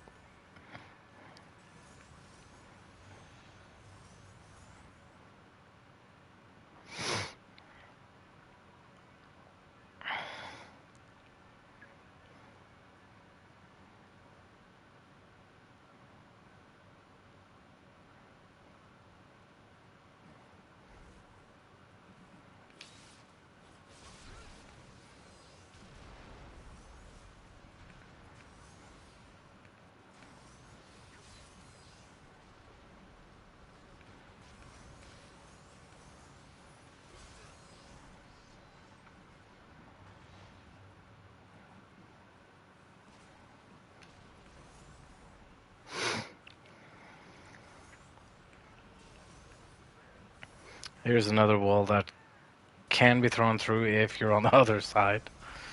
Because of those bars right here, they kind of, well, stand in the way, but here, perfect. Which I also used in that previous mission that I just showcased. For only one enemy I used that against. One tiny stupid ninja, which is super fast, but yeah, very effective. Saving time and also preventing any risk of harm.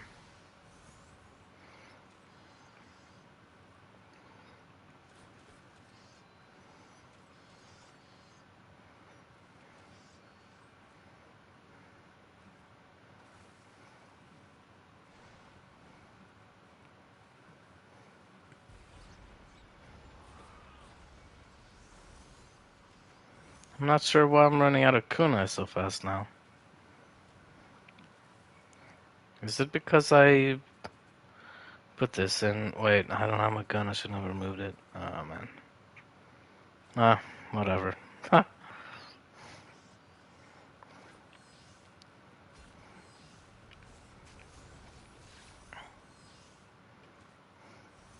This guy literally has 1 HP left, so might be a bug. Heal, man. Heal, man. Literally, he must have like 1 or 2 HP. Jesus, man. I'm very surprised if this is a new player and he used the health draining on meal. So that's not a very good idea.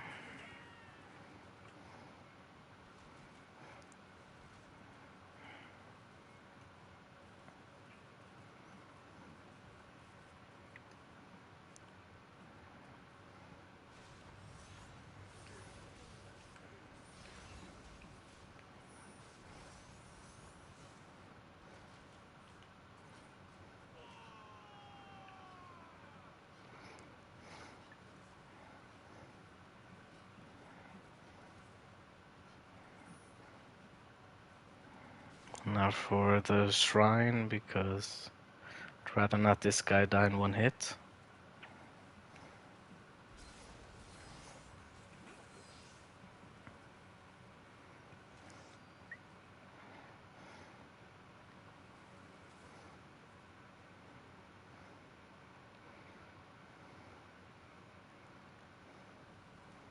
Are you sleeping, Shiraz?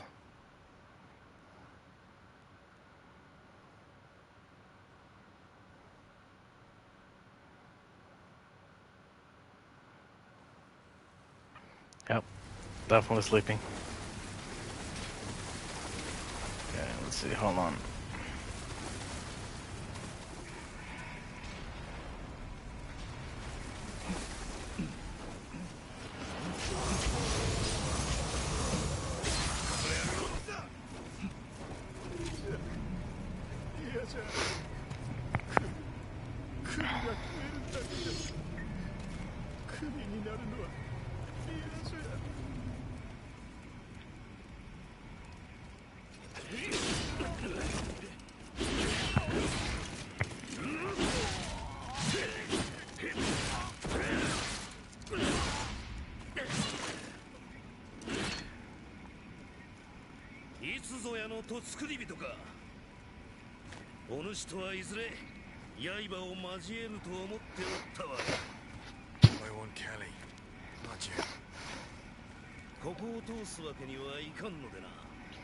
Yeah, so very soon I will definitely start. I'll jump over to Twitch at some point because there's a lot more people interested in what I have to offer in this game than what is on YouTube, where everybody's just looking for simple guides. So yeah, someday soon.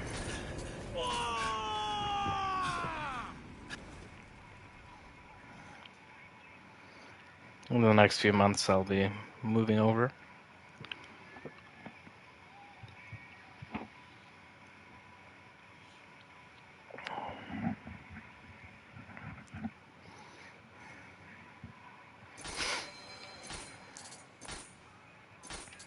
So I actually started at Twitch and ended up on YouTube.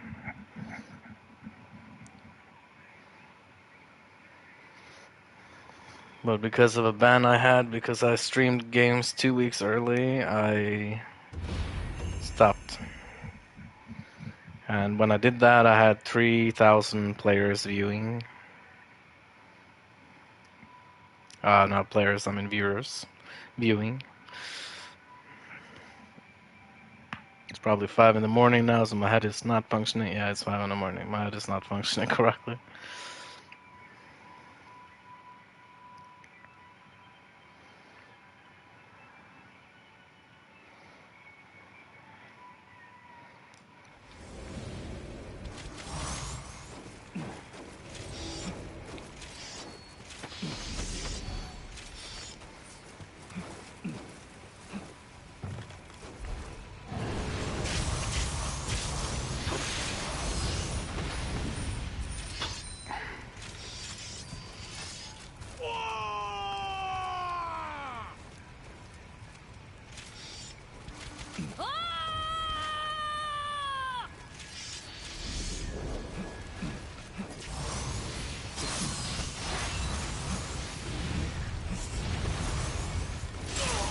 Oh, I've never seen that before. That's interesting. Okay. The archer did a fucking backstep to shoot an arrow past. That's cool. I think that archer right there is probably the worst archer in the game, in my opinion. Because he does not behave very well in speedrunning, in my opinion.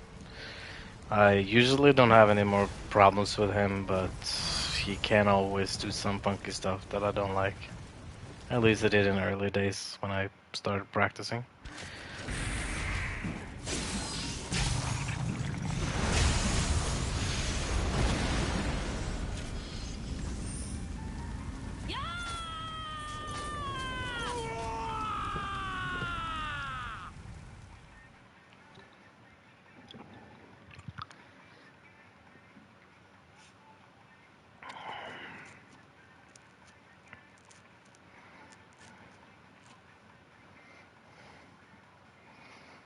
Well, since it's starting to get this early, I'm probably just gonna be streaming for 3 hours more, because why not?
Bruh.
Long shadow guy.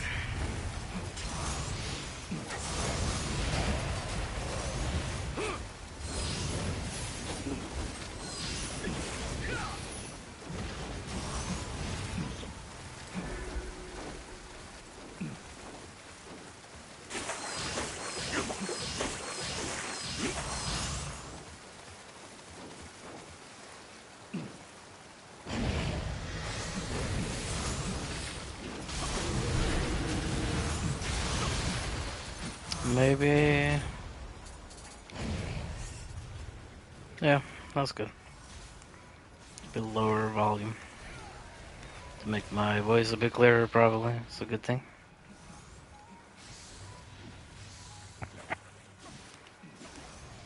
Ooh, he was about to get combo to death.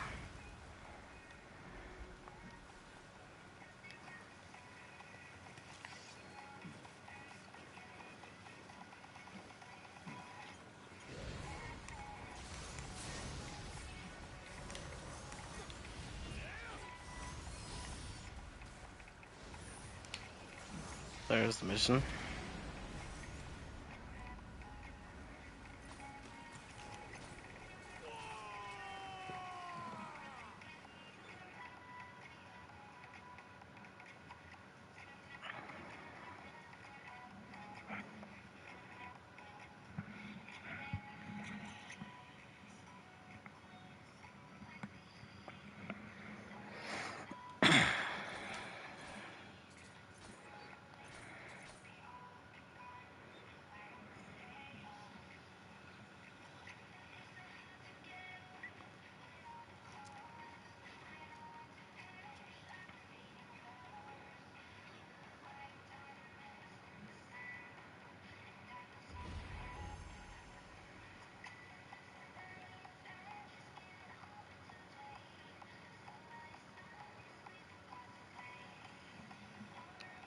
Ooh.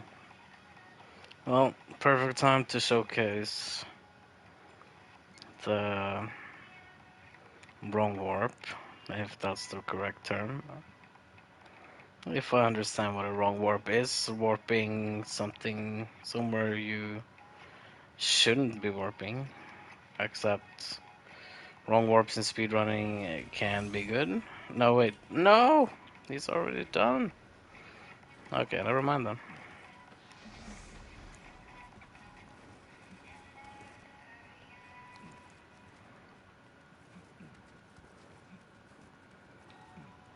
This is just a pointless.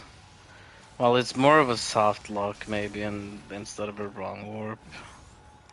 A co-op soft lock, interestingly enough. No, don't go that way. There's a trap, man.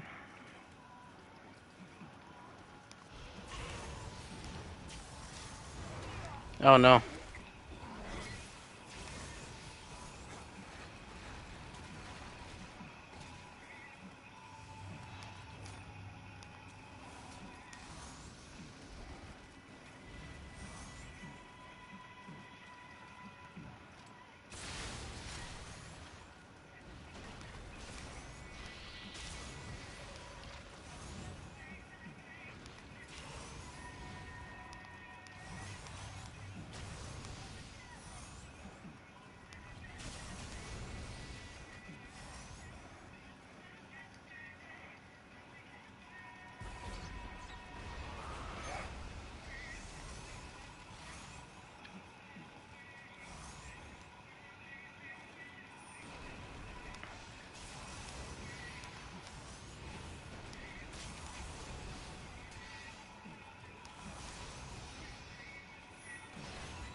He's definitely got this, but whatever.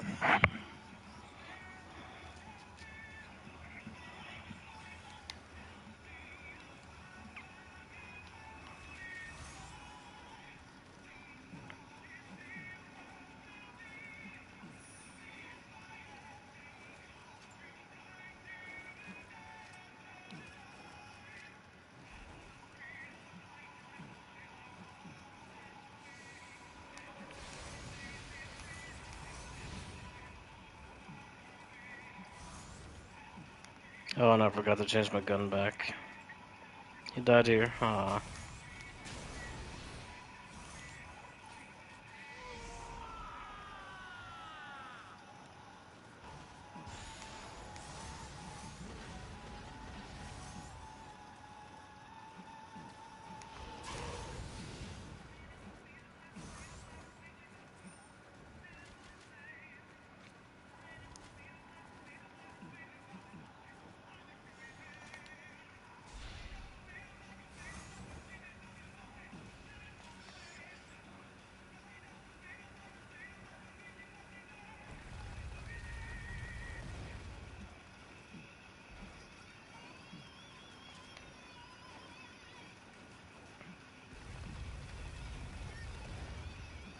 Oh, there's some fun things I actually forgot to show, but I'm not gonna do that now. Having the highest possible speed in the game, which I now realize can actually be faster after the glitches.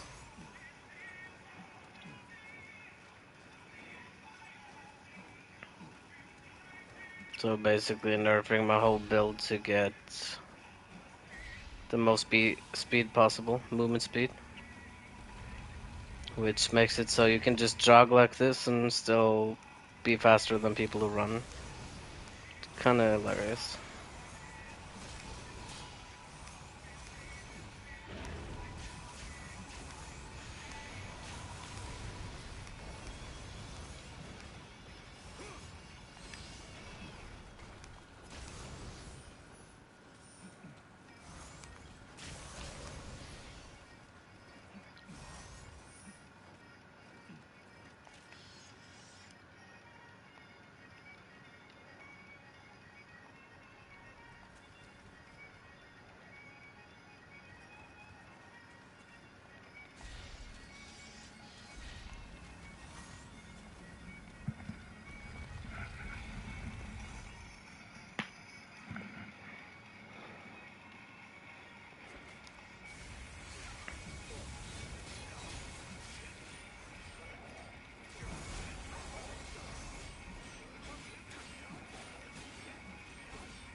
Oh, he didn't die. What the hell?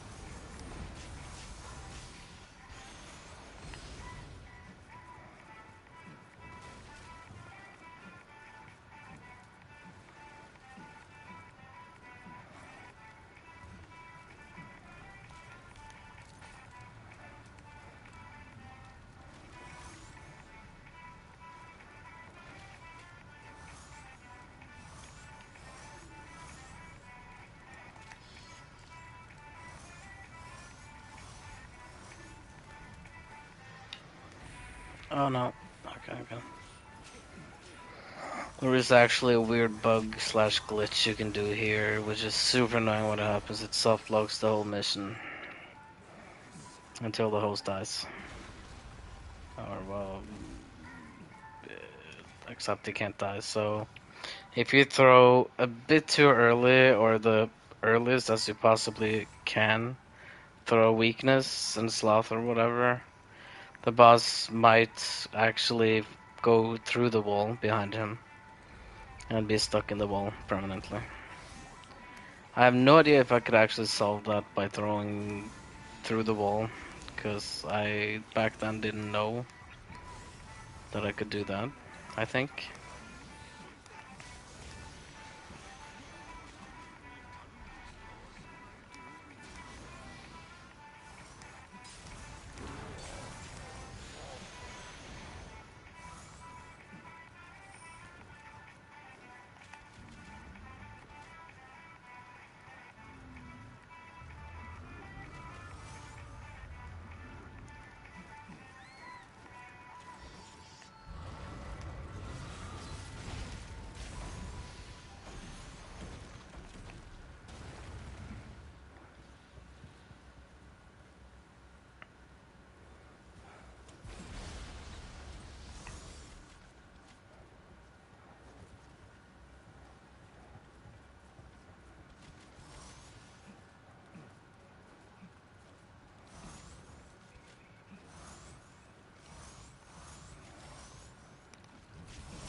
Oh my god.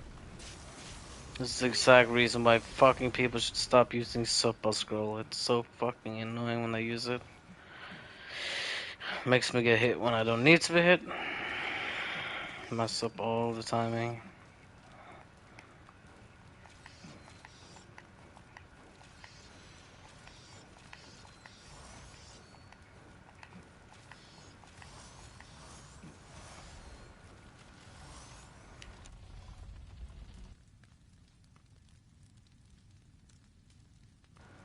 Alright, I'm gonna go after this actually, because, yeah, I probably should get some sleep. It's about time.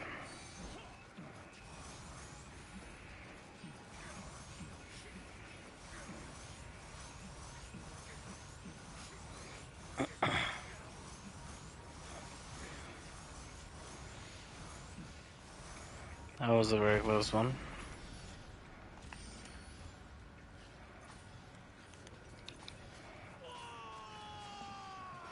So yeah, bye bye.